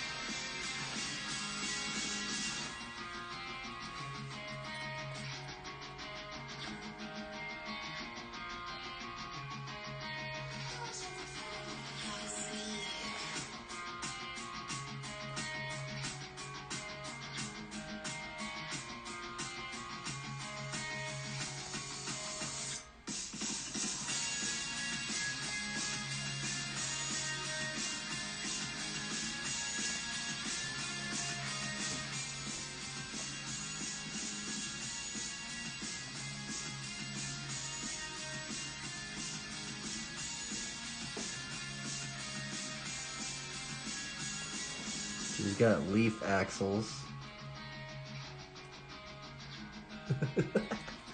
That's funny.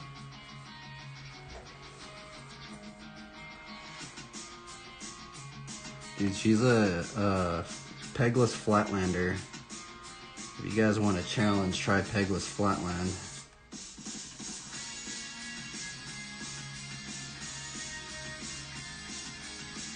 I messed that up right there. I don't know about this bee, huh?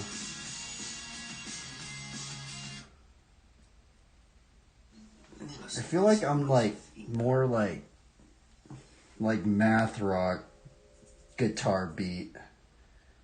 A lot of this stuff is kind of like pop punk.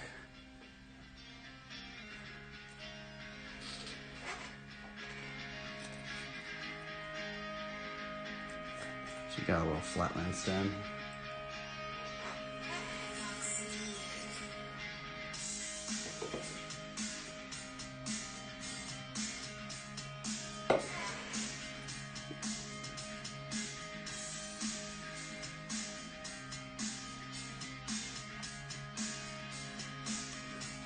We need more chicks riding flatland, so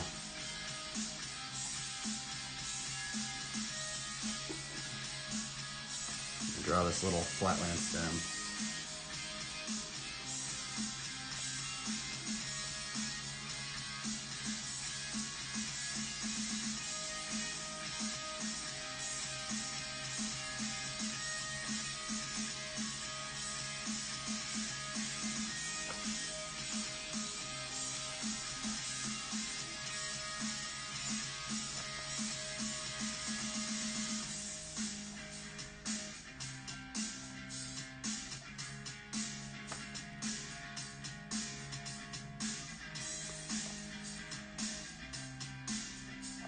I like drawing levers. It's fun.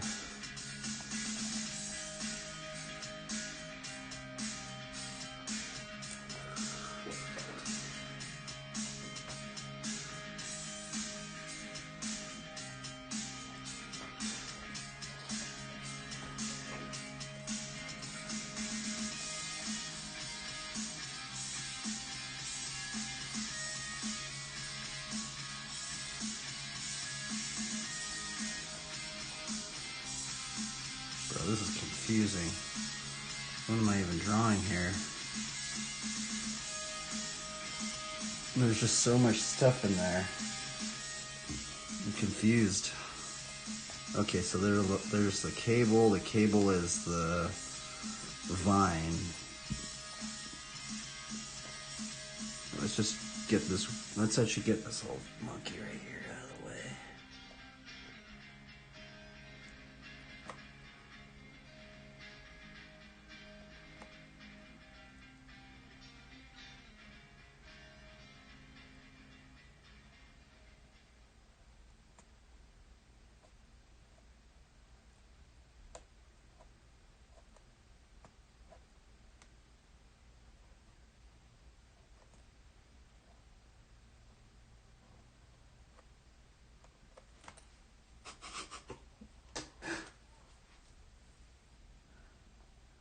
It's good comedy right there.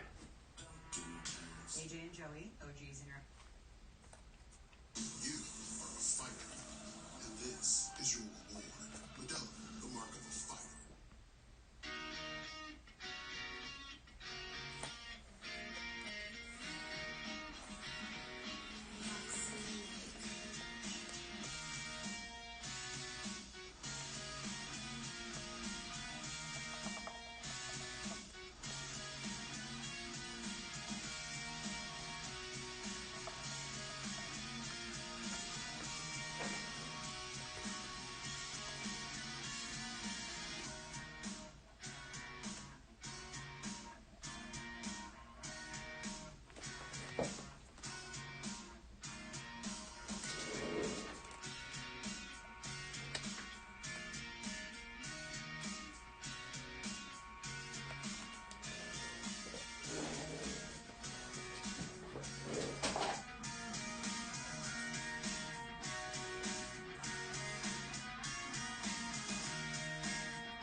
She got the trial, or I guess a flatline sprocket.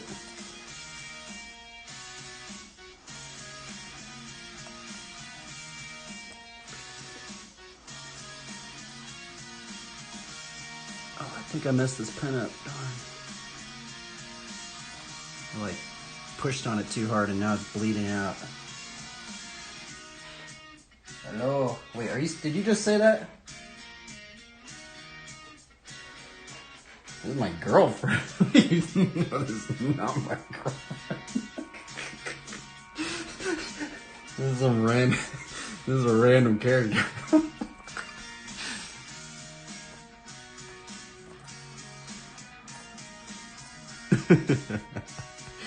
That's funny though. You made me laugh. You got a Joker in here, huh?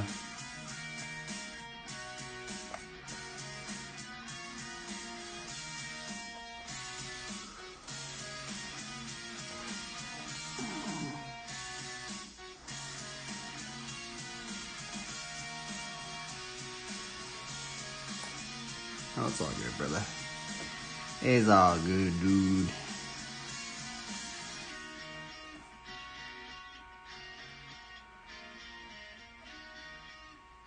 I mean, one of the reasons what's kind of cool is like drawing the chicks and then drawing the BMX bike is I was told from, a certain birdie, actually a couple birdies up in the Flatland scene, is that the reason why, there's a commercial right up. The reason why Flatland BMX is not in the Olympics is because there's not enough women riding Flatland BMX. So now I'm like, well, how could we get more chicks to ride Flatland BMX? Well, I guess I could, I don't know what to really do, but I like to draw characters, so now I could draw a chick character and then boom, put a Flatland bike or something.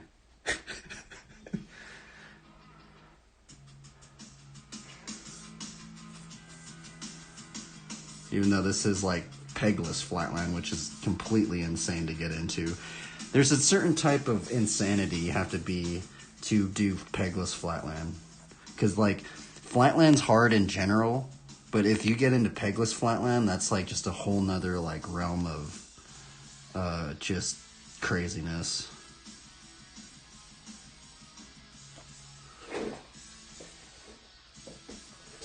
What are you up to, man? My bad if I wasn't as responsive. Sometimes when I'm riding my bike, I just like, I get on my, I'm just like, I just want to land a line, so sometimes I'm not as talkative or just aware.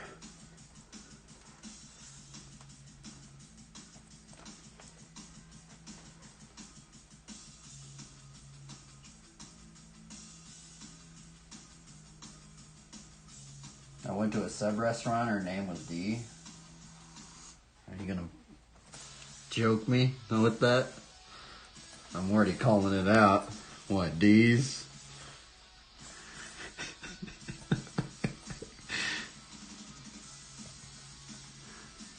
Okay, let's see here. Let's draw this tire up in here. Tires are like the hardest part of the bike.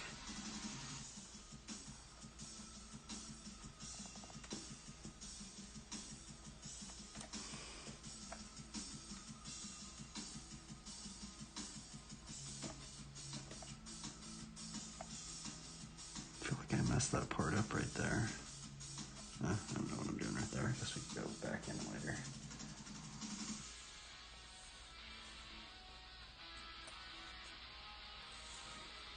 One little monkey, two little monkey.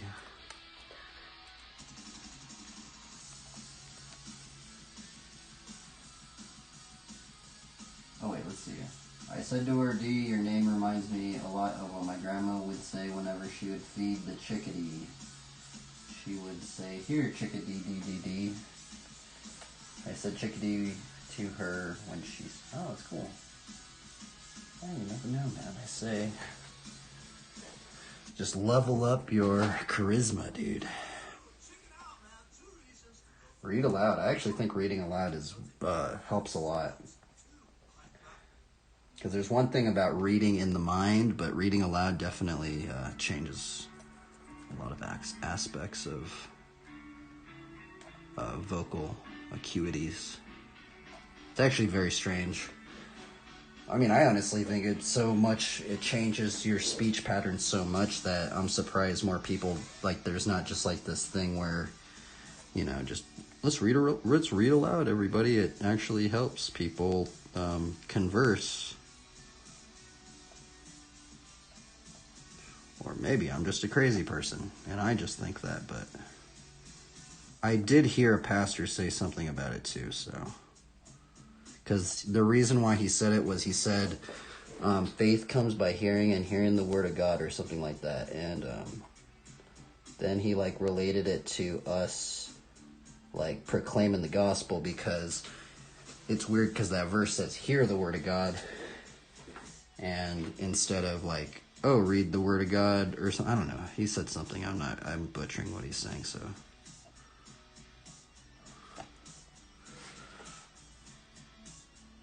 She would put some seeds in her hand, then they would come and eat inside her hand in the country. Huh. And it's very hot in here, everybody, again. Unfortunately, I had to turn on the AC, so I apologize. I wish I could just have it quiet like this, but now it's hot in my room.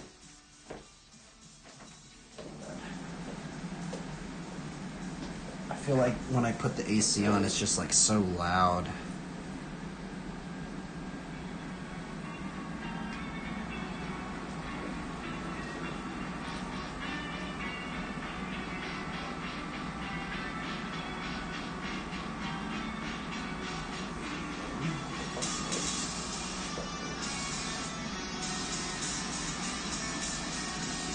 We are drawing a little bird right here.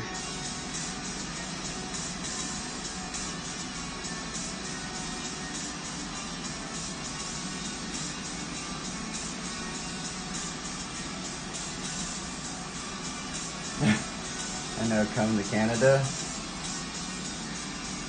Do you know Andy Anderson? There's a skateboarder, his name's Andy Anderson. He's from Canada.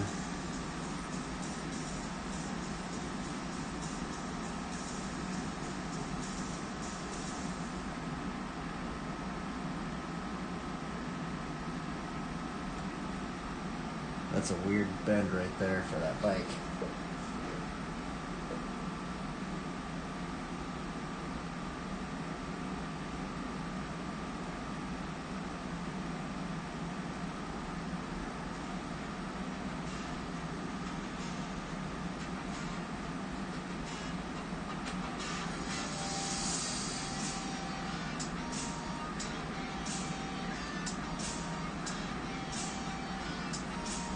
know how I'm gonna do this cable.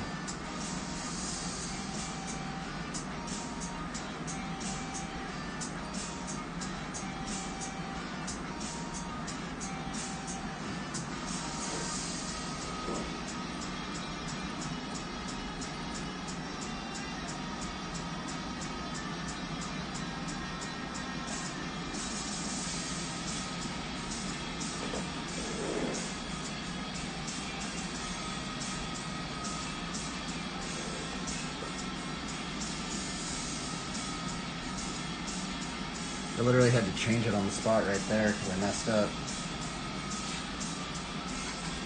You ever watch the X Games? This is recently. It just happened last week.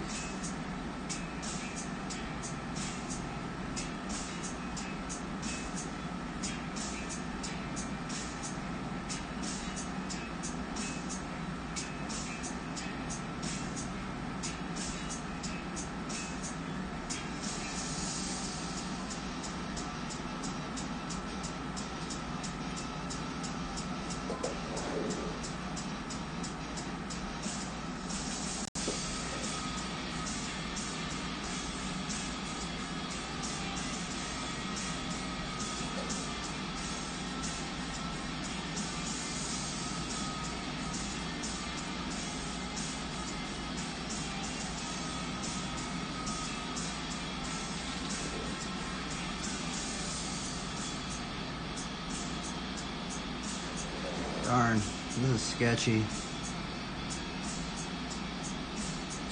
I don't know what I'm doing anymore. I'm just like, that was very challenging right there.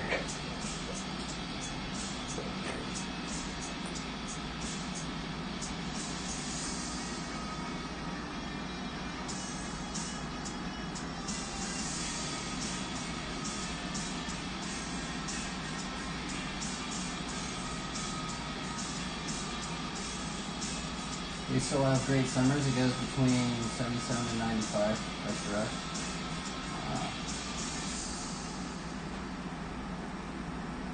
Yeah, it gets to like 100 where I'm at. I guess it hasn't. I think it, I mean, almost has. I feel like 98's been the highest so far. I've seen it.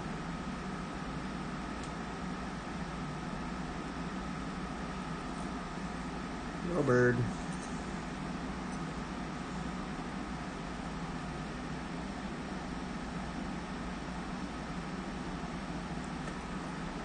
Little bird, little mushroom.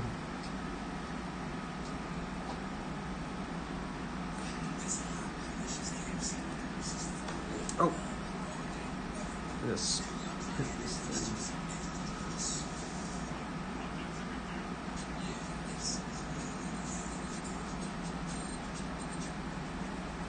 You like drawing, dude? You ever tried drawing?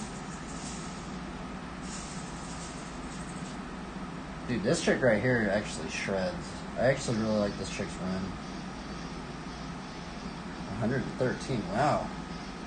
Maybe it did get that hot here. I don't really check the temperature that much. I just know it gets really, really hot.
My favorite part is this little rabbit. It's just so funny looking.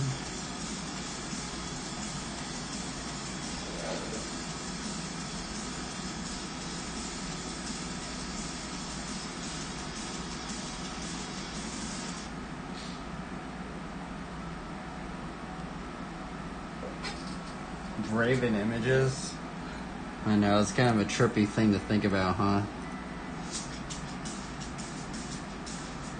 From my understanding, from what I've learned, I might be wrong too. These believers might be wrong too, but they basically said as long as you're not worshiping images, like treating it as a god or an idol above God. Because then some people go into like how like God commanded. Who built the tabernacle? Was that Moses or was that Solomon? I think it was Moses. You know, like if you read the building the temple and how he said to put the images on top of the frames and to make the tabernacle of all that stuff. But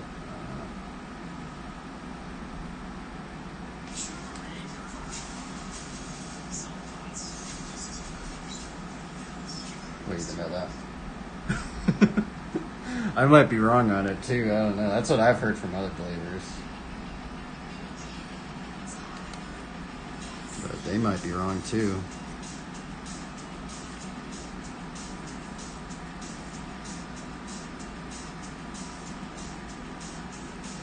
So I do not know.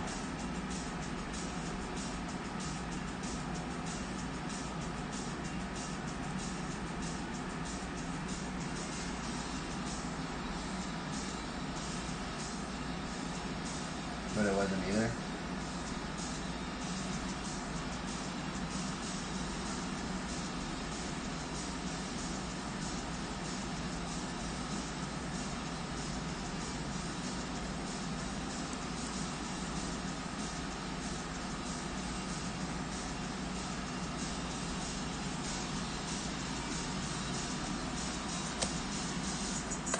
Alright, let's write this verse in here. We are on to the verse. Hopefully I can fit it in there. Maybe I should do it with the other pen.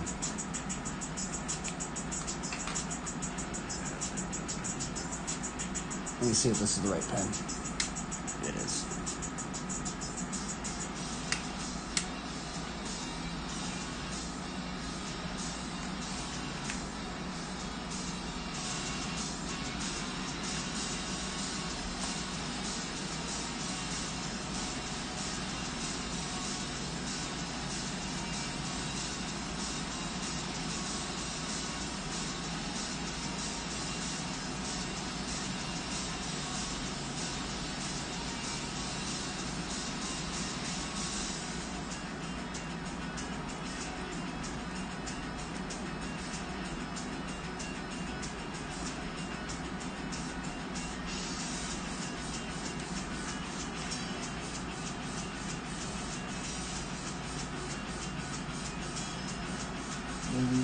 Bezaleel and Hur was the one that constructed it. Moses told them what to do. Huh.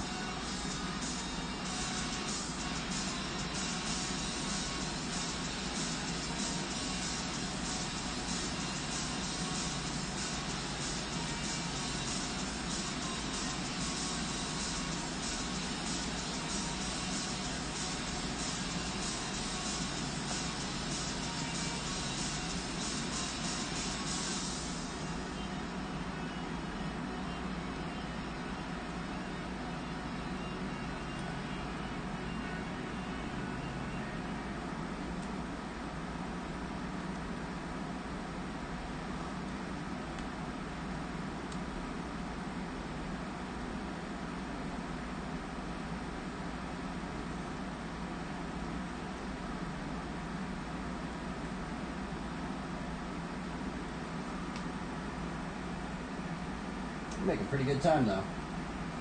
We making pretty good time up in here.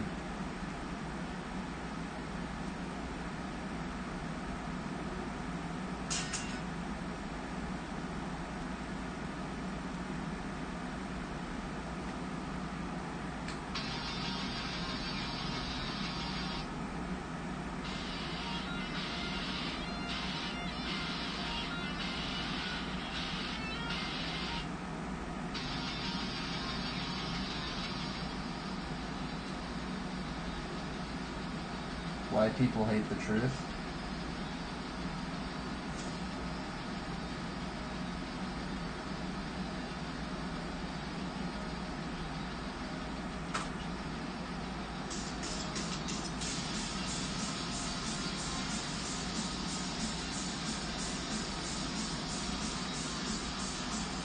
I don't know, what do you think about it? Should people not be drawn? It has conflicted me a bit, but then it's weird because I have a bunch of believers telling me it's okay as long as I'm not making it an idol, as long as I keep God first, or if I could give glory to God in it.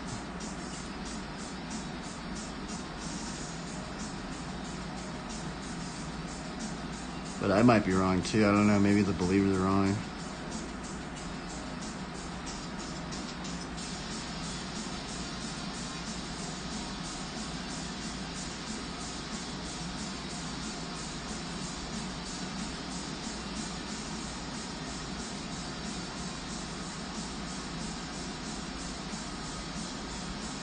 I guess there is some interesting history within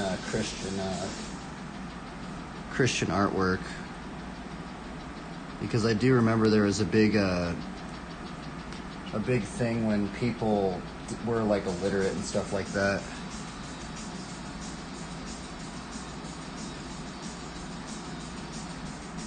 It is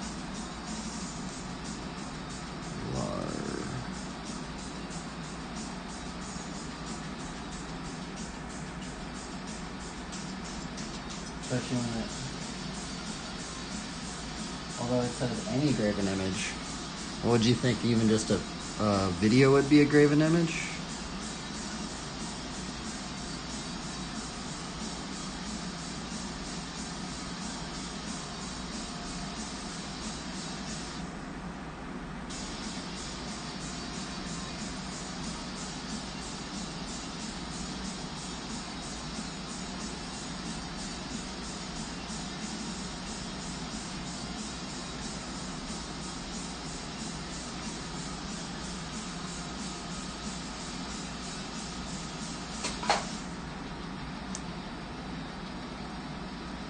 I have seen that question pop up on Reddit.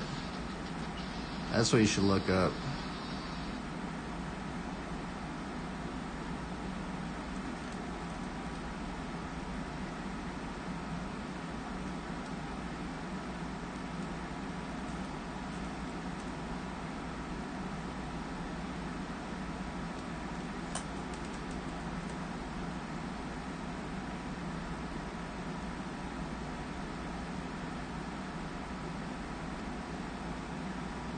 Comes a tree. But I have thought about it. That's the other thing. It hasn't not crossed my mind.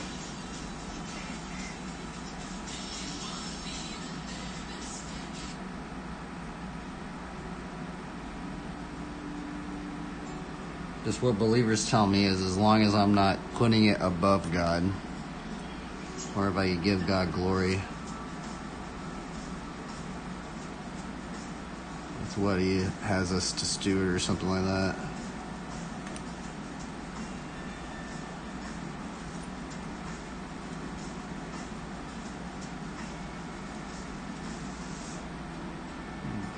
The words of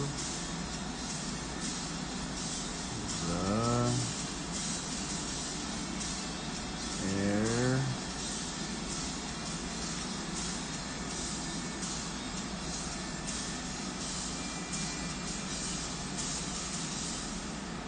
I am the Lord, that is my name, and my glory I will not give another, neither my praise to graven images. Yeah, it is a strange one, right?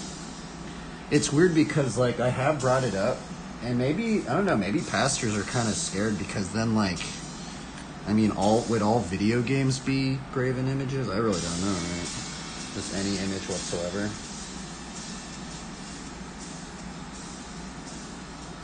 Like, would movies and stuff? I don't know, right?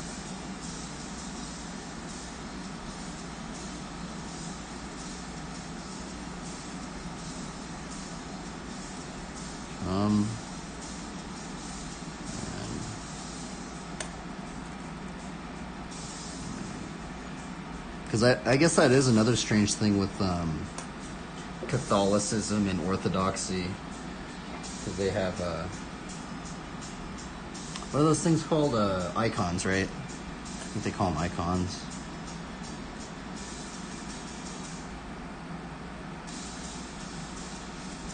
Sculpting.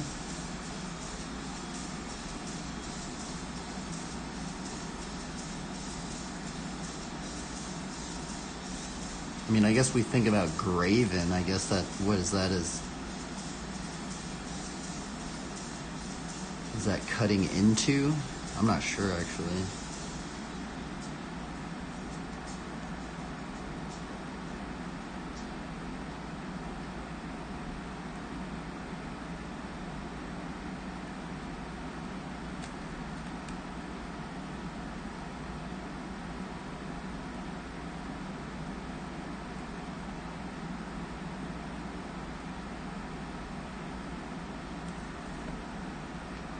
Okie dokie.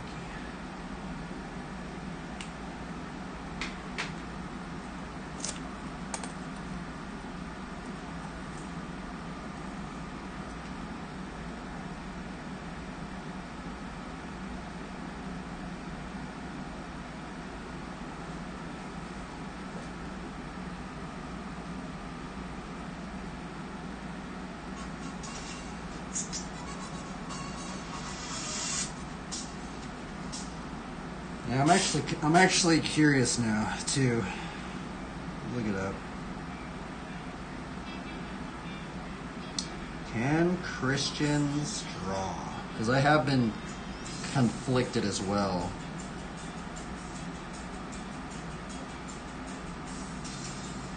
See, if we look this up, there's I generally read a lot of these, right? So it is interesting seeing what people say about it. Oh, I'm not 1%. I'm going to charge my phone up.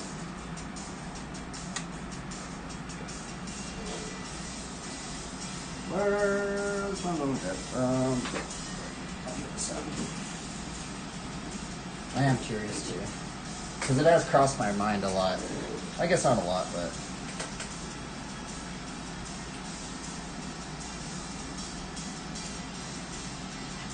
Those who have ears, I cannot... will become just like them.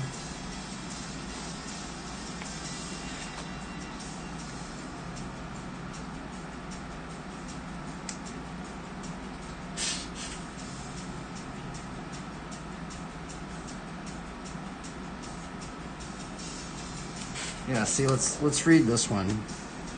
You should ask it on Reddit too. It'd be interesting to see what people say on it. So this person says, does drawing and painting break? You shall not make yourself a carved image. Considering God himself commanded the creation of angel statues to adorn the Ark of the Covenant. And then there's a lot of people that have asked this too.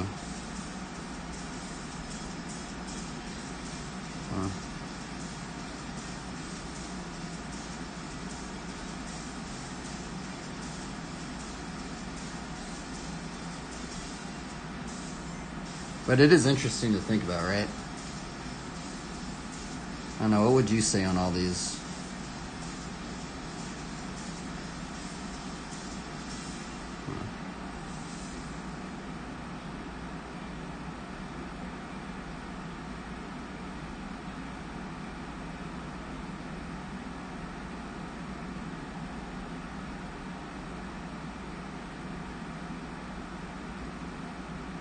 See, they're saying if you don't make it an idol, right?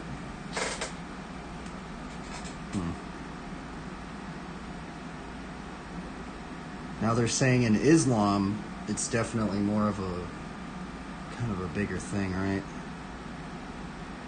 There's a lot on Reddit. You should ask on Reddit. If you go on like Our Christianity and stuff like that.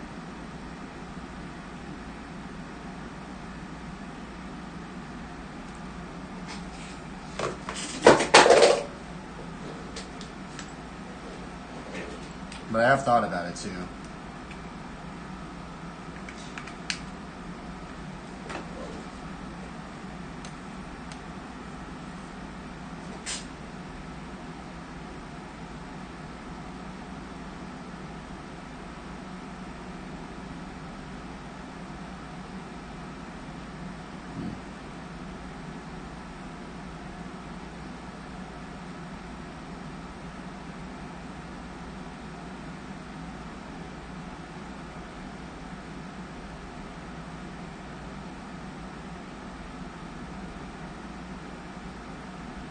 That's an interesting one, right? Let's see what Got Questions says on this.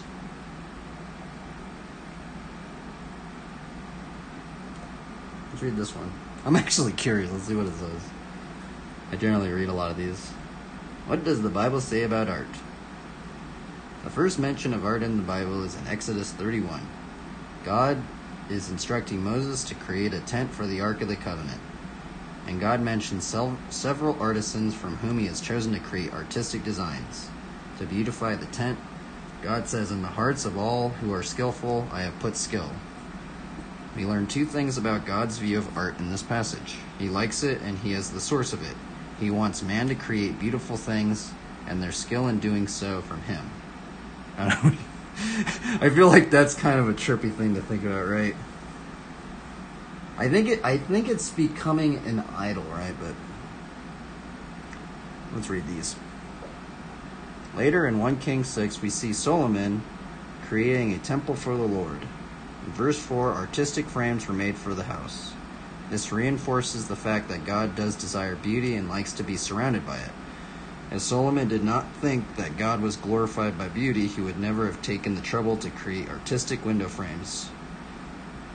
Again, in Song of Solomon, the beauty of the bride is compared to the work of the hands of the artist in 7:1. God is the creator, he is the artist whose hands create beauty. It follows that any beauty we create is glorifying to God, our creator. I guess that's kind of a big one. What are we glorifying ultimately, right? That said, it is important to define beauty. Art that is created to shock or horrify or to glorify or elicit sin, violence, lust, greed, cannot be called beautiful. But it is still art. But not art that glorifies God. Using Exodus 31:3 as a guide, art that glorifies God should exhibit skill, ability, and craftsmanship. Art that models God's handiwork will be creative, intelligent, and well-crafted. It will have value. But see, this is kind of where it does get a little trippy, right? And this is actually where I've had a lot of critiques from other believers. They're like, "Oh, well, why am I promoting violence or stuff like that?" See how even no one says violence, right? But then the thing is that if we look into a lot of video games, I'm just gonna be like the nitty gritty. What's most video games? Most video games, it's like kill, steal, destroy things, it's like, I'm gonna be flat out honest, it's kind of gnarly, but the thing was I was trying to earlier I was trying to kind of give God glory, and it was hard though, and then I got a lot of weird critiques from people and kind of changed a lot of my own thought process, but I'm still confused on it all as well. Keep reading. God will not put an artist's heart to make things that will elicit sinful responses in others. Mark 9:42. He will not lead a person to create that which contradicts his nature. Artisans who create idols may be skillful in Isaiah 40:19, but they're using their skill to pervert God's glory and not honor it. This doesn't mean that all art has to be like the Sistine Chapel, however, or that it can only depict biblical subjects like Jesus on the cross or disciples in a boat. God dwells in the perfection of beauty, Psalms 52, and his holiness is beauty, 1 Chronicles 16:29, and Psalms 29:2.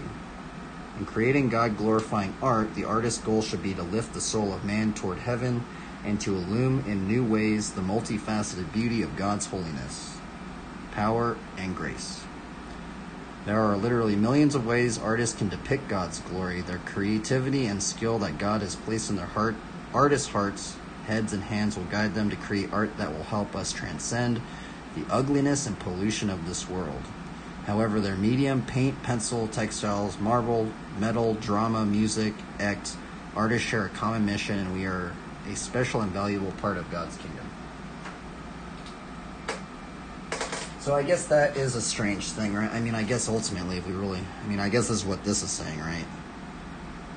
But it is kind of a, I mean, ultimately, I guess it's like, are we creating things that are trying to glorify God, or are we trying to glorify other things?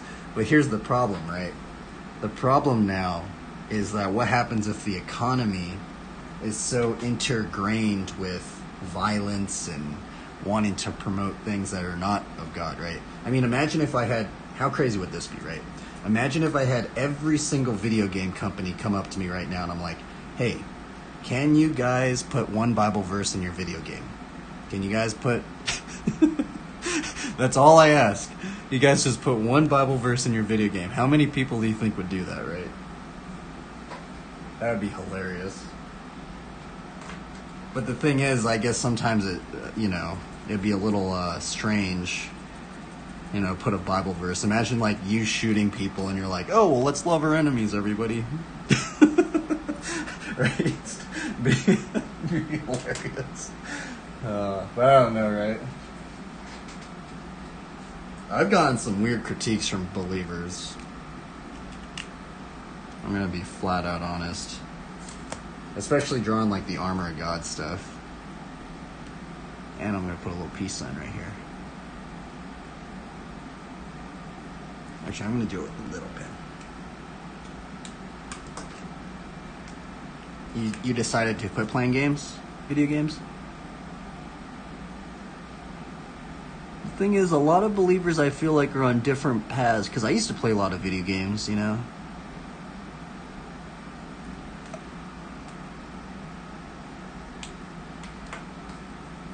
I mean, even on Twitch, I mean, that's the other thing. Yeah, there's a lot of believers on Twitch that play video games, so I'm not saying everything's bad. Sometimes I just feel like people are in different, faith levels. Maybe, I don't want to say faith levels, but faith growth, in their stage of maybe where they are in terms of a plant.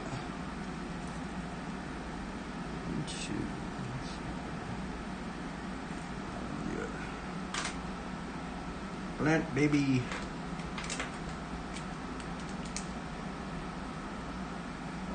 Chest, pretty much. I mean, I guess the other thing is what games kind of promote loving our enemies and stuff, right? I guess that would be a question, right? Now, there is the pacifist run you could do. I actually did used to do pacifist runs. I have them on my YouTube, actually. If you go onto my YouTube, because this stream actually used to be a WoW stream.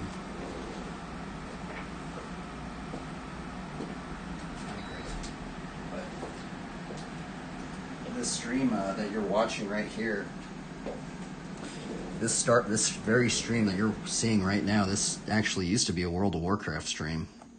Like, no lie, this is how it started out. And what's actually really strange, like I have them on my YouTube, but I started playing WoW, doing pacifist runs, right? Just because I was getting weird critique. Man, some believers are just strange. I mean, I guess I understand what some believers brought up to me, because at the time, people were like, I had believers say, oh, well, you should try and give God glory. You have, God's given you this ability to draw. You should give God glory and stuff like this, right? But I was really into video games, right? And so I would draw like these gnarly knights fighting demons and, killing demons and stabbing people and all this stuff. And then I had all these believers tell me, well, I'm starting to, I'm promoting violence and all this stuff. And I'm like, well, you guys said I should try and give God glory, and then it's like, I don't know. Then it was all weird, because then it was like, then I had believers all conflicted, and then I had to do my own due diligence, and I'm like, wait a minute. We're supposed to be loving our enemies and not killing them, and we're supposed to be loving our neighbor as ourselves, and then, like, it got really, really confusing, actually, and then, it was actually really harsh on me, mentally, because the thing is that nobody showed me how to do it, right? It was kind of like I just got thrown out. Like, they're just like, okay, give God glory. Wait a minute, don't give God glory this way, do it this. And then I'm like, well, can you guys show me how to do it? And then nobody really showed me how to do it. And so now I'm just kind of here. That makes any sense, right?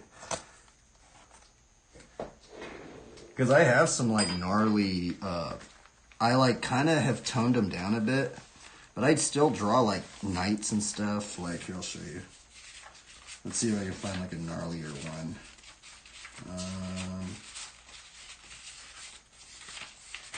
It's like hard to make all the believers happy. That's the thing. That's what I've actually figured out. It's like, I'm almost at the point where it's like, I feel like I can't make everybody happy. Like, I try and like change my ways, but it's like, even when I change my ways, then I'm just making somebody else feel weird, you know? Like, see, I have drawn like stuff like this. Like that Paladin, right? But now I draw them a lot more like, you know, not as like violent posed, maybe more like stoic-ish. Let's see if some other ones up in here. I want to see some, like, so we got like this one. I've tried to get it to the point where I'm trying not to promote violence, right? But see another one that I've done. I have tons of them. I'm just trying to show you some examples of it. See, like, these ones are way less lax of, like, kind of promoting the violent stuff, right? I used to draw these knights, like, fighting things, right? And that's what started tripping people out. Because they're like, I don't know, but I always just thought, well, shouldn't we be fighting the demons and stuff like that? I was always kind of, like, on that thing, right? Like, let's fight the demons, let's kill the demons. And when I was a little kid, and then, I don't know, then believers were all tripped out, and they're like, well, you shouldn't be, I don't know, man, it was weird, but... See, like, this knight is gnarly. See? So now that's kind of why I don't draw, like, fight scenes, right? I just kind of just, like, draw, just draw just the characters itself, right? And that's actually what kind of got me into doing just the floating swords and stuff like that. Which then I started putting the hearts on the swords. Like, see this one? That's actually what kind of got me doing the heart on the sword. Because then I had all these people saying, oh, well, I'm promoting violence and all this stuff. And I'm like, okay, well, I understand that you guys are bringing up the verses of loving our enemies. And then like, okay, well, I'm just going to start putting a heart on the sword. Now, how crazy would it be if we just started putting a heart on, like, guns and stuff like that? It'd be just hilarious, right? I don't know. I don't know what some believers think about all this stuff, right? But I don't know. It's weird.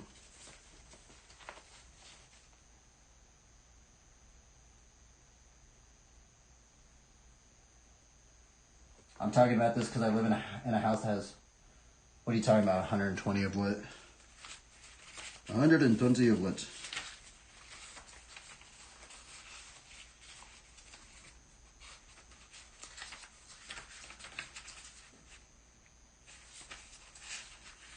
Yeah, I've been trying to kind of go more the peace route. Especially like stuff like this, doing the sword and the little heart and stuff. Graven images.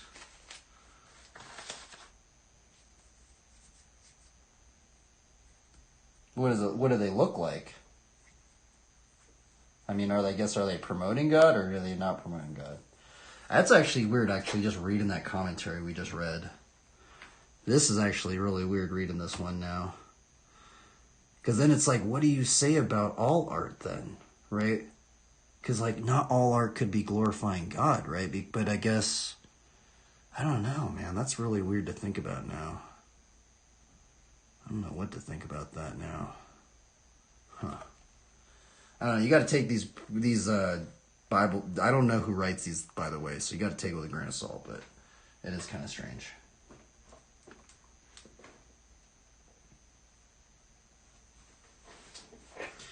Anyway, hopefully we could try to give God glory in some way. I try to put a little cross right there, a little cross on the necklace, cross right here with the shield of faith, got a little peace sign, boots of the sandals of the gospel peace.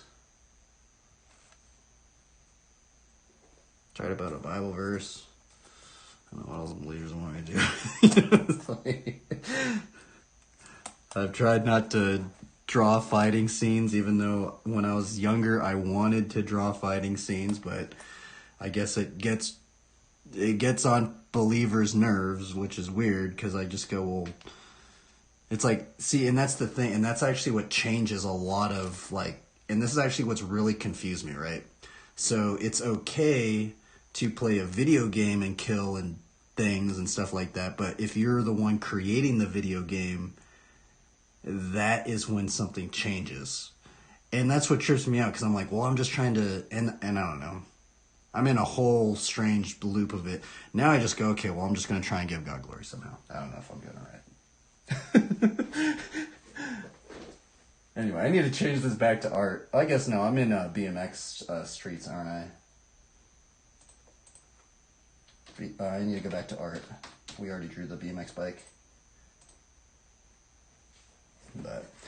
But the other thing I was told by some believers is that there was this point in history within the realms and scopes of Christianity, and the weird thing is like there was a small select few individuals in society at that time period that were actually literate, that they can actually read these things and understand the gospel, right? So what these churches and believers started doing is they started commissioning artists to help represent the gospel, right? And so then people that weren't able to read, they were able to because I think that's the strange thing, I guess, about drawing and stuff like that, is it is kind of like a universal language, right? You see, it's like kind of like you could show this to any, maybe not this in particular, but you could see something in a different language and they can maybe understand it a little bit, have a little grasp on it, but I probably make no sense. You can look it up. There's some interesting documentary. I think there was a documentary, which one was it? It was something like, there's a bunch of like old history. I think if you type in on YouTube like the start of Christianity in how did Christianity emerge and how did it grow and stuff like that. The very, very strange thing, which is actually almost like the strange ironic paradox of it, because we use the word somewhat in a negative connotation, is there are a bunch of these documentaries, and it's kind of strange because when Christianity was emerging, the Jewish and Roman leaders used to call it a cult. It's actually hilarious, right? Because we almost use that same word now, but it's almost funny because the Jewish leaders and the Roman leaders in the beginning were calling it, because basically cult means to grow, right? So if anything's really growing, could be somewhat considered that. If you look that word up in the Latin definition of that word.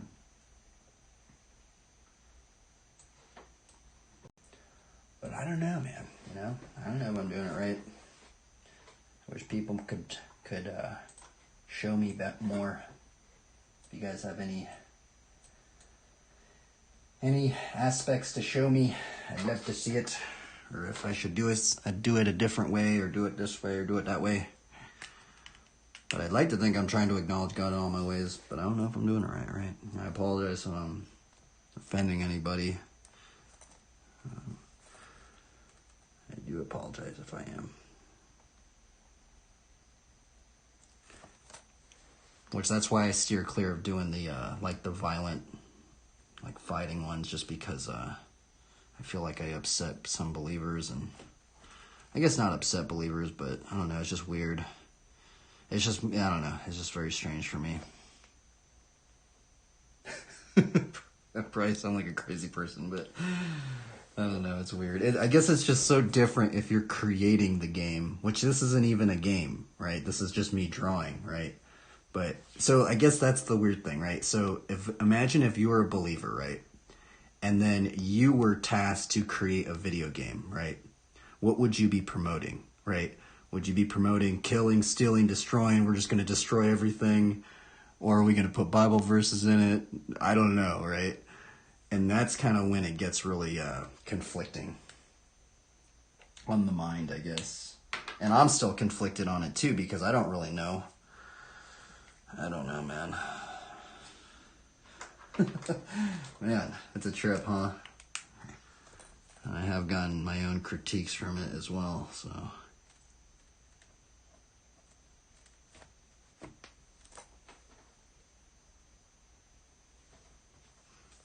Alrighty. We're almost done, everybody. And we might watercolor it tomorrow. Yeah. Put the halo right there. You can see it on YouTube? What YouTube? What YouTube? Okay, I'm gonna put on the wooden thing and we're gonna call it a day. By the way, if any of you guys have any sermons on any of those topics, please, I'd love to hear them because it's a very weird thing to talk about. I know it is, it's weird. Because I know it's weird because I've gotten critiqued from it. It's basically what I've heard is it's okay to play video games, but if you're the one creating the video game and then you're creating violence and stuff like that, then that's bad. But that's just what trips me out. It's like, it's okay for me to play it, but then if I'm the one creating it, then I'm doing the wrong thing. And then I'm just like, well, I don't know. It's a trip, man. Oh yeah, I want some on YouTube.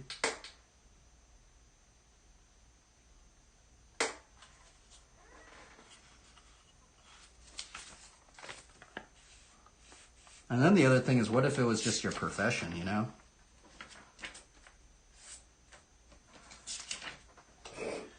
Like, what if that was your job to create video games, but you had no say on the matter of trying to give God glory, right?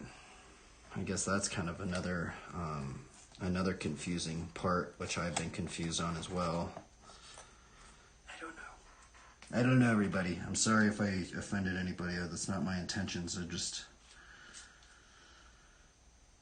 trying to learn. If you guys have any sermons on this, I'd love to hear it. When you know, I disagree with that. When you know it's wrong, it's wrong. Yeah, I mean, you could look it up on questions, right? You know, because people, if you type in, you know, if you just type in, are video games wrong or something like that, you know, people say they're not. A lot of people say they're not, right? It's just, I guess it's just when you're the one creating the video game, that's when it becomes weirdly in a strange other level. Which I wish pastors would have just, I really wish pastors just would have told me that in the beginning. It's okay to play the video games, but then when you're the one creating anything, I guess, that's when it gets a little hairy, I guess, in the minds of people. But nobody told me that in the beginning. I had to just go in and just, I guess, learn it for myself or something like that.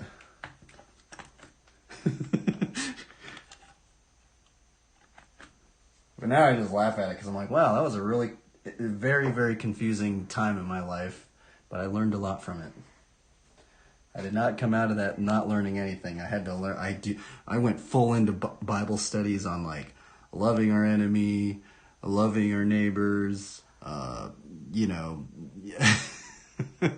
all this crazy stuff, which is it's actually very funny. It's actually some of the most profound statements from the Lord that even people in different religions, people that are in psychology, you know, all of this stuff. It's very, very interesting. You just even loving our enemies, right? Can you love your enemy?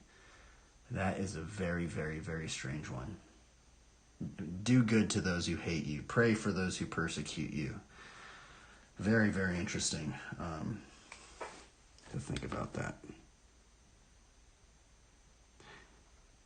So much so that it's actually it's still profound even 1,000 years into the future from when, or 2,000 years from when Jesus said that, right?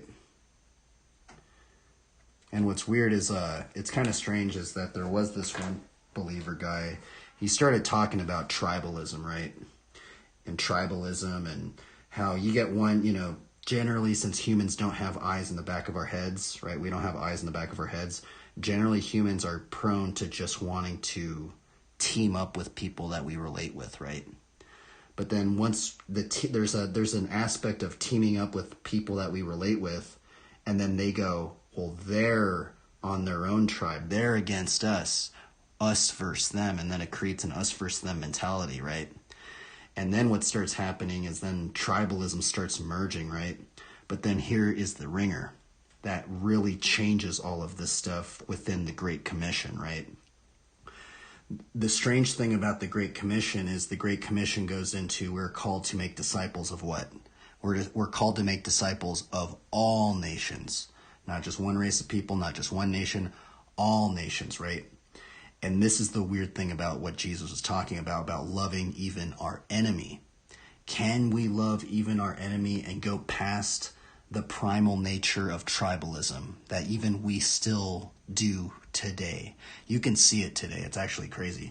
And can we even go past that barrier even to the point of, very, very interesting.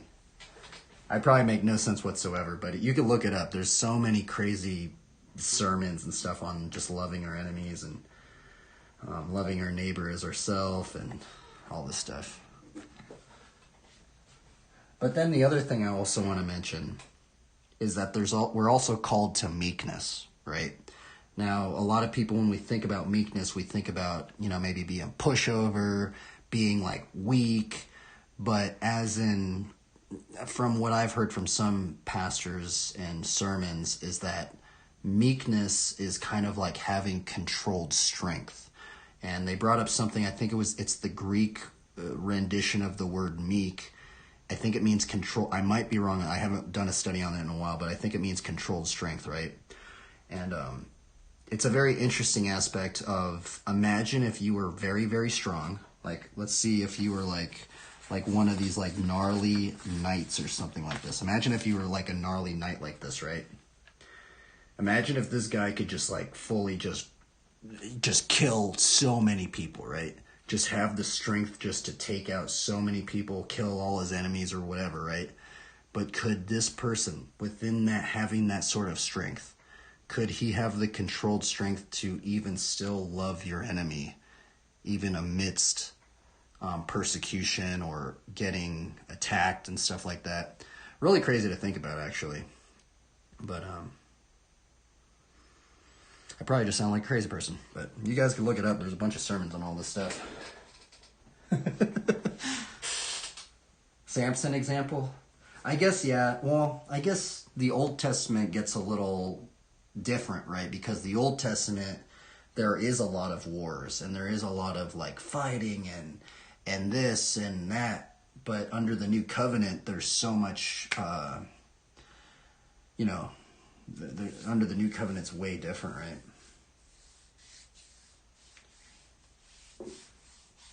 And I'm not saying that we're all perfect, by the way. That's the other thing. But sometimes we all have to learn this stuff in various rates.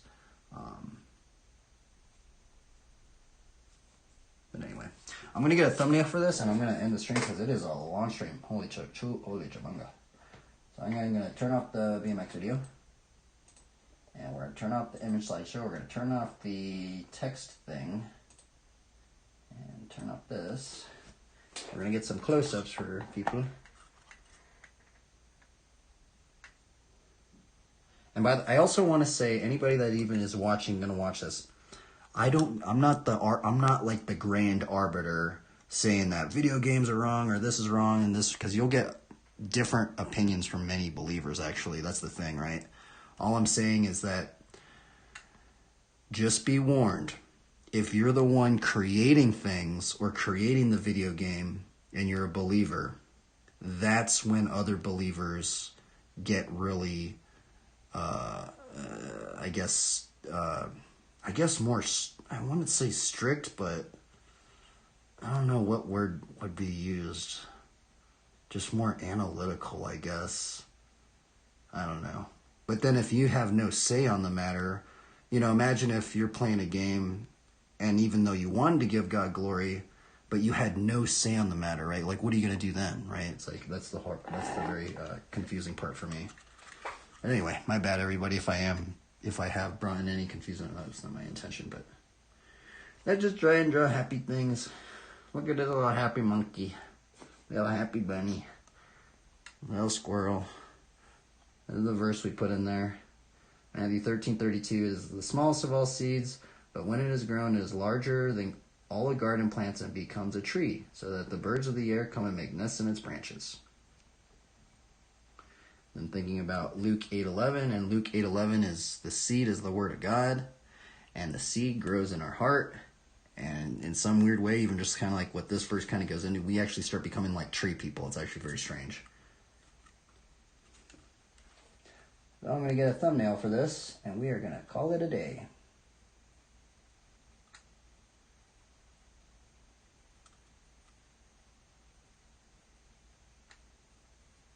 You guys get some close-ups. There's the bicycle. There's the kitty cat. There's the squirrel with the seed. And let's get the thumbnail, and I'm going to call it a day.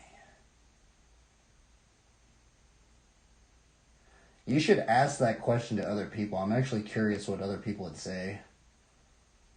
Because I've thought about it. That's the thing, you know, the whole like graven image thing, and it's I really have thought about it, man. Because I've had, you know, I mean, I draw, you know, that it's like, I'm wondering if there what other believers think on it, right? That do draw or like stuff like that. Most ignore your questions are hard. They're definitely you know, but I feel like some people don't even think about stuff like that, right? But yeah, I have thought of that's the thing. That's why I am answering your questions, because I actually have thought about some of this stuff, right? Me personally, especially after putting so much hours and hours and hours of drawing and stuff like that. But anyway, thanks for the questions, and thanks for sharing the scriptures, man. It's always, you know, edifying. We can hopefully learn and exhort one another, and hopefully we can learn things, right? But I'm out of here, dude. It is late. I need to cook food for me and my pops. It is actually very, very late. Holy chimunga. And I'm out of here. Blessings to you guys. Anybody that watches this, thank you for tuning in. And this concludes the stream. Adios, travelers.